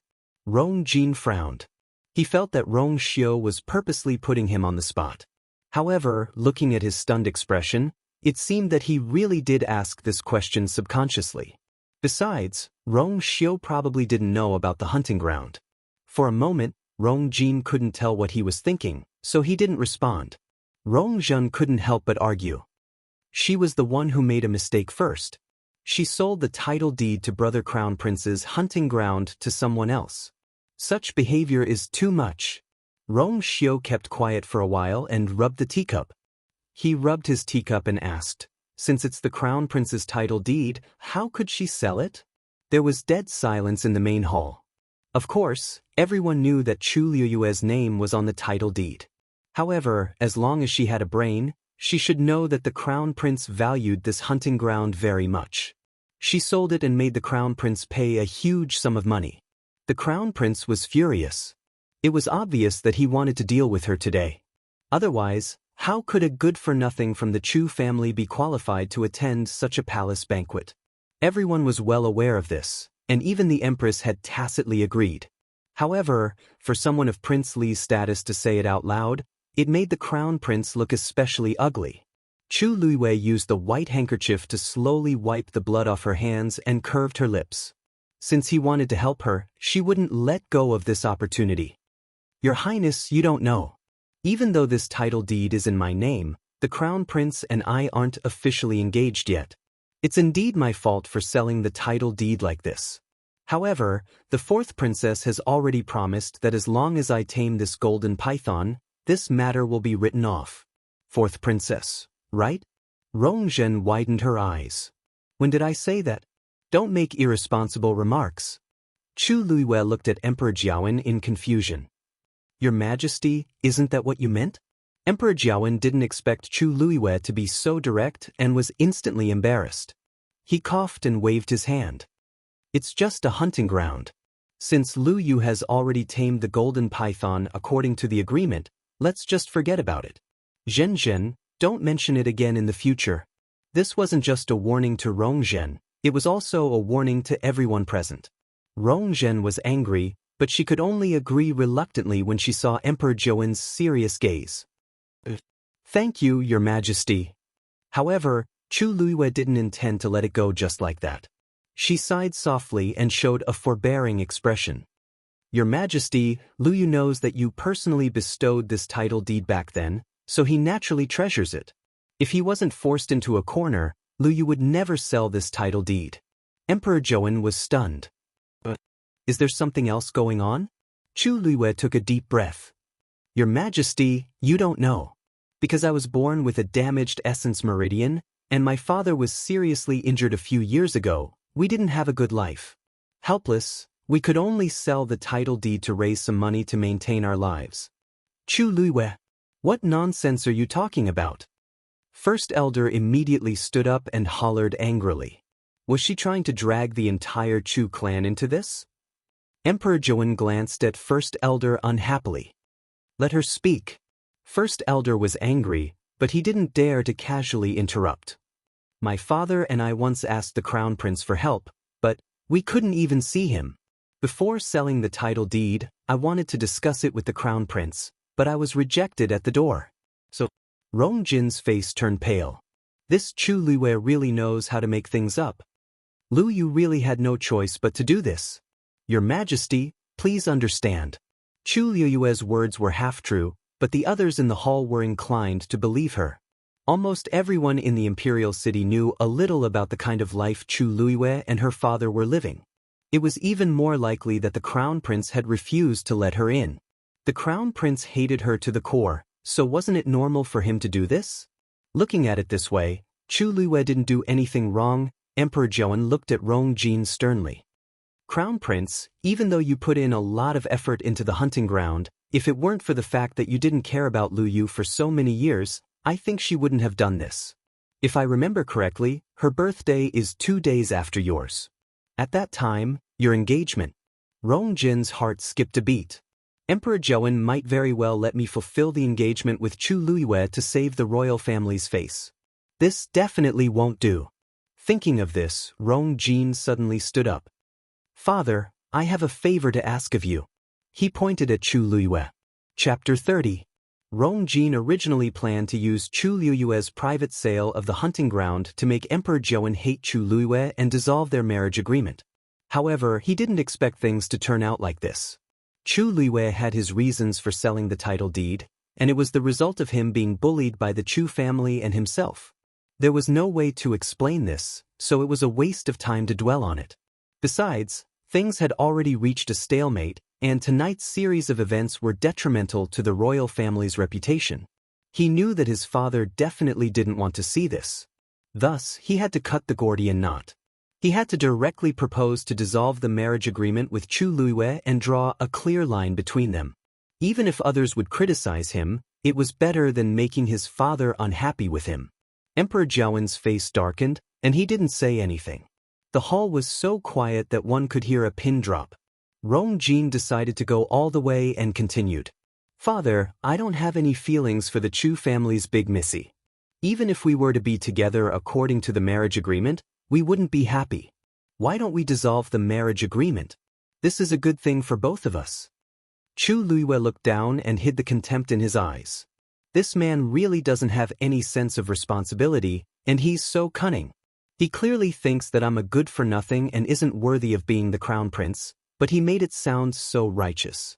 During the many years that the engagement had existed, he had never mentioned the cancellation of the engagement.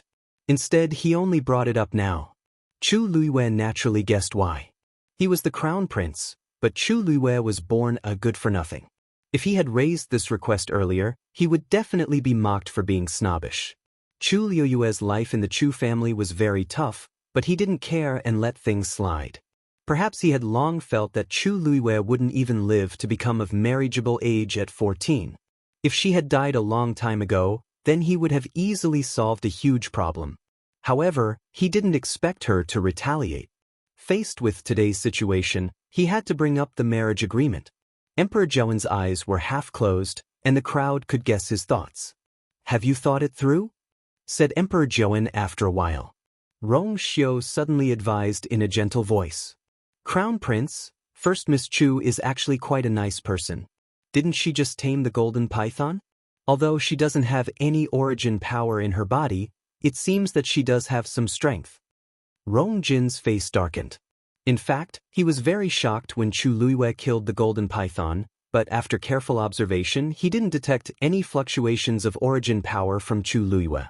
She was able to win mainly because she had found the golden python's weakness and attacked it with all her might. However, this kind of trick could only be used once or twice, but not more than once. In the end, strength was the true source of confidence.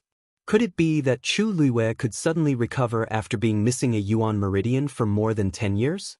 Thinking of this, Rong Jin said firmly, I'm not going to give you a chance. I've thought it through. He was going to inherit the throne in the future. A person like Chu Luiyue would only be a stain on his record.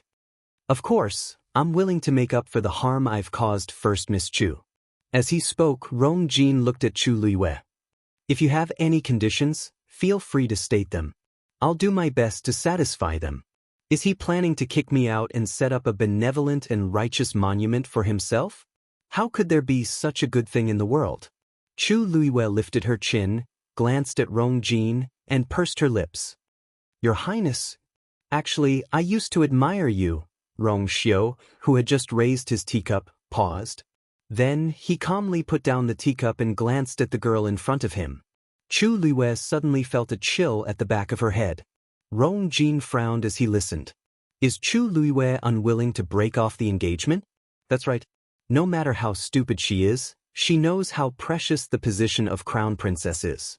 Just a moment ago, she purposely accused me of not caring about her and her father, but now, she's saying that she's always admired me? She's indeed a greedy and insatiable person. The thoughts that Rong Jin had when he saw Chu Luiyue's face completely disappeared. He impatiently interrupted Chu Luiyue. I said that you can state any conditions you want. You don't have to say anything else. Chu Luiyue's lips were pale, and her eyelashes trembled slightly. Then she smiled bitterly. Your Highness, don't worry. I know that I'm not good enough for you, so I've never had any delusions. I know that you have someone else in your heart. As she spoke, her gaze seemed to drift toward Chu Xianmin. I didn't even have the chance to go to your birthday banquets in the past. Third sister treated me well. She described everything vividly to me every time she came back. All these years, I only saw you a few times. There were many things that third sister told me, so I knew a thing or two. She paused and lowered her head. Her voice was calm and light, but it made one's heart ache. She knows what kind of tea you like to drink, what kind of books you like to read, and what kind of incense to make you sleep better. I don't know anything. Chu Xianmin's heart skipped a beat. That's not right. Why did these words sound so wrong? When the crowd in the hall heard this, they gradually figured it out and looked at Chu Xianmin. How is she telling Chu Luiwei this out of kindness? She's clearly showing off on purpose. She clearly knows that Chu Luiwei and the crown prince are engaged, yet she still says this in front of me? Also, it's fine that she knows what he likes to drink tea and read books, but she even knows about burning incense to sleep. TSK Disket. I thought that this third Missy was talented and gentle.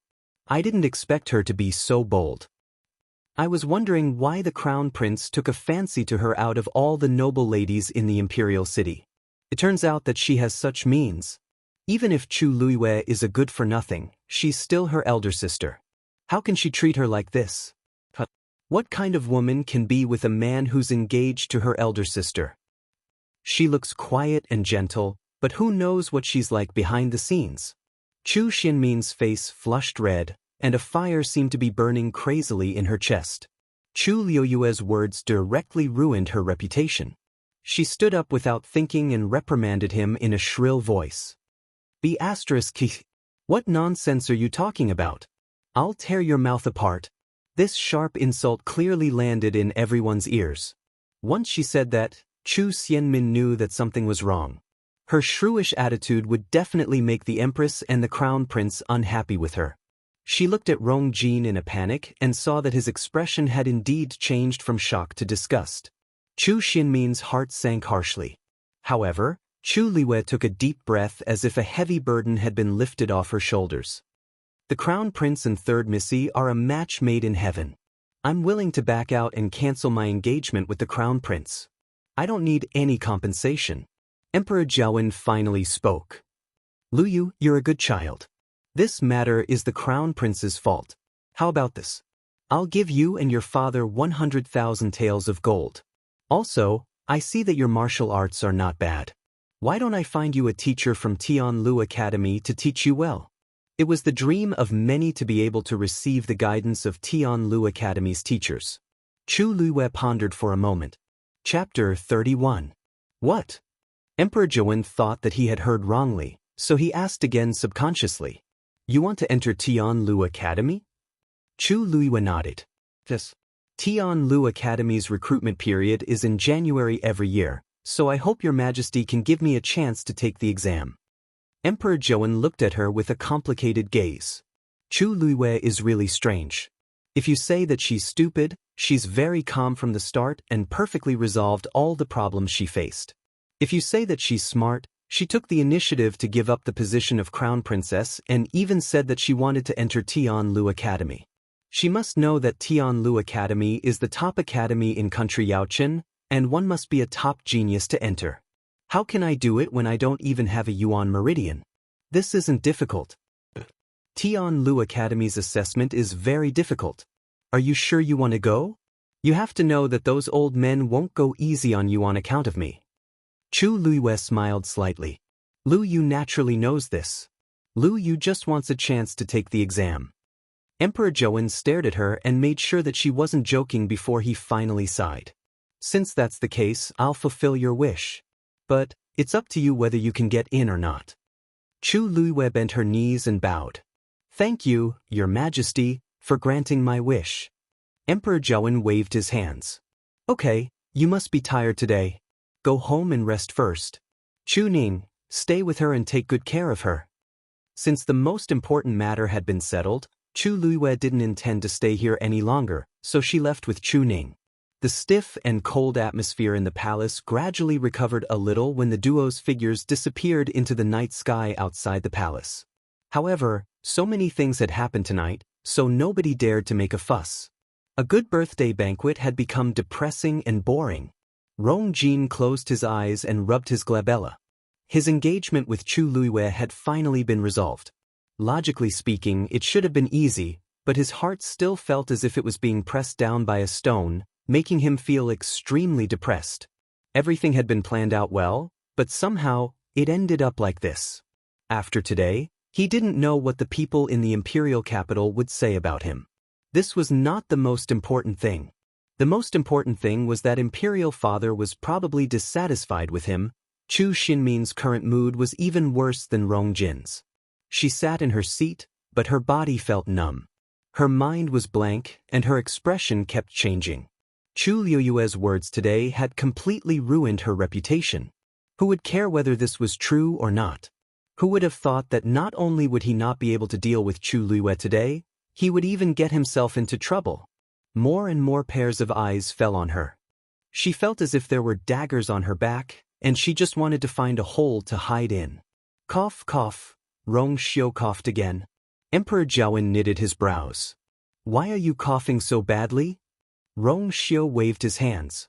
I didn't cough, cough. Before he could finish his sentence, he started coughing again, and his lips became even paler.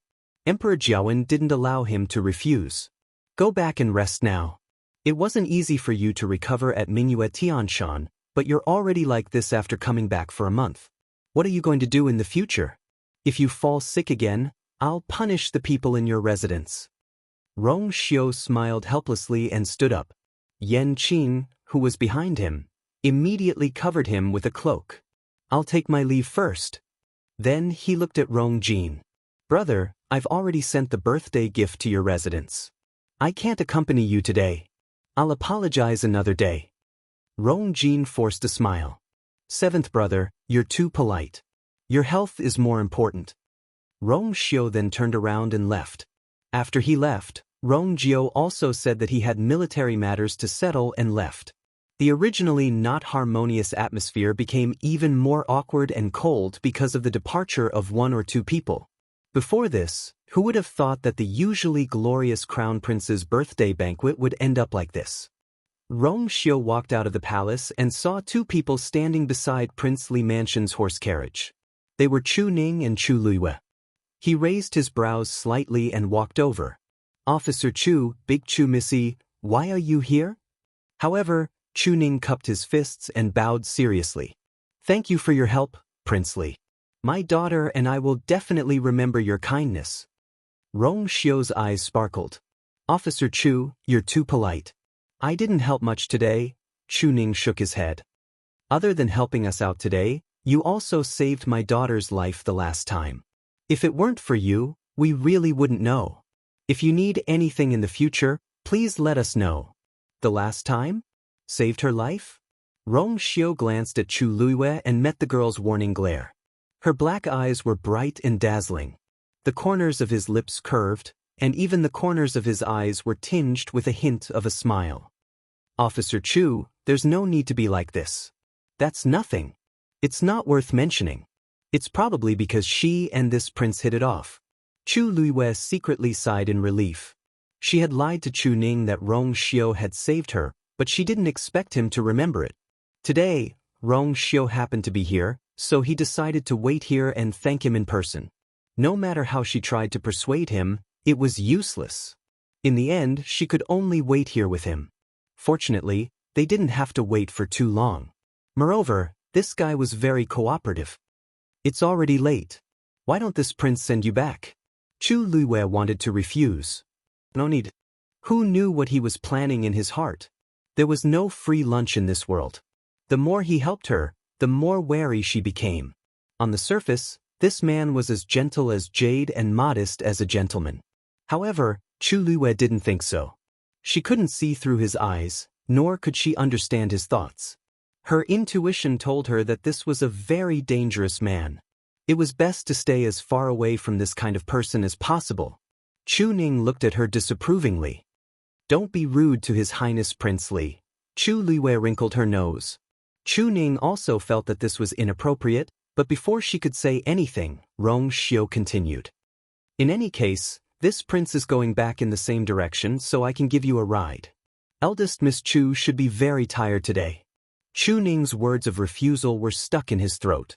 He had a life-and-death battle with that golden python, so he was indeed very worried about whether she was injured. After hesitating for a moment, he finally said, Then I'll have to trouble your Highness Prince Li, please. The carriage of the Prince Li's residence was very spacious and comfortable. It was more than enough for the three of them to sit down. Chu Luiwei sat next to Chu Ning, facing Rong Xiu. Chu Luiwei was very vigilant at first, but Rong Xiu closed his eyes as if he was resting after getting on the carriage.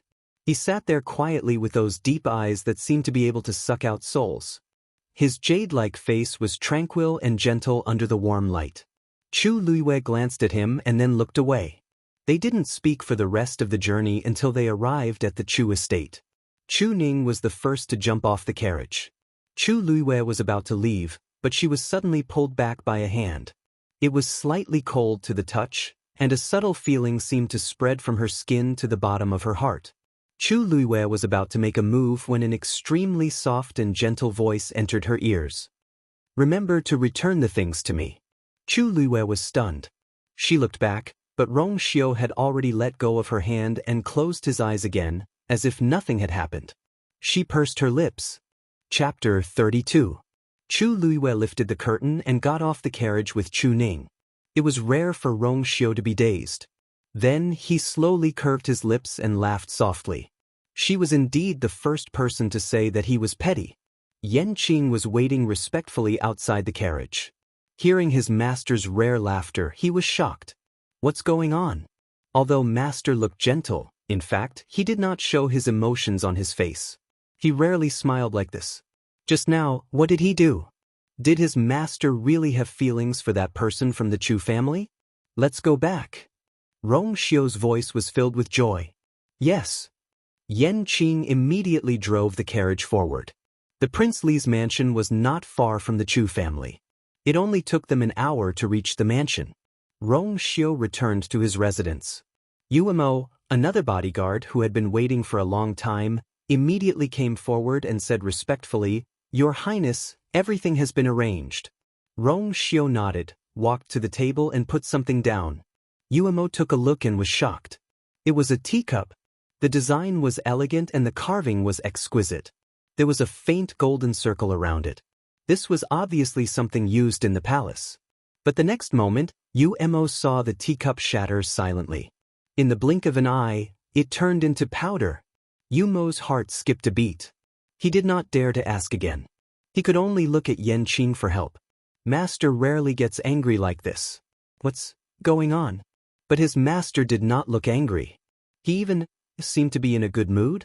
Yan Qing looked down and did not say anything. What should he say? Should he say that it was because of that person from the Chu family? Rong Xiu took off his cloak. Only then did Yuemo notice that there were traces of blood on his hand. He immediately cried out in shock. "Your Highness, you're injured." Didn't His Highness attend the Crown Prince's birthday banquet? How could he be injured? Rong Xiu looked down and saw that his hand was stained with blood. It was from her hand. It seemed that she did not wipe it clean. Her face and body were covered in blood. How could a handkerchief wipe them clean? Rong Xiu's eyes turned cold. What has Rong Zhen been doing recently? Yuemo didn't expect him to suddenly ask this question. After thinking for a moment, he immediately replied, "The fourth princess seems to want to change her contracted magical beast recently. She likes to go to the hunting ground." What an interesting interest. Rong Xiu was silent for a while. His slender fingers lightly knocked on the table twice as he lightly said, "Then let her have fun." His tone was calm, but Yuemo could hear a trace of cold, killing intent. Yuemo could not help but sigh inwardly. It was said that the fourth princess had a rude and unreasonable personality and had always been lawless. However, her master had always been too lazy to pay attention to such people. She didn't know what she had done to provoke her master's murderous intent. "Your Highness, do you want to take a bath and rest now?" The Rong Xiu's fingertips gently caressed it, as if there was a soft and warm touch. "Just tell them that this king has caught a cold today and is resting in bed. I won't see anyone." Yan Qing responded and immediately left. At the door, the Rong Xiu added another sentence.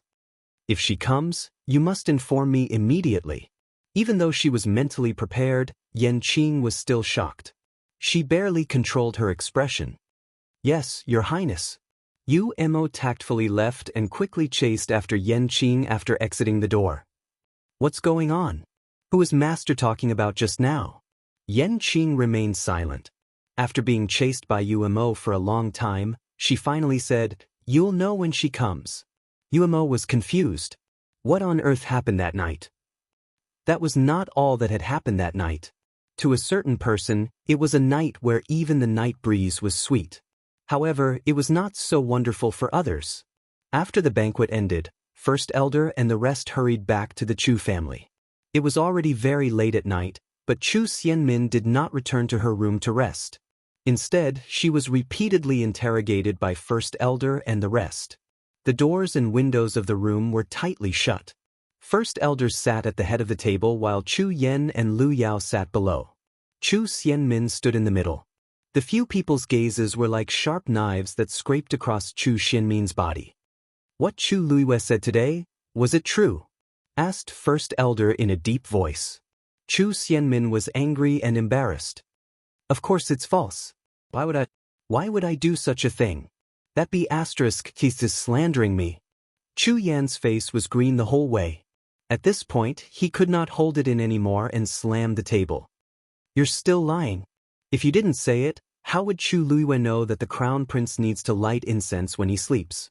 Only close people would know about this kind of thing. Chu Xianmin was so frightened that she shivered and immediately felt guilty. I didn't. I really didn't. I just coincidentally went to see the crown prince once. He was resting and I smelled the incense. Looking at her expression, how could these people, who were used to seeing the wind and waves, not be able to see through her? Even if the two of them did not go to the last step, they probably did something that they should not have done. Chu Yen closed his eyes. Do you know that this matter will spread throughout the entire imperial city tomorrow? Your reputation will be completely ruined. Also, you actually slandered His Majesty in front of him like a shrew today. Why would the crown prince still choose you as his consort? Chu Xianmin was suddenly speechless. Lu Yao, who was at the side, suddenly spoke. Since the news can't be sealed, then don't. The few of them looked at her in shock. Lu Yao's eyes flickered. Now that this matter can't be cleared, let's just go with the flow. If everyone knows that you're already the crown prince's woman, then he will definitely not abandon you. Chu Xianmin felt wronged. But if that's the case, the position of the first consort is, you'll be the first consort sooner or later once you enter Crown Prince Mansion. What else is so important? Lu Yao did not seem to care. Your only chance now is to become stronger. As long as you're strong enough, you can shut everyone's mouths. The Academy's assessment is coming soon. You must get first place, understand? Chu Xianmin bit her lip. Now this was the only way. Got it. After Chu Luiyue went back, she took a hot shower and changed into a clean set of clothes before she felt more comfortable. Just as she was tidying her clothes, the handkerchief suddenly fell to the ground. She picked up the handkerchief. The handkerchief, which was originally as white as snow, was now stained with blood. It looked terrible. Thinking of Rong Xiu's words, she snorted softly and drew water to wash the handkerchief clean again. Chapter 33. The next day, news of what happened at the Crown Prince's birthday banquet quickly spread throughout the imperial city. Everyone was talking about it. Too many things had happened that night, but the most talked about person was Chu Xianmin. She had been having an affair with the Crown Prince for a long time. They thought that she was a pure and innocent genius, but they did not expect her to be such a shameless person. Even though the Xianwu mainland respected the strong, they were still very conservative when it came to such matters. Chu Xianmin was still a girl and had not even reached marriageable age. Her reputation was completely ruined after such a thing was exposed. Rong Jin's annulment of his engagement with Chu Luiyue was within everyone's expectations, so they were more interested in Chu Xinmin's matter. Of course, many people were shocked when Chu Luiyue said that she wanted to enter Tianlu Academy. However, no one cared about it after the momentary shock. How could a good-for-nothing with a broken Yuan meridian enter Tianlu Academy? Everyone thought that she was dreaming. Some people even suspected that she was traumatized by the annulment of her engagement and that her brain was not normal. Most people's thoughts were still on the Crown Prince, Rong Jin. Now that the position of the Crown Princess was empty, and Chu Xianmin, who had always been the most competitive candidate, had such a scandal, it was impossible for her to become the crown princess. Hence, many noble ladies in the imperial city were tempted to make a move. Chu Luiwei woke up early in the morning and practiced in the yard as usual. She only stopped when she was completely exhausted. At this time, the sky was only slightly bright. Chu Ning's voice came from behind. Chu Luiwei turned around and saw Chu Ning standing in the yard, looking at her lovingly. She had already sensed that Chu Ning was here, so she was not surprised. Chu Ning had long been used to her crazy practice every day, but he had never stopped her. He knew that this was what she wanted to do, so he chose to support her silently. "Father, aren't you going to the shop today?" asked Chu Luiwei strangely. Her eyes quickly scanned Chu Ning's body and found that he was a little different today. He had changed into a navy blue robe, with a white belt around his waist. His hair was neatly tied up, and his beard had clearly been shaved. There was still a faint green stubble on his chin. Today's Chu Ning had clearly tidied herself up meticulously. She looked much younger. Most importantly, his expression was no longer as gloomy and dispirited as before. Instead, his eyes were bright and his entire person was in high spirits, as if he had been reborn. Chu Luiwei had already guessed something. Today, father has something important to do. Chu Ning looked calm, but there was a hint of excitement in her eyes. Chu Luiwei nodded. From the looks of it, Chu Ning was finally roused. In the future, father will definitely not let you suffer the grievances of the past. There are some debts that should be settled properly, Chu Ning said in a firm tone. In the past, his body was unable to protect you. But now that he had successfully broken through, he naturally could not sit still and wait for death. He lowered his voice and asked in a deep voice, You said that Chu Xianmin sent someone named Song Lian to kill you? Yes. Do you know him, father? Chu Liuyue's heart skipped a beat. Chu Ning narrowed his eyes. I didn't know him before, but I did find out some things after some investigation. That Song Lian is a well-known hooligan. He's usually arrogant and despotic, and he does all sorts of evil. Many people in the imperial city have been bullied by him. He idles around every day and has nothing to do at all. He frequents all sorts of big casinos all year round. However, such a person has a lot of background. He has caused trouble a few times and even offended some aristocratic family's descendants, but nothing happened in the end. Chu Luiwei nodded in understanding. It seems like the person behind him is not Chu Xianmin but someone else. Chu Xianmin did not have such great capabilities. There must be someone else behind this. No wonder a mere stage 3 warrior could be so arrogant. It was obvious that someone was backing him. Have you found out who his real backer is, father? Chu Ning paused and shook his head regretfully. Not yet. He seems to be very wary of this and hides it very deeply. I'm afraid we have to investigate properly. Chu Luiwei nodded. There's no such thing as an airtight wall in the world. He has disappeared for a month now. The person behind him will definitely not sit back and do nothing. He will be exposed sooner or later.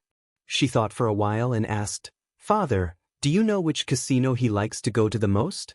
Chu Ning asked curiously. Feng Yun Casino. But why are you asking this?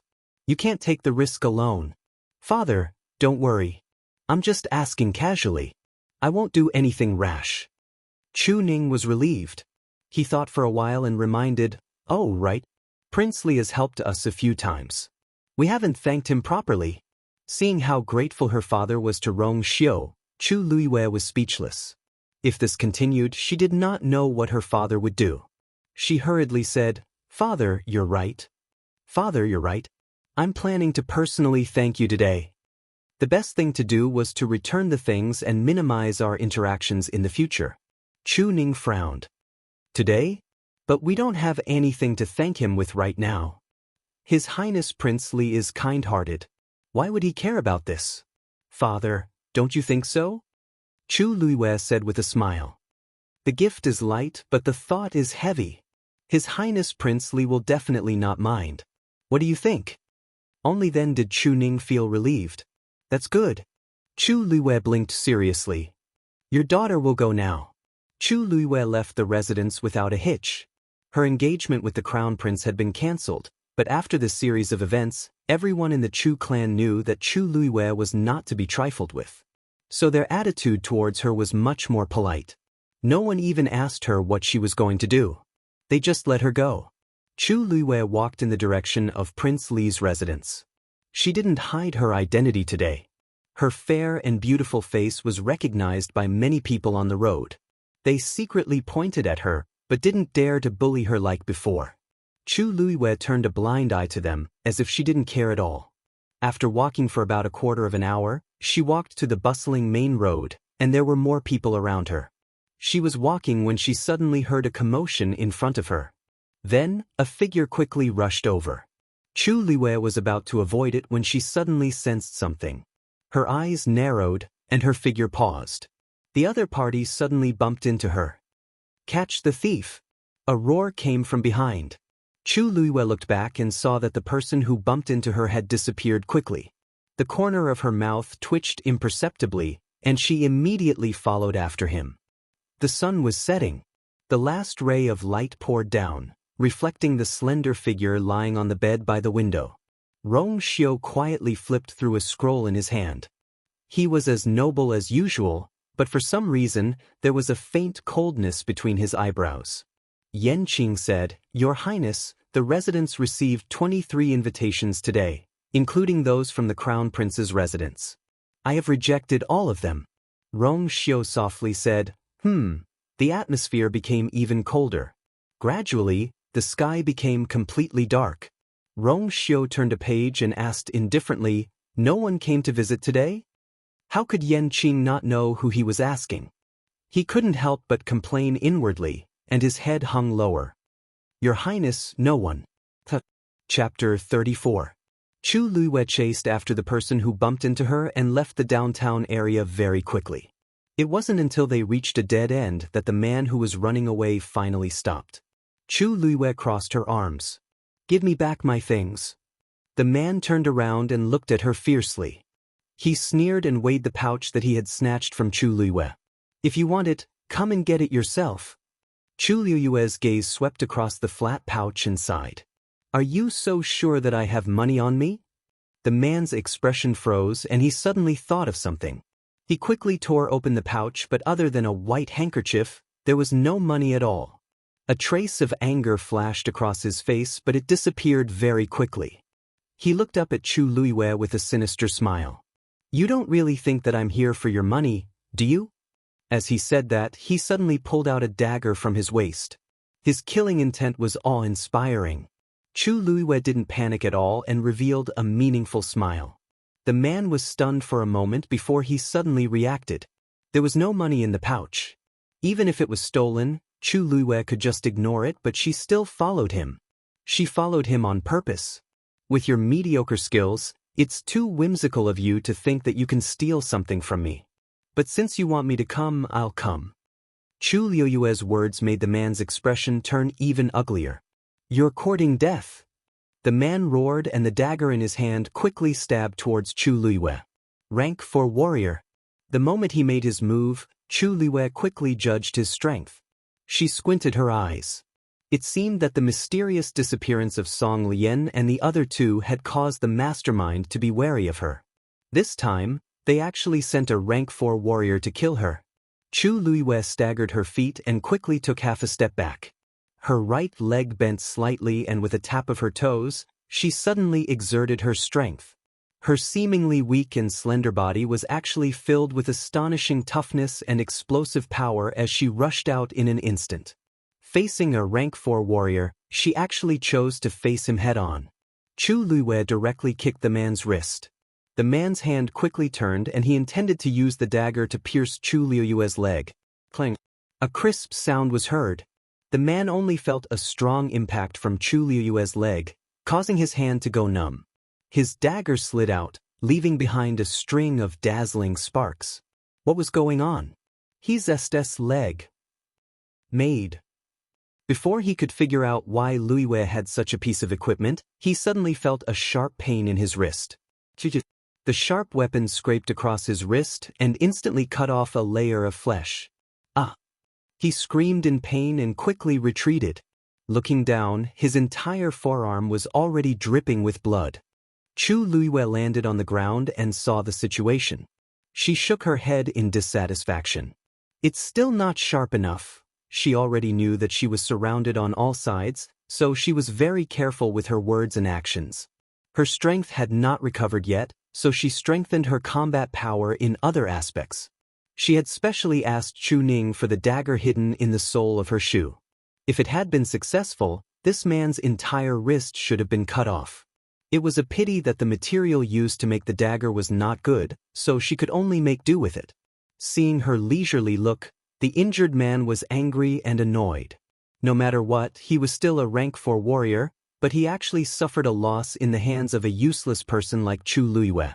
The higher-ups had instructed him to think of a way to take down Chu Luiyue today. No matter what, he could not fail. Thinking of this, his eyes flashed and he sneered, "The rumored cowardly and incompetent Miss Chu is actually such a ruthless person. Unfortunately, no matter how many tricks you have, it's all futile in front of true strength." He shouted and threw the dagger out. His hands crossed in front of him and he began to circulate the force in his body. Then, a green wind blade quickly condensed around his body.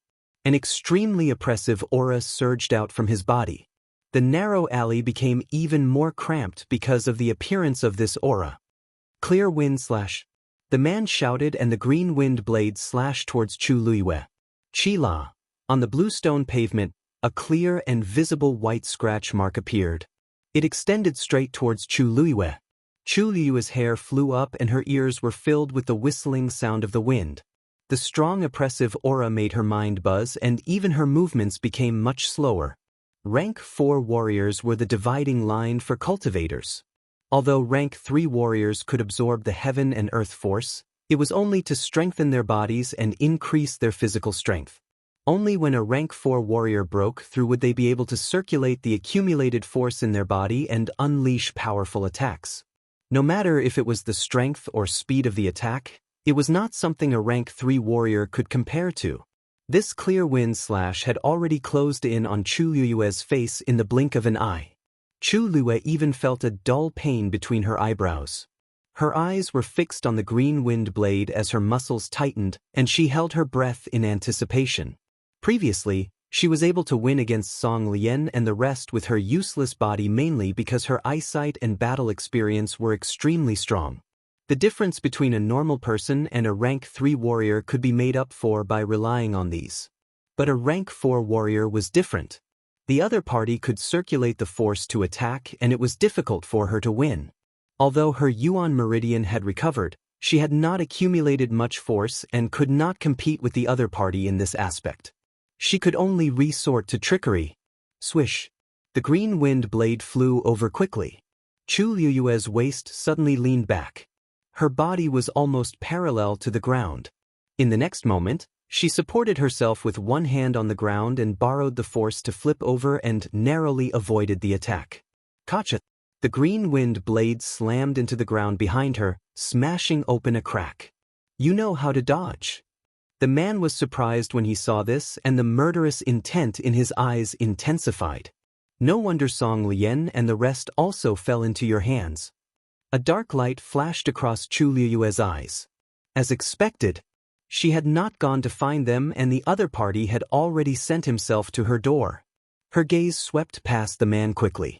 Looks like your master is Song Lian's true backer. The man was stunned and laughed as if he had heard a joke. You're smart. Unfortunately, the smarter you are, the more you have to die.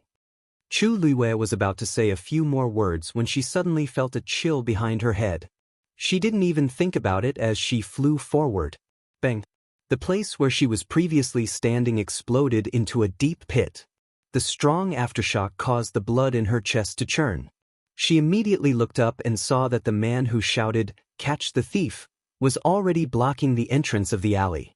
The most important thing was that he was also a rank 4 warrior. Die!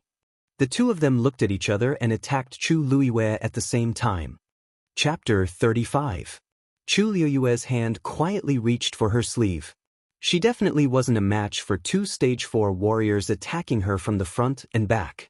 But This didn't mean that she had no other way to deal with them. However, at this moment, a white shadow suddenly rushed out from the side. Accompanied by an oppressive roar, a powerful force instantly erupted. Boom, boom, boom. The two men's attacks collapsed before they could reach Chu Luyue, and the tyrannical aftermath even backfired on the two men. The two men couldn't dodge in time and didn't even see who it was. They felt a powerful force directly crushing them and fell to the ground. Their chests shook, and they spat out blood. His originally arrogant attitude immediately became much more dispirited. Who is it? The two men were shocked and furious as they hurriedly looked up. However, when they looked, they were all stunned on the spot. This was because the one that had suddenly charged out was actually a muscular white lion. Its fur was snow-white, and its icy blue eyes flickered with a cold luster. Its entire body exuded a powerful aura that couldn't be violated. Just now, it just casually swung its claws and easily dissolved the attacks of the two Stage 4 warriors. 7th grade Heavenly Lion. Upon seeing who it was, the two men couldn't help but exclaim, and a trace of panic appeared on their faces. Why would this high-level fiend that only existed in legends suddenly appear here? In the entire country Yaochen, there were only a few 7th grade fiends, and this heavenly lion was unheard of. But now, it actually appeared in the imperial city. Chu Luyue was also very surprised. Shue Shue? Why are you here? It appeared so timely. Could it have been following her all this time? But she didn't notice it at all previously. It seemed like she had to strengthen her cultivation for this body. After hearing Chu Luyue's words, the corners of the two men's eyes twitched violently. Such a familiar tone. Chu Luyue actually knew this 7th grade Heavenly Lion long ago. It was obvious that she was here to help her. It would be fine if other helpers came, but the two of them weren't considered weak when they joined forces. But now, standing in front of them was a genuine 7th grade Heavenly Lion. As long as it raised its claws, it could easily take their lives. What exactly was going on with Chu Luyue? She actually had such a backer behind her. After hearing Chu Luyue's words, Shue Shue, who was originally filled with murderous intent, instantly retracted its cold aura and lowered its head to rub against Chu Luyue's waist. A los came out from its throat as though it was acting coquettish. Chu Luyue stroked its soft and fluffy fur and secretly heaved a sigh of relief. With Shue's appearance, Shue's and Chu Luyue's back. Shue, as Shue's. He sent you here? Asked Chu Luyue as her eyes darted around. Shue, esestis backest, esestis. Ni, est. Shue Shue had always had a strong desire to live. Chu Luyue burst out laughing. Looking at Shue Shue's awkward expression, she could roughly guess what Shue Shue was thinking. Both the master and servant were probably involved in this matter. This Rong Xiu. What exactly is he thinking?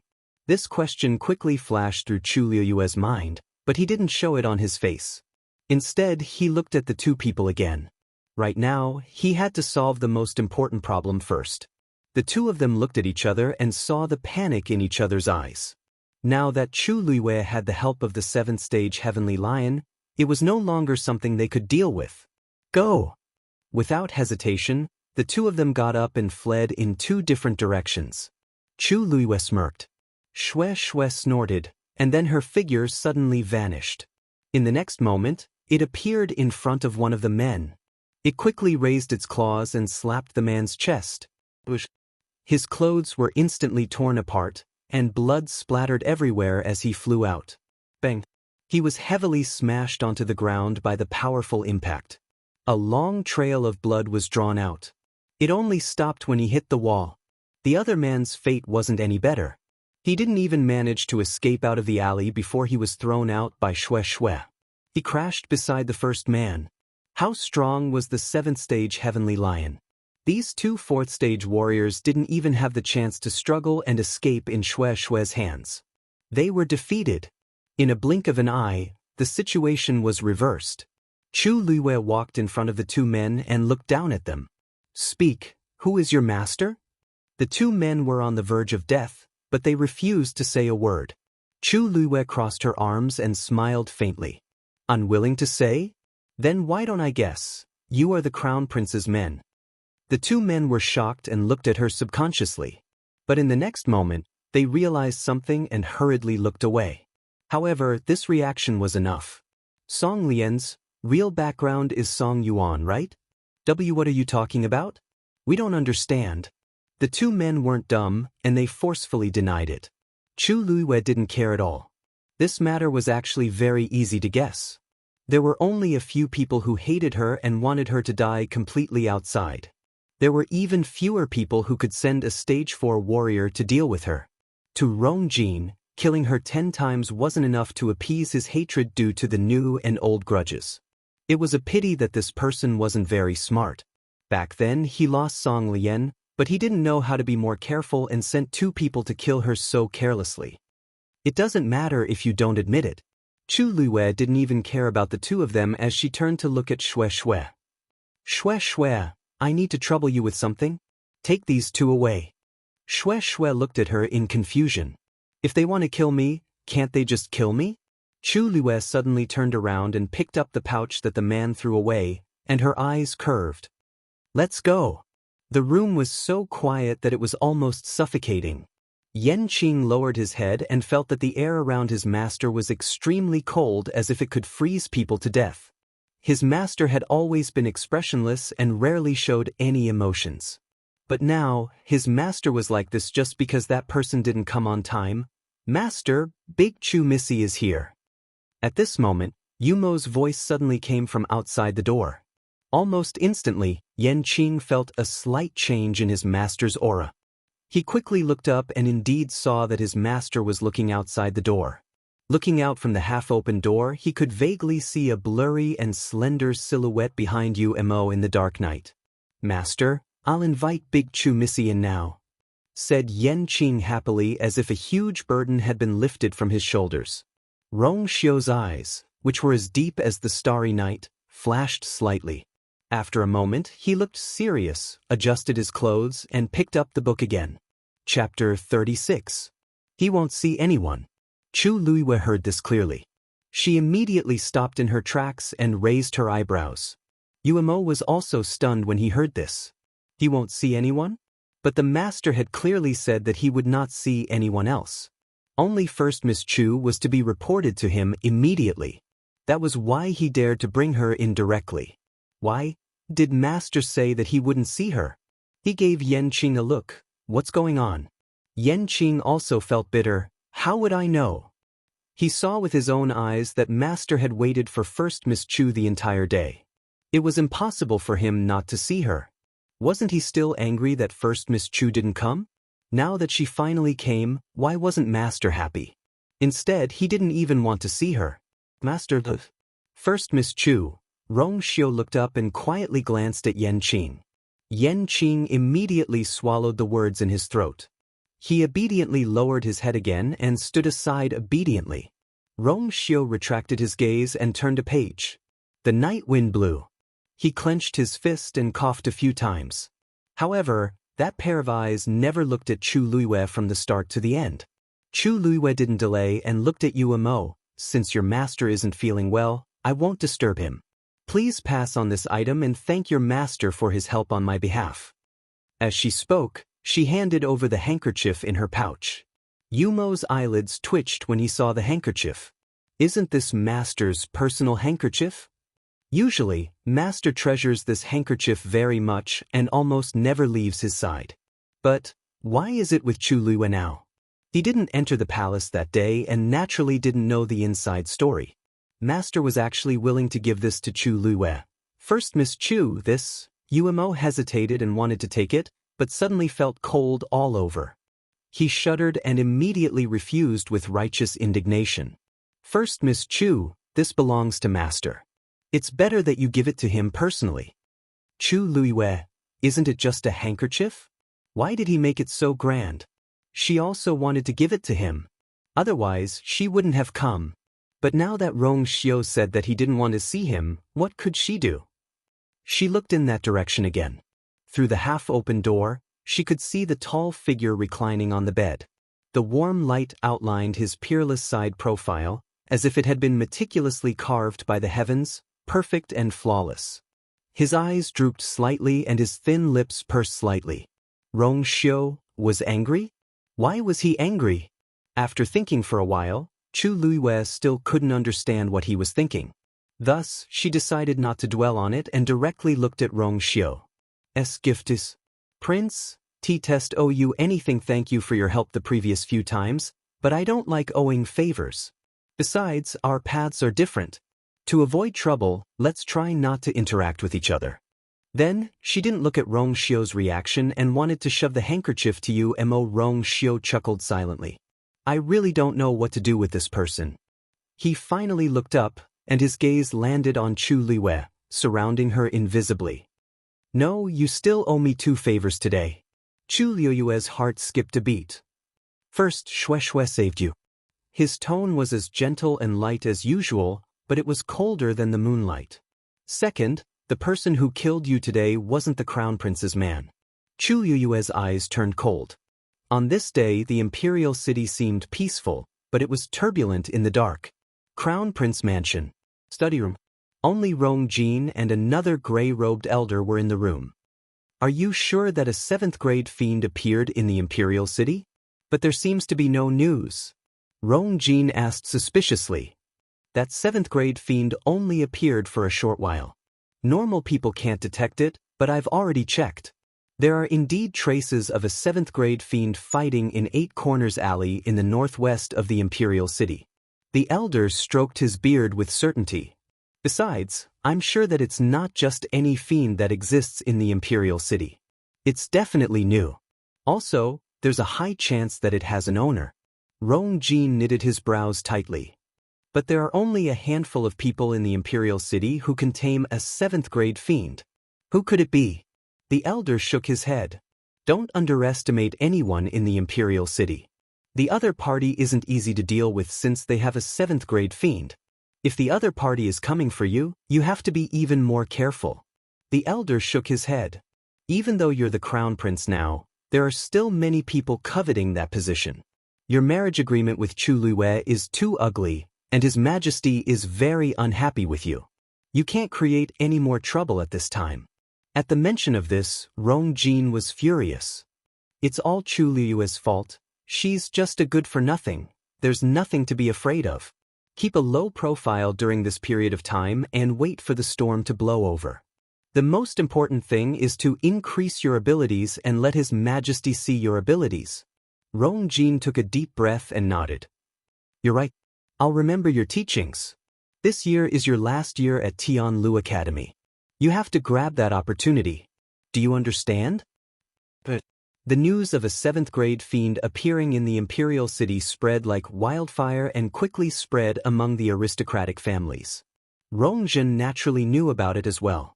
This made her eager to give it a try. The fiends from before were not of high levels. Now that a rare 7th-grade fiend had finally appeared, she definitely had to go and take a look. If she could capture it and make it her fiend, how awesome would that be? Hence, she also started to send people to investigate the 7th-grade fiend's tracks. It was as if the incident of Chu Luiyue being hunted down had never happened. Even the disappearance of the 2 people did not cause any commotion. Under this seemingly peaceful situation, Chu Luiyue finally received news from Tianlu Academy. Tianlu Academy agreed to His Majesty's request and gave Chu Luiyue a special opportunity to take the entrance exam. As long as she passed the exam, she could enter Tianlu Academy and become one of them. The 10th of August was Chu Luiyue's 14th birthday. It was also the day that Chu Luiyue went to Tianlu Academy for the entrance exam. Chu Ning had already personally made longevity noodles for her. In her previous life, every birthday of hers was extremely grand. Countless people celebrated it, and a long list of all kinds of gifts could be made. Although Chu Ning was the only one accompanying her now, this bowl of longevity noodles made her feel even more warm and fulfilled. Chu Luiyue finished the noodles, packed up, and headed to Tianlu Academy. Chu Ning wanted to follow her, but she rejected him. She knew that Chu Ning had been busy with some things recently. In her opinion, entering the academy was very simple. There was no need for so many people to accompany her. However, when Chu Luiyue arrived at Tianlu Academy's entrance, she realized that there were already many people waiting there. When Chu Liyue's figure appeared, she immediately attracted the attention of countless people. Chu Liyue understood. These people were obviously here to see a joke. A middle-aged man stood in front of Tianlu Academy's entrance with a stern expression. He looked at Chu Liyue with faint impatience in his eyes. Chapter 37. Chu Liyue quickly scanned his surroundings. The corners of his lips curled up slightly as he revealed a playful smile. Tianlu Academy was the top academy in the entire country Yaochen. Hence, its status was respected. Even in a place like the Imperial City, where every inch of land was worth its weight in gold, it still occupied a large area. The door made of lapis lazuli was simple and grand. A black crystal tablet stood in front of the door. It was shaped like a long sword that had fallen from the sky and pierced the ground. The words Tianlu Academy were engraved in gold on it. Just these alone were priceless, let alone the things inside the academy. In front of the door was a spacious square made of white jade. That was Tianlu Academy's territory. At the same time, it was the place they used to recruit students. However, Chu Liyue was here to take the exam, and there was nothing in the square. There was only a small table in front of the middle-aged man. There were 3 black wooden boxes on the table. Clearly, they represented the 3 tests. It seemed like they did not intend to give Chu Liyue a chance to take the exam in the square officially. Chu Liyue bowed and asked warmly, "Thank you." "Thank you, senior." "Liu, may I know your name?" The middle-aged man was originally very displeased with Chu Liyue. He was a good-for-nothing, yet he wanted to take the exam for Tianlu Academy. Was he dreaming? Since His Majesty had spoken, they could not reject him. However, who did not know that they had worked hard for nothing? He originally had something important to do today, but he was sent to take Chu Liyue's exam at the last minute. He was depressed and did not treat Chu Liyue well. He had even prepared the exam items hastily. Seeing how polite Chu Liyue was, he sneered in his heart. Without ability, everything else was in vain. It was useless to curry favor with him. "Bai Qin." Chu Liyue smiled and pointed at the square not far away. "Senior, Liu, you heard that Tianlu Academy's exams are held in the square, but it doesn't seem to be open today. Can you make it convenient for us?" Bai Chen looked at her mockingly as if he had heard a joke.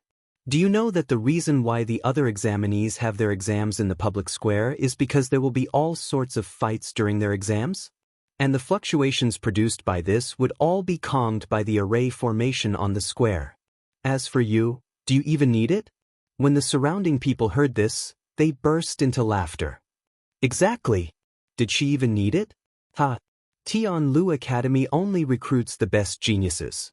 She doesn't even have a complete Yuan meridian, yet she wants to enter? This is really embarrassing.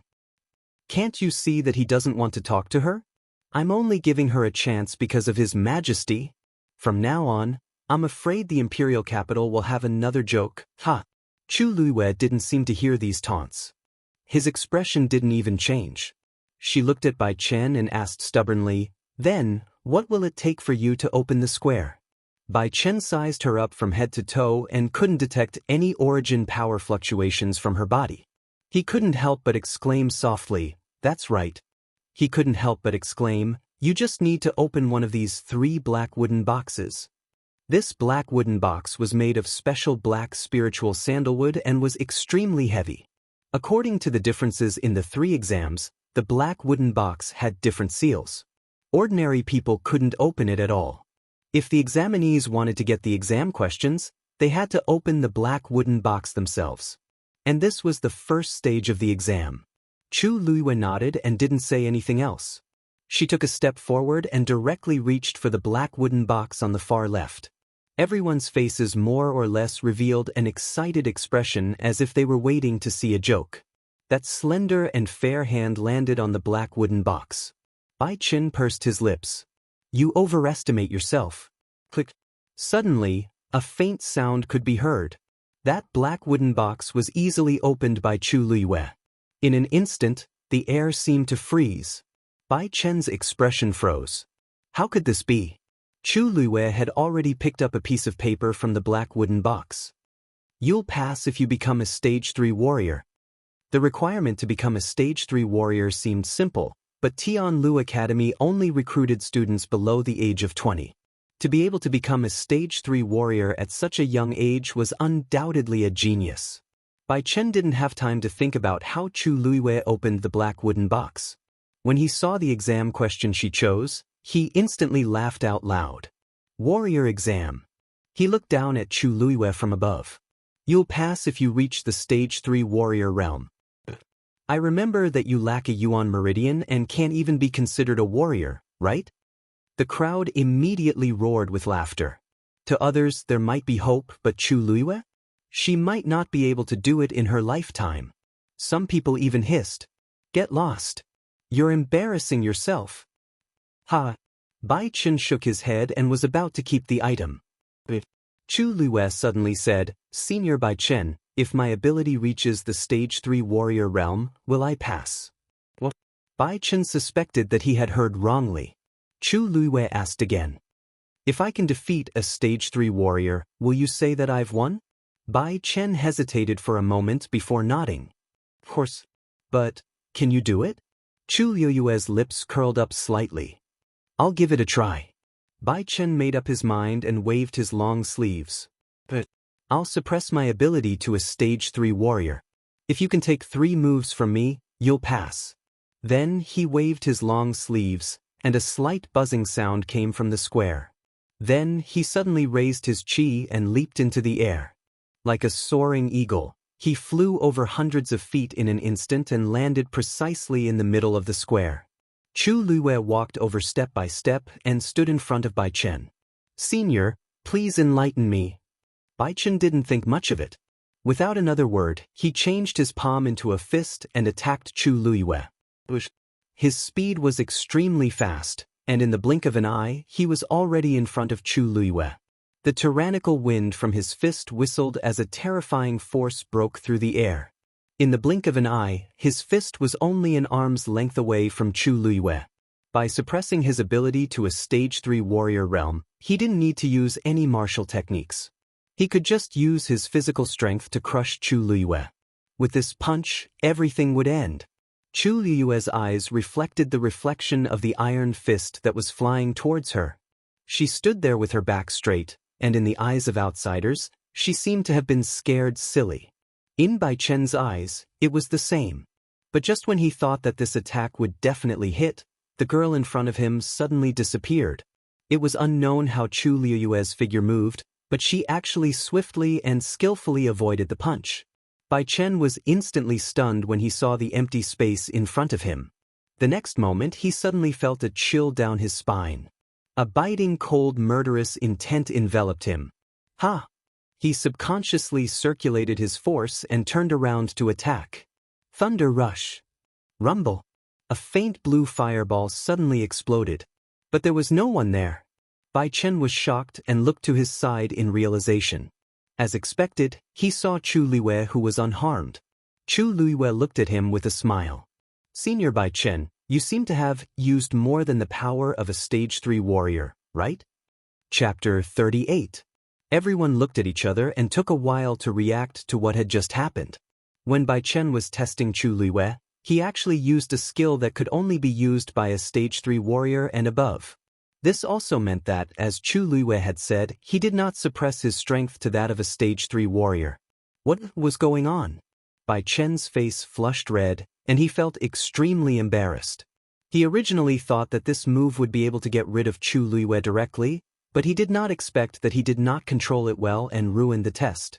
It was really embarrassing to make such a low-level mistake in front of so many people. But what exactly happened just now? Bai Chen frowned and stared intently at Chu Luiwei. He was a Stage 5 warrior and was considered one of the strongest warriors in the entire country Yaochen. He had tested many students in the past and had never made such a mistake. He remembered very clearly that he had sensed a frightening murderous intent from Chu Luiwei's body earlier, which was why he had instinctively used his true abilities. However, Chu Luiwei was a good-for-nothing. How could she cause such a strong pressure and threat to him? Bai Chen could not understand. He looked at Chu Luiwei with suspicion as though he wanted to burn a hole in her body. Senior Bai Chen, You said that as long as I can withstand 3 moves from you, I will pass. However, your first move surpassed the strength of a stage 3 warrior. How will this be counted? Chu Luiwei asked calmly, as though what had just happened did not affect her at all. This question made Bai Chen's expression turn even uglier. Although he was indignant, he had to admit that Chu Luiwei was able to force him to use his strength. To a certain extent, this was enough to prove something. There was definitely something fishy about this young girl. There was a short moment of silence outside the venue. After a moment, Bai Chen said in a deep voice, "If you can take this move of mine head-on, I will immediately consider you as a qualified candidate." Then, he moved quickly and charged toward Chu Luiwei again. The corners of Chu Luiwei's mouth twitched ever so slightly. Not only did Bai Chen ask her to deal with his moves, he even asked her to face them head-on. Anyone would know that this was a little too much. Even if he suppressed his strength to that of a rank 3 warrior, he was still a rank 5 warrior, and the power he displayed was stronger than most rank 3 warriors. Even a true rank 3 warrior might not be able to take this move head-on. Chu Luiwei looked up. Bai Chen was already right in front of him. A fierce fist went straight for his face. This attack contained even more power than the first time he had attacked. It's over. Chu Luiwei didn't leave any face for Bai Chen. He's definitely going to be taught a lesson. I'm afraid that a few of Chu Luiwei's bones will be broken by this punch. So what? Wasn't it Chu Luiwei, that trash, who asked for it? As a good-for-nothing, you should obediently curl up in a corner and stop daydreaming. The crowd discussed in low voices as if they could already see the scene of Chu Luiwei being defeated. Under the gaze of countless pairs of eyes, the slender girl standing in the middle of the square suddenly understood. She didn't make any extra movements. She just staggered her feet and turned her right palm into a fist and punched forward. Gasps could be heard from the crowd. Chu Luiwei actually chose to face it head-on and even threw a punch of his own. Bang! A dull sound of impact was heard. Both of their fists collided fiercely. In comparison, Chu Luiwei's fist was only half the size of Bai Chen's fist. When the two fists collided, Chu Luiwei looked even more slender and weak. Some people couldn't help but hold their breaths. The bones in Chu Luiwei's hand must have been broken, right? Sure enough, in the next moment, they saw Chu Luiwei's body tremble and blood oozed out from the corner of her mouth. However, just when they thought that everything was over, they saw that Bai Chen's face didn't look relaxed or happy. Instead, it was filled with shock.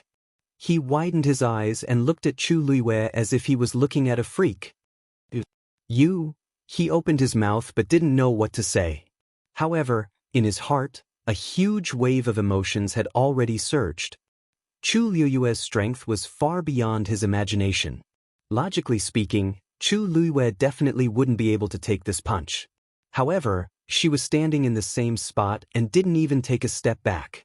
Moreover, he could clearly feel that Chu Luiwei's fist was much harder than he had imagined. He secretly gritted his teeth and added a bit more strength. Crack! The ground under Chu Luiwei's feet suddenly cracked open. Several cracks quickly spread out. However, Chu Luiwei still didn't move. In fact, her entire body was under immense pressure at this moment. The power contained in Bai Chen's fist was definitely not something an ordinary stage 3 warrior could display. Although this body had already nurtured her Yuan Meridian and she had been practicing hard these days, the difference between the two of them was so many levels that it wasn't so easy to overcome. Her internal organs seemed to be crazily squeezed into a ball by an invisible force, as if they would explode the next moment. However, she still took this blow head-on. She looked at Bai Chen, her black jade-like eyes flashing with a bright light, and said word by word, "You're right. Senior Bai Chen, can you consider it as me going overboard this time?" Bai Chen gritted his teeth, but in the end he retracted his fist and said in a deep voice. Chapter 39. Bai Chen's deep and powerful voice reverberated throughout the square. The originally noisy crowd instantly quieted down. Everyone looked at the square in shock, wondering if they had heard wrongly. What did Bai Chen just say? Chu Luiwei passed. After a short moment of dead silence, the crowd burst into an uproar. How is that possible? How could Chu Luiwei pass? That's right. She's not even a first-stage warrior, right? How could she pass? Could she have been admitted to Tianlu Academy just like that? That's too easy. It's strange, but Chu Luiwei really took Bai Chen's attack. Someone mumbled doubtfully. Some people suddenly quieted down and looked at each other. That's right. Bai Chen had said that as long as she took his attack head-on, Chu Luiwei would pass. Chu Luiwei did not retreat at all and took the attack head-on. Could it be that Bai Chen did it on purpose? Someone whispered uncertainly, but he quickly covered his mouth after saying that. Questioning Bai Chen in front of everyone was the same as questioning Tianlu Academy. Bai Chen looked around solemnly, took a deep breath, and finally opened his mouth. I know many people suspect that I went easy on her, but I dare to guarantee with my own reputation that there were no problems during the entire exam. Tianlu Academy is the top academy, and it has always been fair and just. Chu Luiwei did pass the warrior exam. Not only did he not go easy on her, but he also secretly increased the difficulty of the exam. Even a true Stage 3 warrior might not be able to pass the exam so smoothly. However, Chu Luiwei did it. Although he looked down on her previously, since she had done it, he would naturally accept it. Bai Chen's final words had completely shut everyone's mouths. As a teacher of Tianlu Academy, Bai Chen was known for his irritable and strict temper. Since even he admitted that Chu Luiwei had passed, no one could say anything else. Bai Chen looked at Chu Luiwei with a complicated expression. He never thought that Chu Luiwei would actually pass the exam. From today onwards, you are a student of Tianlu Academy. Everyone was in an uproar. She thought that she would be able to see Chu Luiwei make a fool of herself today. Who knew that she would actually get into Tianlu Academy? Those who could enter Tianlu Academy were all top-notch geniuses in country Yaochen. Chu Luiwei was a good-for-nothing, yet he was able to enter. It was strange no matter how one thought about it. Chu Luiwei's red lips curled up. Thank you, Senior Bai Chen. Perhaps I should address him as Teacher Bai Chen now? Bai Chen snorted coldly. He saw clearly that Chu Luiwei's face didn't show the slightest bit of surprise. His eyebrows were full of calmness. It was obvious that he had expected this result long ago. In other words, she was confident that she could pass. Bai Chen had previously thought that she and His Majesty were just indulging in fantasy when they proposed to enter Tianlu Academy. Now, however, it was clear that she had a card up her sleeve. Getting into Tianlu Academy is just the beginning. There's nothing to be proud of. You have to know that there are many talents in the academy. Only those who can stand out in the academy can become a true powerhouse.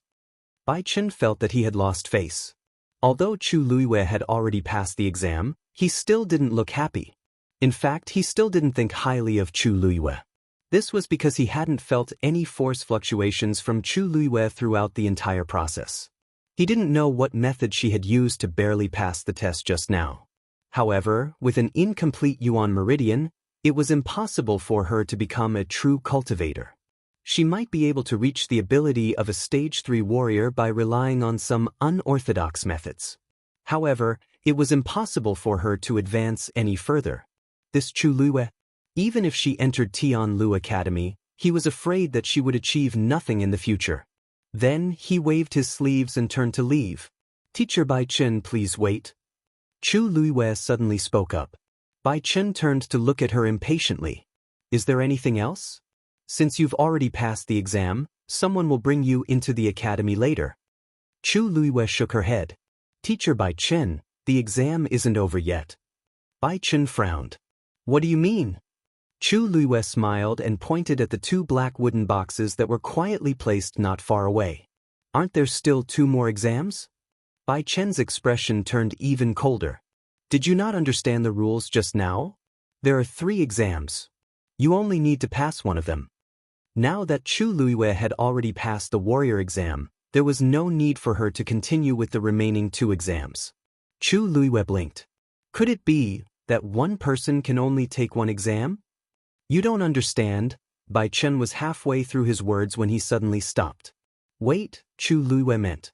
Teacher Bai Chen, as far as I know, the academy's entrance exam rules don't seem to have any restrictions in this area, right? Bai Chen didn't speak for a while. The reason why there were 3 exams was that the cultivators in the Black Tortoise mainland were divided into 3 types. Different people had different talents. Some people might not be talented enough on the path of a warrior, but they were shockingly talented in other aspects. And such a person was either a Xian master or a heavenly doctor. There were very few of these two types. Celestial physician, in particular, were more than 1 in 10,000. So, you mean, Bai Chen spoke, feeling inexplicably nervous. Chu Luiwei took a step forward with a calm expression. Chapter 40. The entire square was dead silent. Everyone looked at Chu Luiwei as if they were looking at a lunatic. Are you kidding me? She wants to take the remaining 2 exams too? Does she think she can pass all 3 exams? In the entire country Yaochen, there were only a few people who could pass all 3 exams at the same time. Bai Chen frowned deeply. Do you know what you're saying? Are you really going to take the remaining 2 exams? Chu Luiwei nodded. Bai Chen was silent for a moment before he clenched his teeth and waved his sleeves. Okay, I want to see what tricks you can come up with. He then gestured for Chu Luiwei to personally open the remaining 2 black wooden boxes. Chu Luiwei walked over and opened the middle box. There was also a piece of paper and a chessboard inside. On the chessboard, the black and white chess pieces had already been placed, forming a puzzle. Chu Luiwei only took one look and sensed that the chess pieces on the chessboard were placed according to a certain pattern, forming a formation. On the piece of paper were the requirements for the Xian Master exam. You have to solve this puzzle within 2 hours to pass. Perhaps in the eyes of ordinary people, 2 hours was too long to solve a puzzle, but in reality, this was completely different from ordinary chess games. The black and white chess pieces more or less contained the heaven and earth force. They were placed in different positions and influenced each other, naturally forming an extremely complicated puzzle. If one wanted to solve this puzzle, they had to be able to keenly sense the flow of the heaven and earth force. Just this point alone was enough to stop most people. Some people could barely sense it, but they couldn't clearly discern the pattern within, much less find a way to solve this puzzle. Therefore, only those who truly had the talent and potential to become a Xian master could pass this round. Bai Chen also walked over, and his gaze paused on Chu Luiwei for a moment. You have to take out the chessboard. After all, the exam time was 2 hours. It would be convenient for students to take out the chessboard. However, Chu Luiwei shook her head and rejected him. Thank you for your reminder, Teacher Bai Chen, but there's no need. Bai Chen paused and sneered inwardly.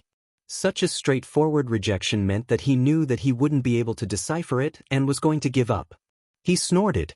Since you don't have the ability, don't force yourself. How can it be so easy to become a mystic master? As he spoke, he was about to put away the black wooden box. Chu Luiwei pursed her lips when she heard this. Was Bai Chen certain that she would not be able to pass and thought that she was going to give up? Teacher Bai Chen, please wait. Bai Chen looked at her impatiently. What else was she trying to do? Chu Luiwei had already picked up a black piece and placed it on the chessboard without hesitation. But the chess piece landed on the chessboard, making a soft sound. Just as Bai Chen was about to scold him, he suddenly felt a subtle fluctuation on the chessboard. He subconsciously looked over and saw that the black and white chess pieces on the chessboard seemed to be controlled by an invisible force. They flew up and accurately landed in the chess jars at the side. Crackle! The sound of the chess pieces hitting each other was extremely crisp, but it was like a sudden clap of thunder that exploded in everyone's minds. Chu Luiwei actually managed to decipher this puzzle. Bai Chen was instantly stunned and could not return to his senses for a long time. How long did Chu Luiwei take just now? It seemed like less than 15 minutes. Including the time she spent talking to him, Chu Luiwei only took a few glances to decipher the puzzle. Bai Chen was really shocked this time. He had been at Tianlu Academy for many years and had seen many mystic master geniuses, but he had never seen anyone pass this round so quickly. To be able to do it so quickly, she either knew the answer beforehand or had unparalleled talent. However, this chessboard was one of Tianlu Academy's treasures. It could randomly change into a different game during each exam. Before opening the black wooden box, even he did not know what it would be like. This meant that Chu Luiwei was indeed extremely talented as a mystic master. During the martial artist round, Bai Chen had always thought that Chu Luiwei had relied on some small tricks to pass because he had not sensed any force fluctuations from Chu Luiwei's body. Otherwise, there was really no way to explain how she had caused him to feel such a strong sense of threat and even received his attack head-on. However, everything in front of him now made Bai Chen clearly realize that Chu Luiwei was indeed talented. At the very least, she had the top-notch talent to become a mystic master. Teacher Bai Chen, is this considered a pass? Chu Luiwei held a smile at the corner of her mouth. Her tone was as calm as ever, as if she did not realize how shocking her talent was. However, Bai Chen could not be as calm as her. It was as if huge waves had been set off in his heart. Because he was also a mystic master. Tianlu Academy's students would usually be assigned to different teachers to cultivate after entering the academy. It was even more so for mystic masters and celestial physician because of their own uniqueness. Every teacher could be considered to be an individual. There were many mystic master teachers in Tianlu Academy, and they were all competitive with each other. They especially liked to show off how amazing their students were. Bai Chen was very sure that Chu Luiwei was definitely a mystic master genius that was hard to come by in 100 years. Chu Luiwei waited for a while. When she saw that Bai Chen did not say anything, she could not help but call out to him again. Teacher Bai Chen? Bai Chen suddenly returned to his senses. He looked at Chu Luiwei as if he was looking at a rare treasure. He rubbed his hands together, and a fervent smile appeared on his face. Coupled with his originally stern and boorish face, it looked very strange. Chapter 41. The corners of Chu Luiwei's eyes twitched. Little Luyu? His face was filled with annoyance just now, but in the blink of an eye, his attitude did a 180-degree turn. He changed his attitude faster than flipping a book. Teacher Bai Chen, you don't have to be so polite. How can this be called being polite? Since you're already a student of Tianlu Academy, as a teacher, I should take care of you. Bai Chen hurriedly said. As he spoke, he carefully observed Chu Luiwei's expression and secretly regretted it. How could he treat her like that before? Little Lu Yu definitely did not have a good impression of him. If he had known that she had such shocking talent as a Xian master, he would have definitely treated her well. Thinking of this, he could not help but curse all 18 generations of the Chu family in his heart. Loser? T Chu family. She had no foresight and could not recognize a true genius. She even implicated him. If he had not heard those rumors, he would not have treated her like that before. Little Lu, teacher's attitude was not good just now. Please don't take it to heart. Bai Chen scratched his head and said embarrassedly. Chu Luiwei looked at him in shock. Although Bai Chen looked embarrassed, his eyes were very sincere. He was sincerely apologizing. Chu Luiwei blinked. This person was really interesting. It was true that he did not like her before, and it was also true that he wanted to worm his way into being friends with her now. Was this change because of the Xian master talent that she displayed just now? However, she had already tried her best to suppress it. That endgame was extremely simple. She had started learning formations at the age of 4 and could construct Xian formations by herself at the age of 5. She could not even be bothered to look at such a formation. However, now it seemed like she had to be more low-key. Strength is respected. Liu also knows this. Teacher Bai Chen, you don't have to take it to heart. Bai Chen's status was considered respectable, but he was sincere enough to apologize to her in front of so many people. This made Chu Luiwei's impression of him improve. Such a person was a one-track mind. Only by showing his true strength would he be able to change his attitude. Hearing her say this, Bai Chen finally heaved a sigh of relief and quickly asked politely, Then, do you still want to continue with the Celestial Physician exam? Celestial Physician was even rarer than Xian Master. Previously, he thought that Chu Luiwei was just trying to show off, but now he was looking forward to it. Perhaps she was really talented as a Celestial Physician. Chu Luiwei lowered his eyes slightly. She originally thought that the Xian Master exam was a normal procedure, but she didn't expect to shock these people. Just from Bai Chen's reaction, she knew that this matter would definitely spread quickly. A tall tree attracts the wind. She had to be careful during the Celestial Physician exam. Chu Luiwei nodded. Continue. As she spoke, she opened the third black wooden box and took out the exam questions inside. Make use of the 10 medicinal herbs given to you and make a prescription. Chu Luiyue took a look and saw that the wooden box had been divided into 10 compartments. Each compartment contained different medicinal herbs. She quickly took a look and recognized these things. Most of these were extremely common medicinal herbs, but their characteristics were extremely different. Some were cold and some were hot. Among them, there was a silver ice cicada, also known as hanshizi. It was highly poisonous. The examinee needed to have a thorough understanding of these medicinal herbs and balance each other's medicinal effects in order to make a good prescription. Otherwise, if they weren't careful, they would fail. Not only would they not be able to make a good prescription, they might even make a poison. Among these, the handling of hanshizi was clearly the most important.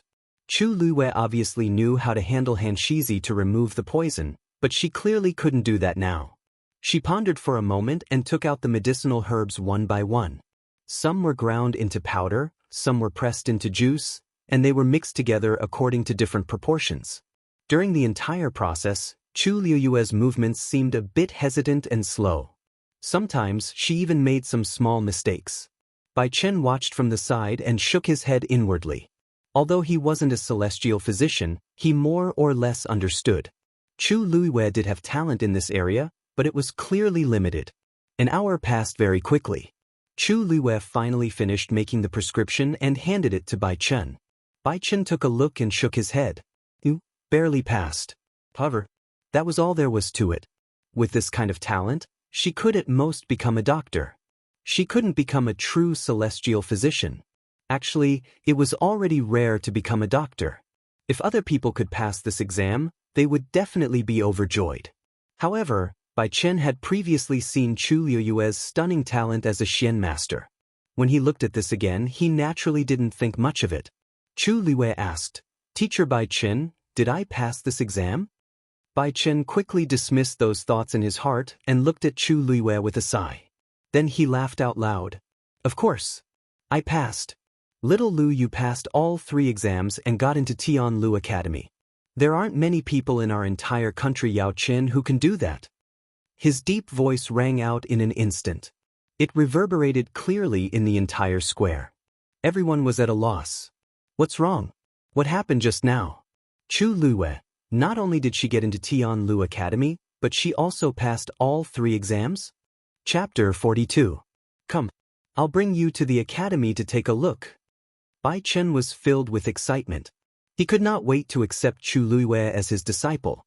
It would be a huge regret if he missed out on such a top-notch Xian master prodigy. He was originally unhappy that he was sent to preside over the exam, but he was now filled with joy. He had to win Chu Luiyue's favor before those old fellows found out about her talent. Chu Luiyue could not help but laugh when she saw how eager he was. "Teacher Bai Chen, isn't this a little too fast?" "Not fast, not fast. Not fast at all. You didn't make it in time for the first semester. Now that the school year is halfway through, you're half a year later than the other students. You have to hurry up. At the very least, you should follow me to familiarize yourself with the environment." He suddenly thought of something and slapped his thigh. "Oh right, will you be staying at the Chu residence or the academy? If you're staying at the academy, I'll get someone to arrange a place for you." Tianlu Academy's students were usually free to choose. Students who lived in the imperial city would usually choose to stay at home. As for those who came from outside the imperial city, most of them would stay at the academy. Tianlu Academy was the top academy in country Yaochen, so its conditions were not bad. However, compared to the aristocratic families in the imperial city, it was much simpler. As a result, many aristocratic family descendants spent more time at home than cultivating. Speaking of which, Chu Luiyue was actually the legitimate daughter of the first wife of the Chu family. However, Bai Chen knew very well that Chu Luiyue's life would definitely not be good after being called a good-for-nothing for more than 10 years.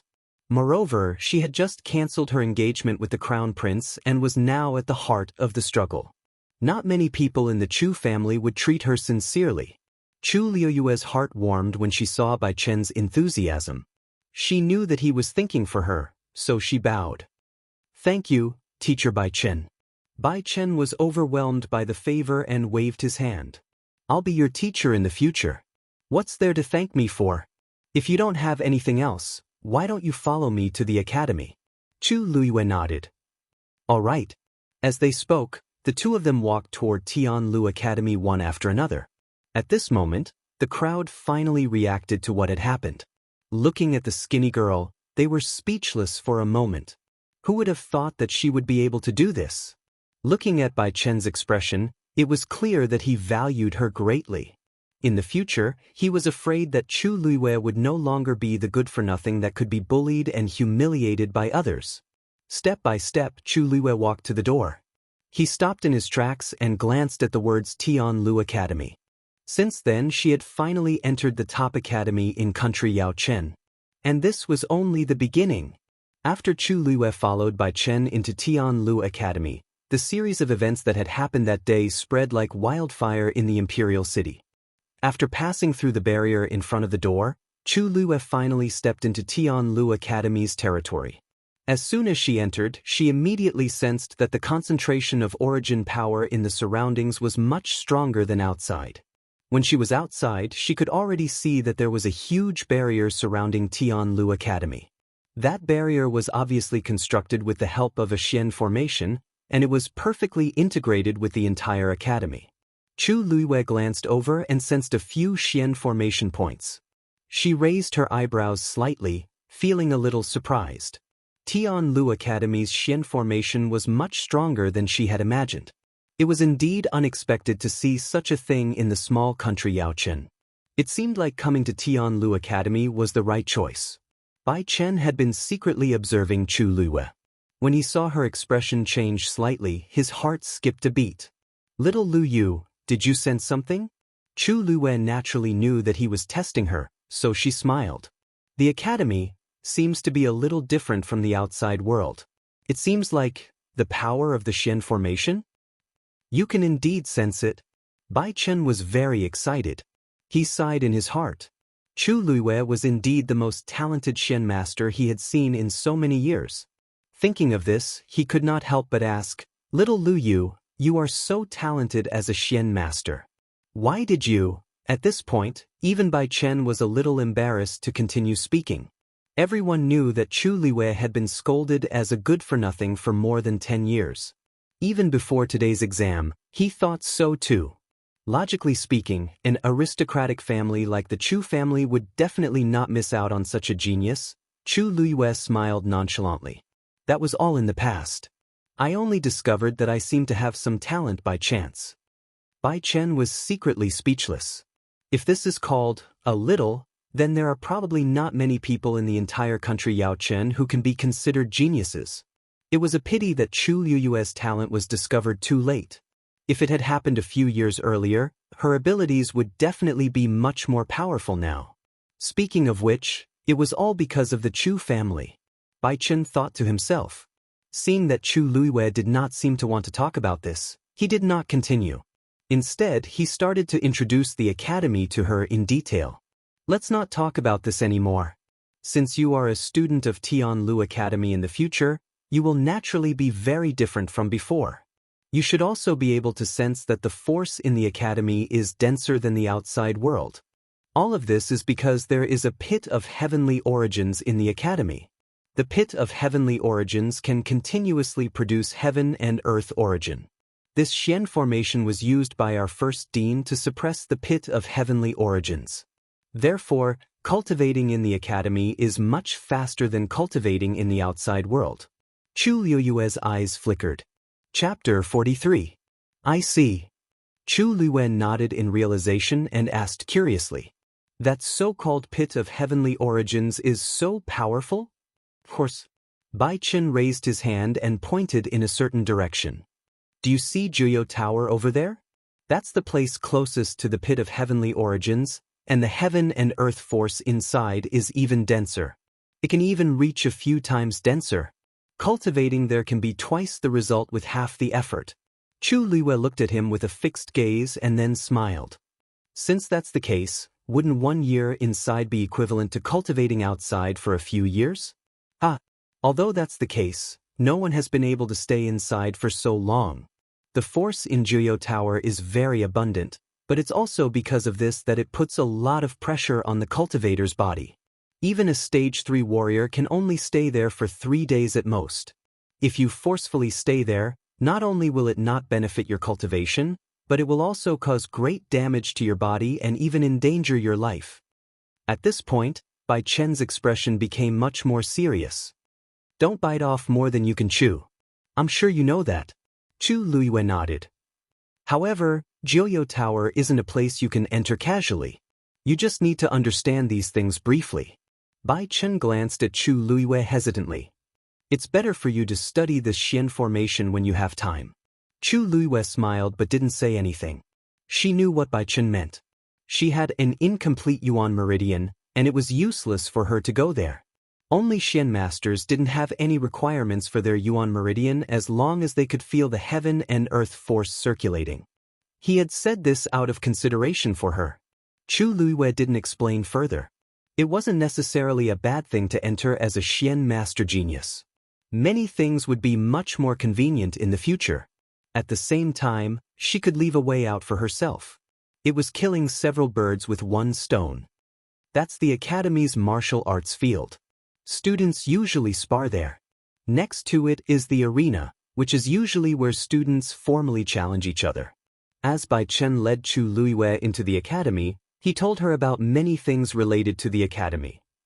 Today is the day you enter the academy. You also know that the academy recruits the top geniuses. In order to tap their greatest potential, the academy's teaching method is very particular. Bai Chen raised 3 fingers. Warrior, Xian Master, and Celestial Physician. Celestial Physician, there are even fewer students. Furthermore, less than 1/3 of them could become heavenly doctors. After students enter the academy, they will be assigned to different teachers according to their results. However, if the student's talent is extremely good, there will be a situation where several teachers will fight over the student. At this time, the students will usually choose which teacher to follow. Bai Chen coughed as he spoke. And I am usually a Xian master teacher. Chu Luiyue nodded in understanding. Being a warrior was not rare. In comparison, being a Xian master was more honorable. It was normal for him to choose to be a Xian master teacher. At the same time, Chu Luiyue finally understood why Bai Chen's attitude suddenly changed after she displayed her talent as a Xian master. It was obvious that he wanted to take her in as his disciple. But Chu Luiyue did not want to make a decision too early, so she did not say anything even though she had a smile on her face. Bai Chen was a little disappointed when he saw this, but he knew that with his previous attitude he did not have the face to ask Chu Luiyue to choose him as her master. Chu Luiyue calmly changed the topic. Teacher Bai Chen, why is the academy a little quiet? We've been here for a while, but we haven't seen anyone. Bai Chen was taken aback before bursting into laughter. That's because the academy's 3-day midterm assessment has started. Today is the first day, so the students and teachers have all gone to the back of the mountain. Midterm assessment? That sounds a little familiar. If she did not remember wrongly, she remembered that Chu Xianmin had planned to come out on top in this assessment. At this moment, a few female voices were heard. Min, let's go quickly. The assessment is about to start. Pei, why are you in such a hurry? Isn't there still some time? Besides, Min has always been liked by the teachers. They won't blame her even if she's late. Don't you think so, Min? Even so, it's not good to be late. Let's hurry. Speaking of which, it's all my fault today. If I hadn't been held up by something at home, we wouldn't be so late. Chu Luiyue looked in the direction of the voice and saw a few girls walking out from the right. Who else could it be other than Chu Xianmin? Who else could it be? Min, you're too kind. I heard that it's all because of Chu Luiyue that you were punished by your father. That good-for-nothing clearly can't stand that you're more outstanding than her, so she's deliberately taking revenge. At the mention of Chu Luiyue, Chu Xianmin's face froze for a moment, but it quickly disappeared. No matter what, she's still my sister. She's not worthy. I remember that today is the day of her assessment, right? She's really not afraid of embarrassing herself. If I were her, I would have killed myself out of shame. Min, you're the person who came first in the academy's assessment. She's just a good-for-nothing who can't even get into our academy. What does she have to compete with you? Chu Xianmin pursed her lips, but a tinge of happiness flashed across her heart. However, at this moment, she suddenly felt that something was amiss. She subconsciously turned around and saw a familiar face. Chu Luiwei. Chapter 44. Upon hearing this, Chu Luiwei asked, "Why can't I be here? Why can't I be here?" After the series of events at the Crown Prince's birthday banquet, Chu Xianmin hated Chu Luiwei to the core. Now that she suddenly saw Chu Luiwei, she could not wait to teach her a lesson. However, she suddenly realized that there was someone standing beside Chu Luiwei when the words were about to come out of her mouth. It was Teacher Bai Qin from the academy. She forcefully swallowed the words in her throat and quickly hid her hateful expression. When she looked up at Bai Qin again, she had her usual gentle smile on her face. "Greetings, Teacher Bai Qin." Her greeting immediately made the few people around her react, and they immediately followed suit and saluted. "Greetings, Teacher Bai Qin." Bai Qin frowned and did not say anything. He had clearly heard what these people had said earlier. Putting aside the grudge between Chu Xianmin and Chu Luiwei had never provoked anyone else. He did not expect them to speak so harshly in private.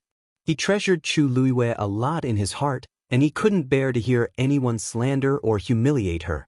Bai Qin had a bad temper to begin with. When he heard this, his heart was already burning with anger. Sensing Bai Qin's anger, Chu Xianmin and the rest could not help but exchange glances. They were a little worried. Could it be that he heard what we said just now? Even if he heard us, we kept talking about Chu Luiwei. Why is Teacher Bai Qin angry? The academy recruited all of you in order to let you cultivate and become experts, not for you to gossip behind people's backs. If your mind isn't on cultivation, then get out of here. Bai Qin did not give them any face. His words were powerful and made the few people's faces turn pale. These words were too harsh. When had they ever been reprimanded like this before? For a moment his face was burning. However, Bai Qin had a distinguished status. How could they dare to go against him? The few of them secretly looked at Chu Xianmin for help. At this time, only Chu Xianmin, who was the teacher's favorite, could speak. Chu Xianmin was also shocked by Bai Qin. Didn't I just say a few words about Chu Luiwei? Did he have to act like this? Teacher Bai Qin, you might have misunderstood something. We were just casually speaking just now. We don't have any ill intentions. However, Bai Qin did not seem to want to give her any face today. So you're saying that I heard wrongly? Chu Xianmin choked. Normally, the teachers in the academy would never treat her like this. What was going on today? Min didn't mean that. It's just that I was a little surprised to see you here, so I couldn't help but ask. She changed the topic, intending to cover up the fact that they had insulted Chu Luiwei. At the same time, she quickly remembered something. The person who was sent to test Chu Luiwei today was Bai Qin. Calculating the time, the exam should have ended by now. But why didn't Chu Luiwei go back? Why did he come in? Chu Luiwei narrowed his eyes and said with a faint smile, "I'm here to take the exam for Tianlu Academy today." Third sister, don't tell me you don't know? Weren't you guys talking about this just now? Chu Xianmin secretly gritted her teeth. The smile on her face was almost gone. That's why I'm curious. Teacher Bai Qin, the academy seems to have a rule that ordinary people can't just come in, right? The people behind her could not help but whisper softly. Yeah, Chu Luiwei is an outsider. How can he come in? This is against the rules, Bai Qin sneered. Against the rules? Am I the teacher, or are you the teachers? Let me tell you. From today onwards, Chu Luiwei is a student of Tianlu Academy. Why can't she come in? What? Chu Xianmin could not help but exclaim in shock. She looked at Chu Luiwei in disbelief. How is this possible? How could Chu Luiwei get into Tianlu Academy? Bai Qin did not interact much with Chu Xianmin usually, but he found her annoying no matter how he looked at her. Compared to a Xian master, what was Chu Xianmin's so-called talent? The Chu family was really muddle-headed. But are you doubting me? Asked Bai Qin coldly. Chu Xianmin suddenly regained her senses and hurriedly said, No.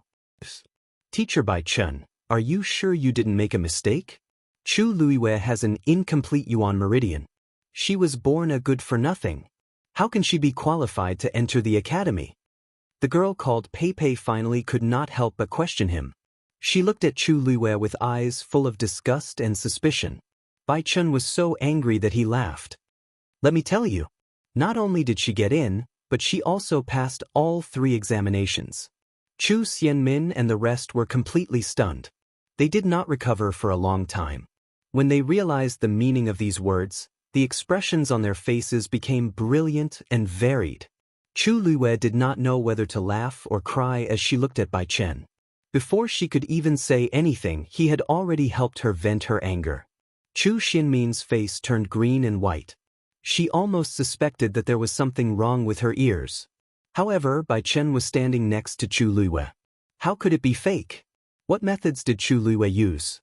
There seemed to be a fire burning crazily in her chest, almost making her unable to stand. Minmin, Pei Pei, why aren't you here yet? The assessment is about to start. The teachers are looking for you. You'll be late if you don't go now. At this moment, someone suddenly appeared not far away. Chu Xianmin had an idea and suddenly looked at Chu Luiwei. Sister, you came at the right time. The midterm assessment has always been the busiest time in the academy. Why don't you go and take a look?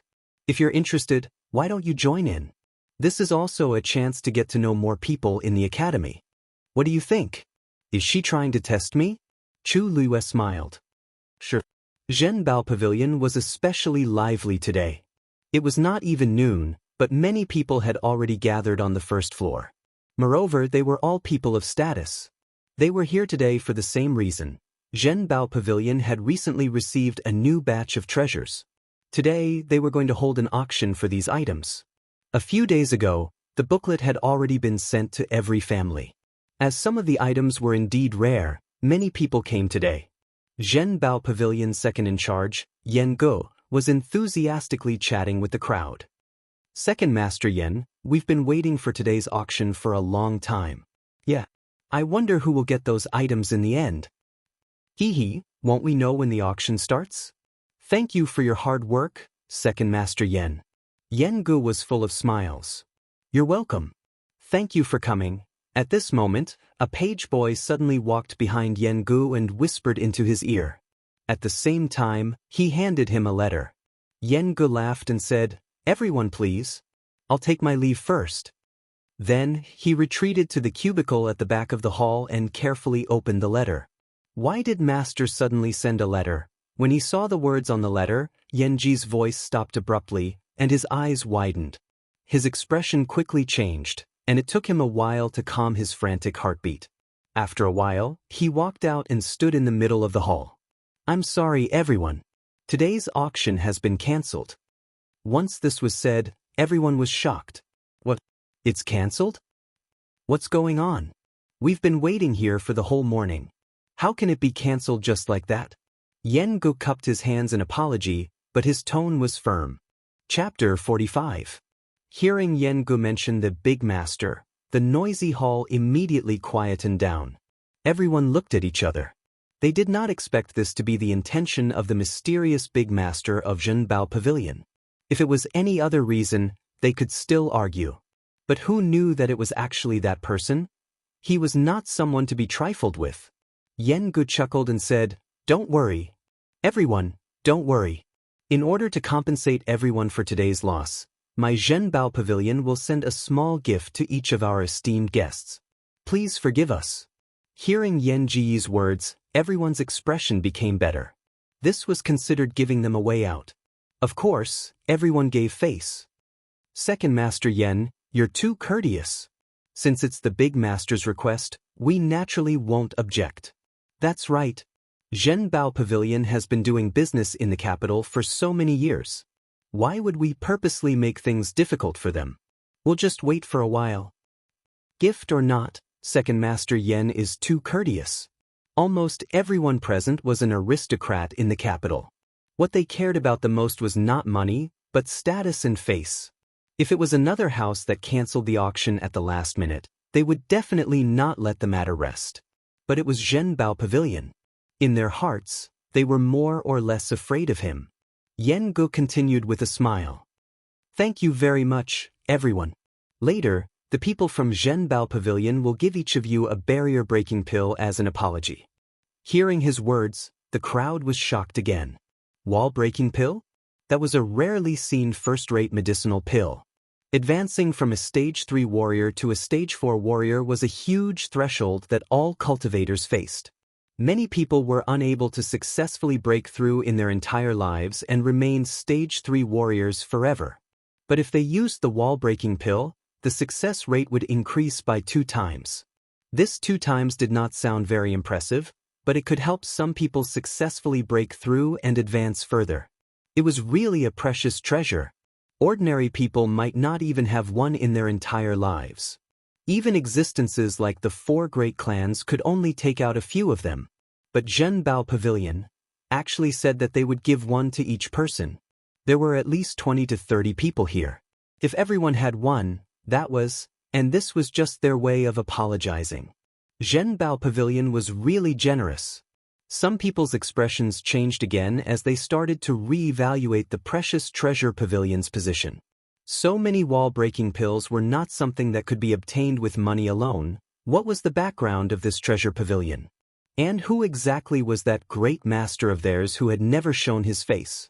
The wall-breaking pill successfully appeased everyone's dissatisfaction. Even if they still had complaints, they didn't dare to say anything.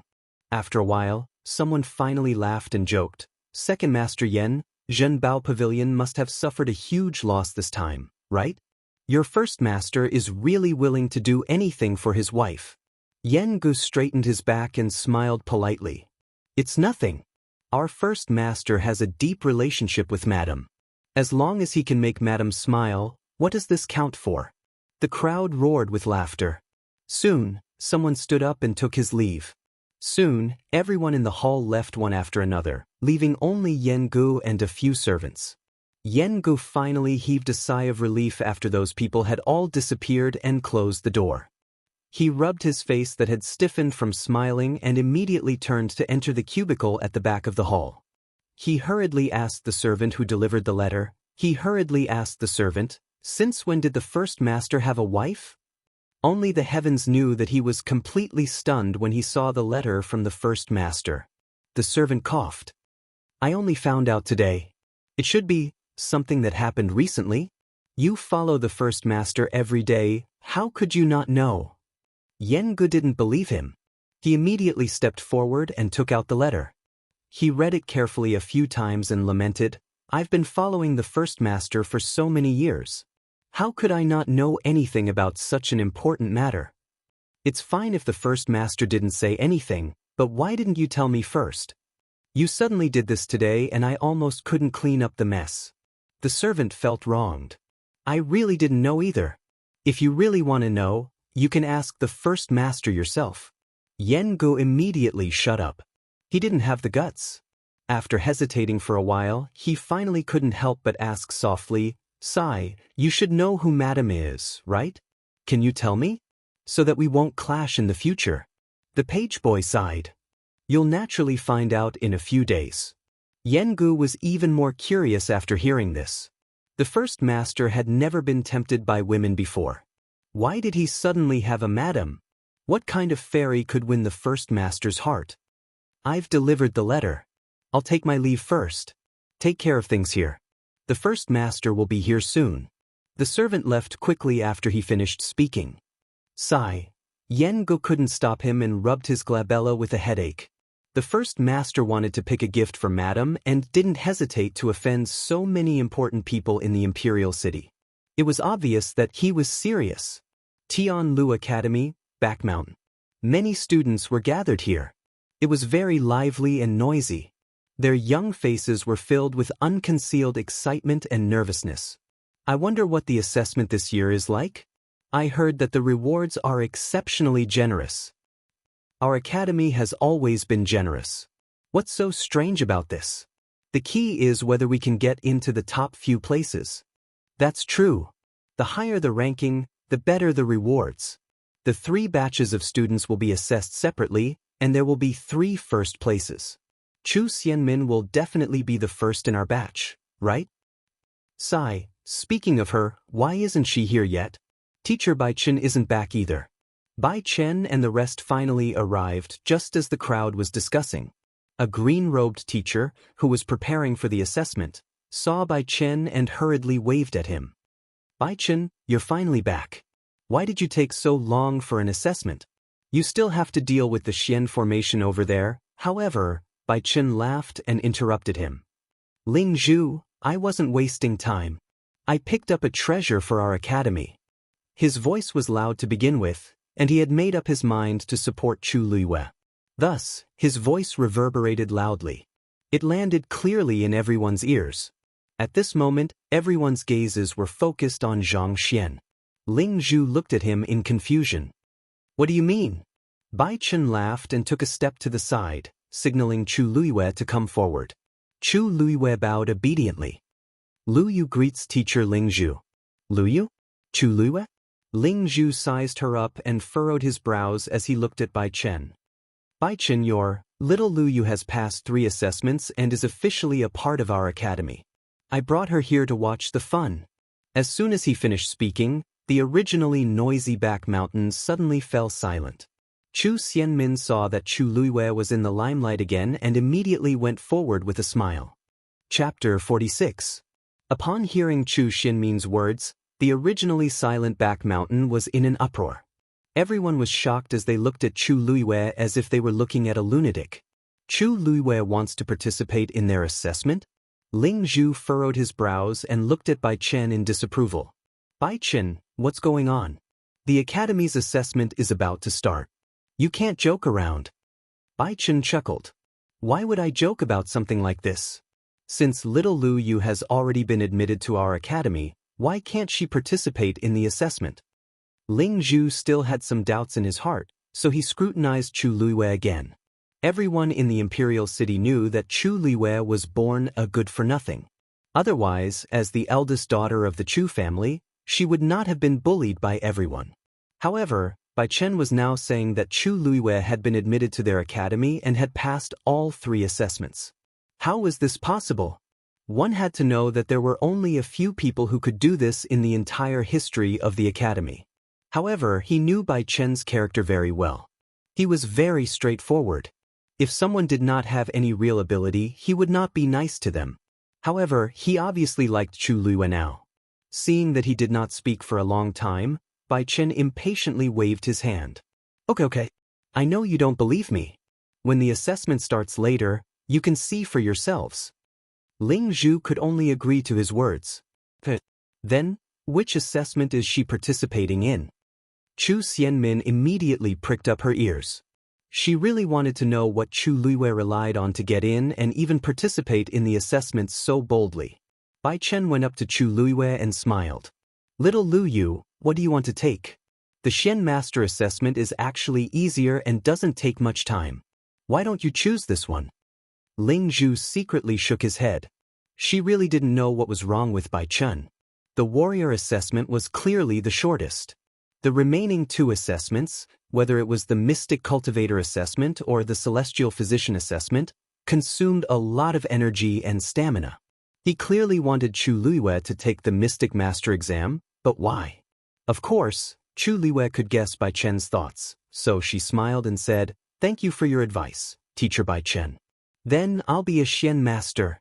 As soon as he said that, the crowd began to whisper to each other. "TSK, you're quite good at acting. I don't believe that she can pass all 3 exams. Other things aside, how can a person with an incomplete Yuan Meridian pass the martial arts exam? Who knows what methods he used to pass the exam? If she really has the ability, why doesn't she directly participate in the warrior assessment and prove her strength?" But Teacher Bai Chen looks like he really cares about Chu Luiyue. Doesn't he usually dislike those students with mediocre aptitude and restlessness? Who knows? Won't we find out later? When Bai Chen heard these words, his face turned cold, and he was about to explode. This bunch of brats. I must. However, Chu Luiyue smiled and shook his head. Teacher Bai Chen, it's normal for people to have doubts. When the assessment ends, Lu Yu will naturally shut them up. Bai Chen looked at her calm and collected appearance, and the anger in his heart subsided a lot. But use your strength to shut them up. As Bai Chen spoke, he looked up and scanned the surroundings before explaining, Little Lu Yu, there are a total of 3 batches of students in the academy. The midterm assessment is also conducted separately. Even though all the students are at the back of the mountain, they are separated. You just enrolled today, so you're considered the youngest batch. They're all over there now. You can just go there later. Chu Luiwei followed his gaze and nodded. Teacher Bai Chen, why don't I bring my sister there? It's more convenient that way. Chu Xianmin suddenly spoke. Bai Chen squinted at her and sneered.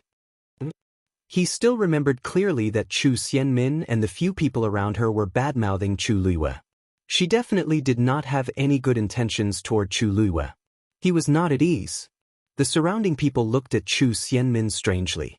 Why is Teacher Bai Chen treating her like this?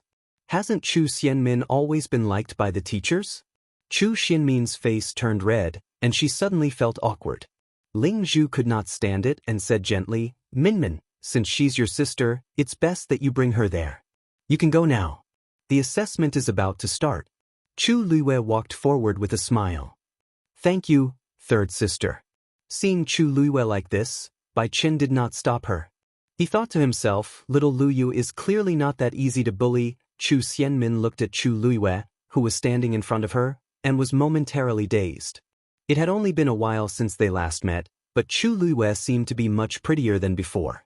Her skin was smooth, and her eyes were bright. Every frown and smile seemed to be able to move one's heart.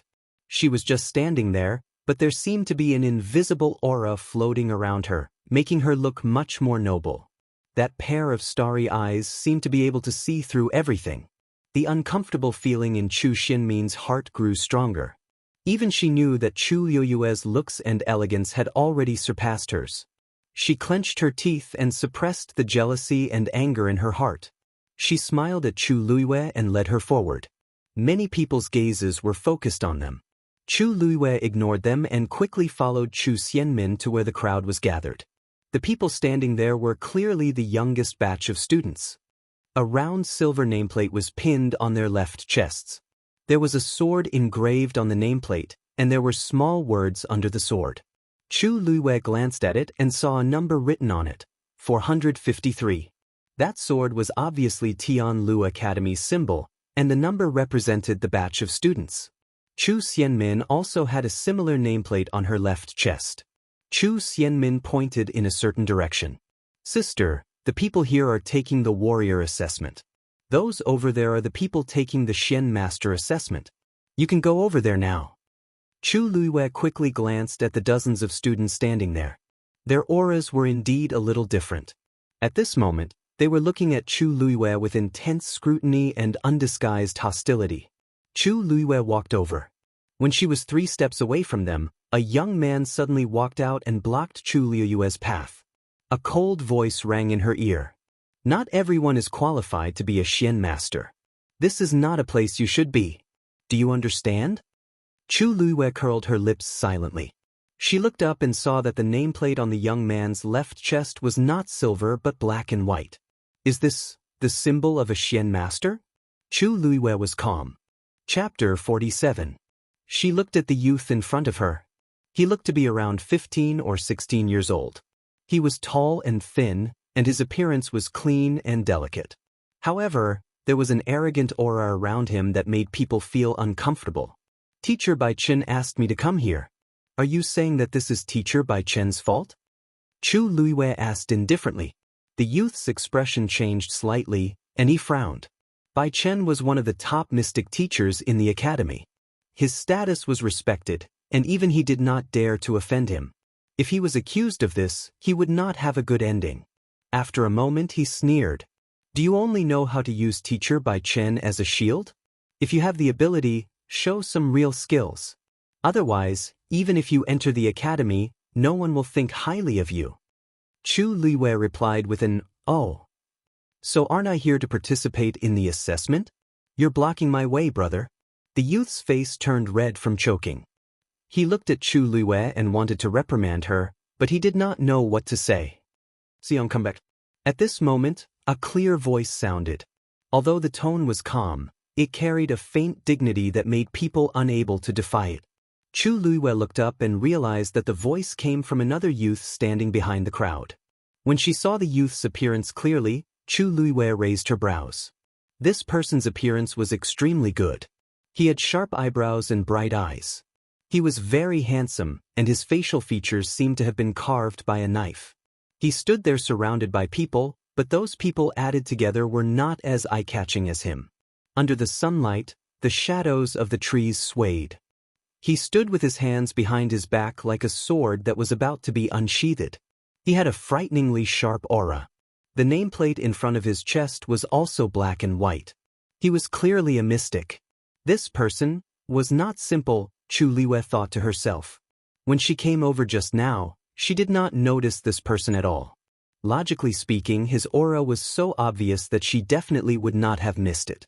There was only one possibility: this youth had completely concealed his aura just now. Being able to do this was enough to prove that his strength was definitely not weak. As if noticing Chu Luiwei's gaze, the young man's gaze shifted slightly and he also glanced at her. A hint of surprise flashed through his eyes. He had seen this first miss of the Chu clan before. His impression of her was that she had a timid personality. Why did she seem to have changed into a different person now? When the youth called Si Yang heard this voice, he pursed his lips and looked at Chu Luiwei. Let's see who's the real deal later. Chu Luiwei shrugged her shoulders and did not comment. She wasn't sure if he had that ability. But the name Si Yang, they seemed to be from the Si family, the leader of the 4 great families? Big brother. Si Yang walked up to the man and became much more obedient.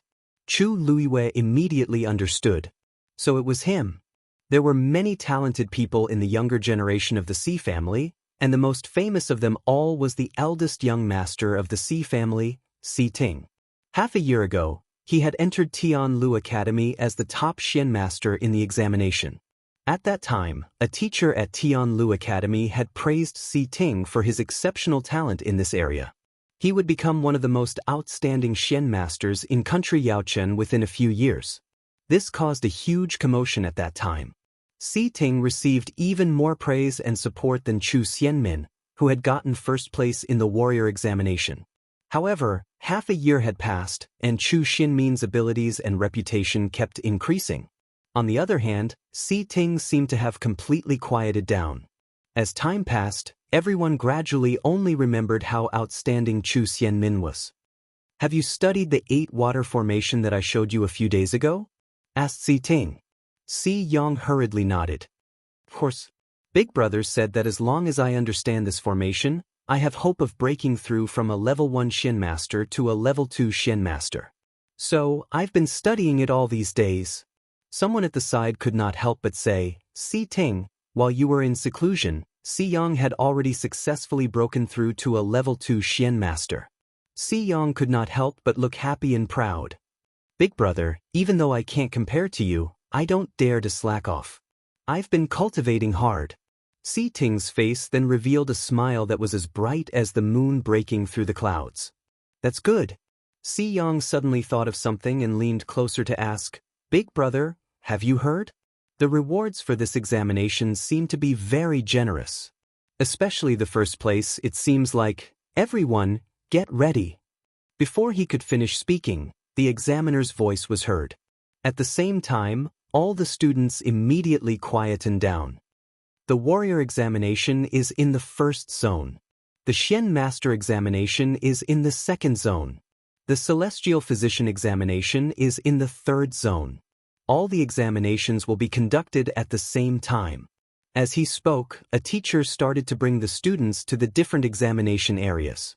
Chu Luiwei and the rest were quickly brought to the second zone.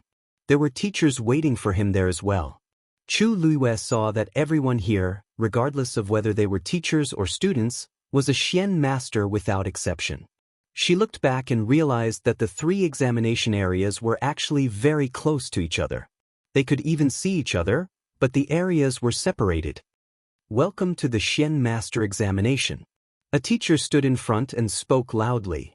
Actually, this examination is very simple. Do you see the forest in front of you? As long as you enter from here, pass through the forest, and get the flag on the other side, you'll pass. Not only did the dozens of students not relax, but they also became nervous. Everyone knew that this forest was definitely not that simple to pass through. There must be a Xian formation set up inside. However, you have to listen carefully. After entering, everyone must complete the battle alone. If you discover that anyone is teaming up, your results will be nullified. Speaking of this, the teacher's expressions suddenly became much more serious. There will be teachers monitoring the entire examination process. If you have any thoughts, keep them to yourself, understand? Yes. The students' expressions became serious. Actually, this rule was very normal. After all, the Xian Master examination was based on one's ability. If they teamed up, what was the point? Alright, now, I announce. The Xian Master examination begins. The moment the teacher finished speaking, he threw something out. Bang! A bright firework exploded in midair. Let's go! The moment the firework exploded, someone had already rushed in without hesitation. In the blink of an eye, their figures disappeared into the dense forest. What's the hurry? The Xian Master examination isn't just about running fast. Si Yang mumbled and then glanced at Si Ting. Big brother, I'm leaving first. Since they couldn't work together, it was better for them to split up. Si Ting nodded. Everyone left one by one, and soon, only Chu Luiwei and Si Ting were left. Si Ting was about to lift his leg when he realized that Chu Luiwei was faster than him and took 3 steps to the right. Chapter 48. A Xian formation had already been set up in this forest. The moment they entered the forest, the test had already begun. Si Ting had already realized that the Xian formation was a little special. It was actually a little troublesome to enter from their current position. However, this was obviously done by the Academy's teachers on purpose. Only the truly talented and capable Xian masters could recognize the Xian formation and choose to enter from another direction. This was also why he did not follow the others in immediately and stayed at the back. He did not intend to enter from this entrance at all. However, he did not expect that other than him, there was actually someone else who could do this. Furthermore, this person had to be Chu Luiwei, who had just entered the academy today. Si Ting's mind raced as he glanced at Chu Luiwei without batting an eyelid. Was this just a coincidence, or was she really capable? Chu Luiwei naturally sensed Si Ting's attention, but she did not hesitate. She continued to take a few steps back and avoided the entrance. Then, she chose to walk in another direction. If we wait any longer, the first place will be mine. Chu Luiwei turned around and smiled at Si Ting. Si Ting was taken aback. In that instant, he felt that the surrounding scenery was overshadowed. The girl in red seemed to have gathered all the light on her body. It was brilliant and dazzling. However, her obsidian-like eyes were even brighter and more breathtaking than all of this. Everything around them became blurry at this moment. Only this girl became the only color. Si Ting's heart skipped a beat. He felt something brush past him. When he came back to his senses, Chu Luiwei had already disappeared into the dense forest. He could only see a strand of her hair fluttering in the wind. Si Ting closed his eyes and suppressed the ripple in his heart. After hesitating for a moment, he also took a few steps back and entered from another direction. The teachers in charge of the test only recovered from their shock after all the students had entered the forest. They looked at each other in disbelief. Just now, how did Chu Luiwei enter from that direction? Only a third-level Xian master can recognize this formation. Logically speaking, only Si Ting should be able to enter from the correct direction. How did Chu Luiwei do it? Although Si Ting had been very quiet for the past half a year, the teachers in the academy all knew that he had broken through to become a level 3 mystic cultivator a few days ago. He was only 15 years old. With such talent and ability, almost no one in the entire country Yaochen could compare to him. Even if he were to compete with those senior brothers and sisters, he would almost never lose. It was normal for him to be able to see through the profound formation's mysteries. But what's going on with Chu Luiwei? Hey, I told you that Lu Yu is a genius, but you didn't believe me. When the results of the competition are out, make sure your eyeballs don't fall to the ground. At this moment, Bai Qin had also walked over. He wasn't the teacher in charge of the examination, so he could only watch from the side and didn't participate personally. But that didn't stop him from coming to watch the show. Let me tell you, if Lu Yu chooses a teacher, Bai Chen, will be the first one. Don't you dare fight with me, Bai Chen said with a smile of exultation. When he saw that Chu Luiwei had chosen the correct direction to enter, he couldn't help but applaud in his heart. When the results of the examination are out, let's see if these people will still look at Lu Yu with the same expression. It seems like Chu Luiwei is indeed talented in this area. Even if he can't compare to Si Ting, he's already pretty good. One of the teachers nodded.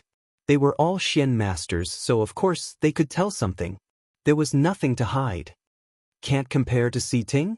Bai Chen asked in return and grinned.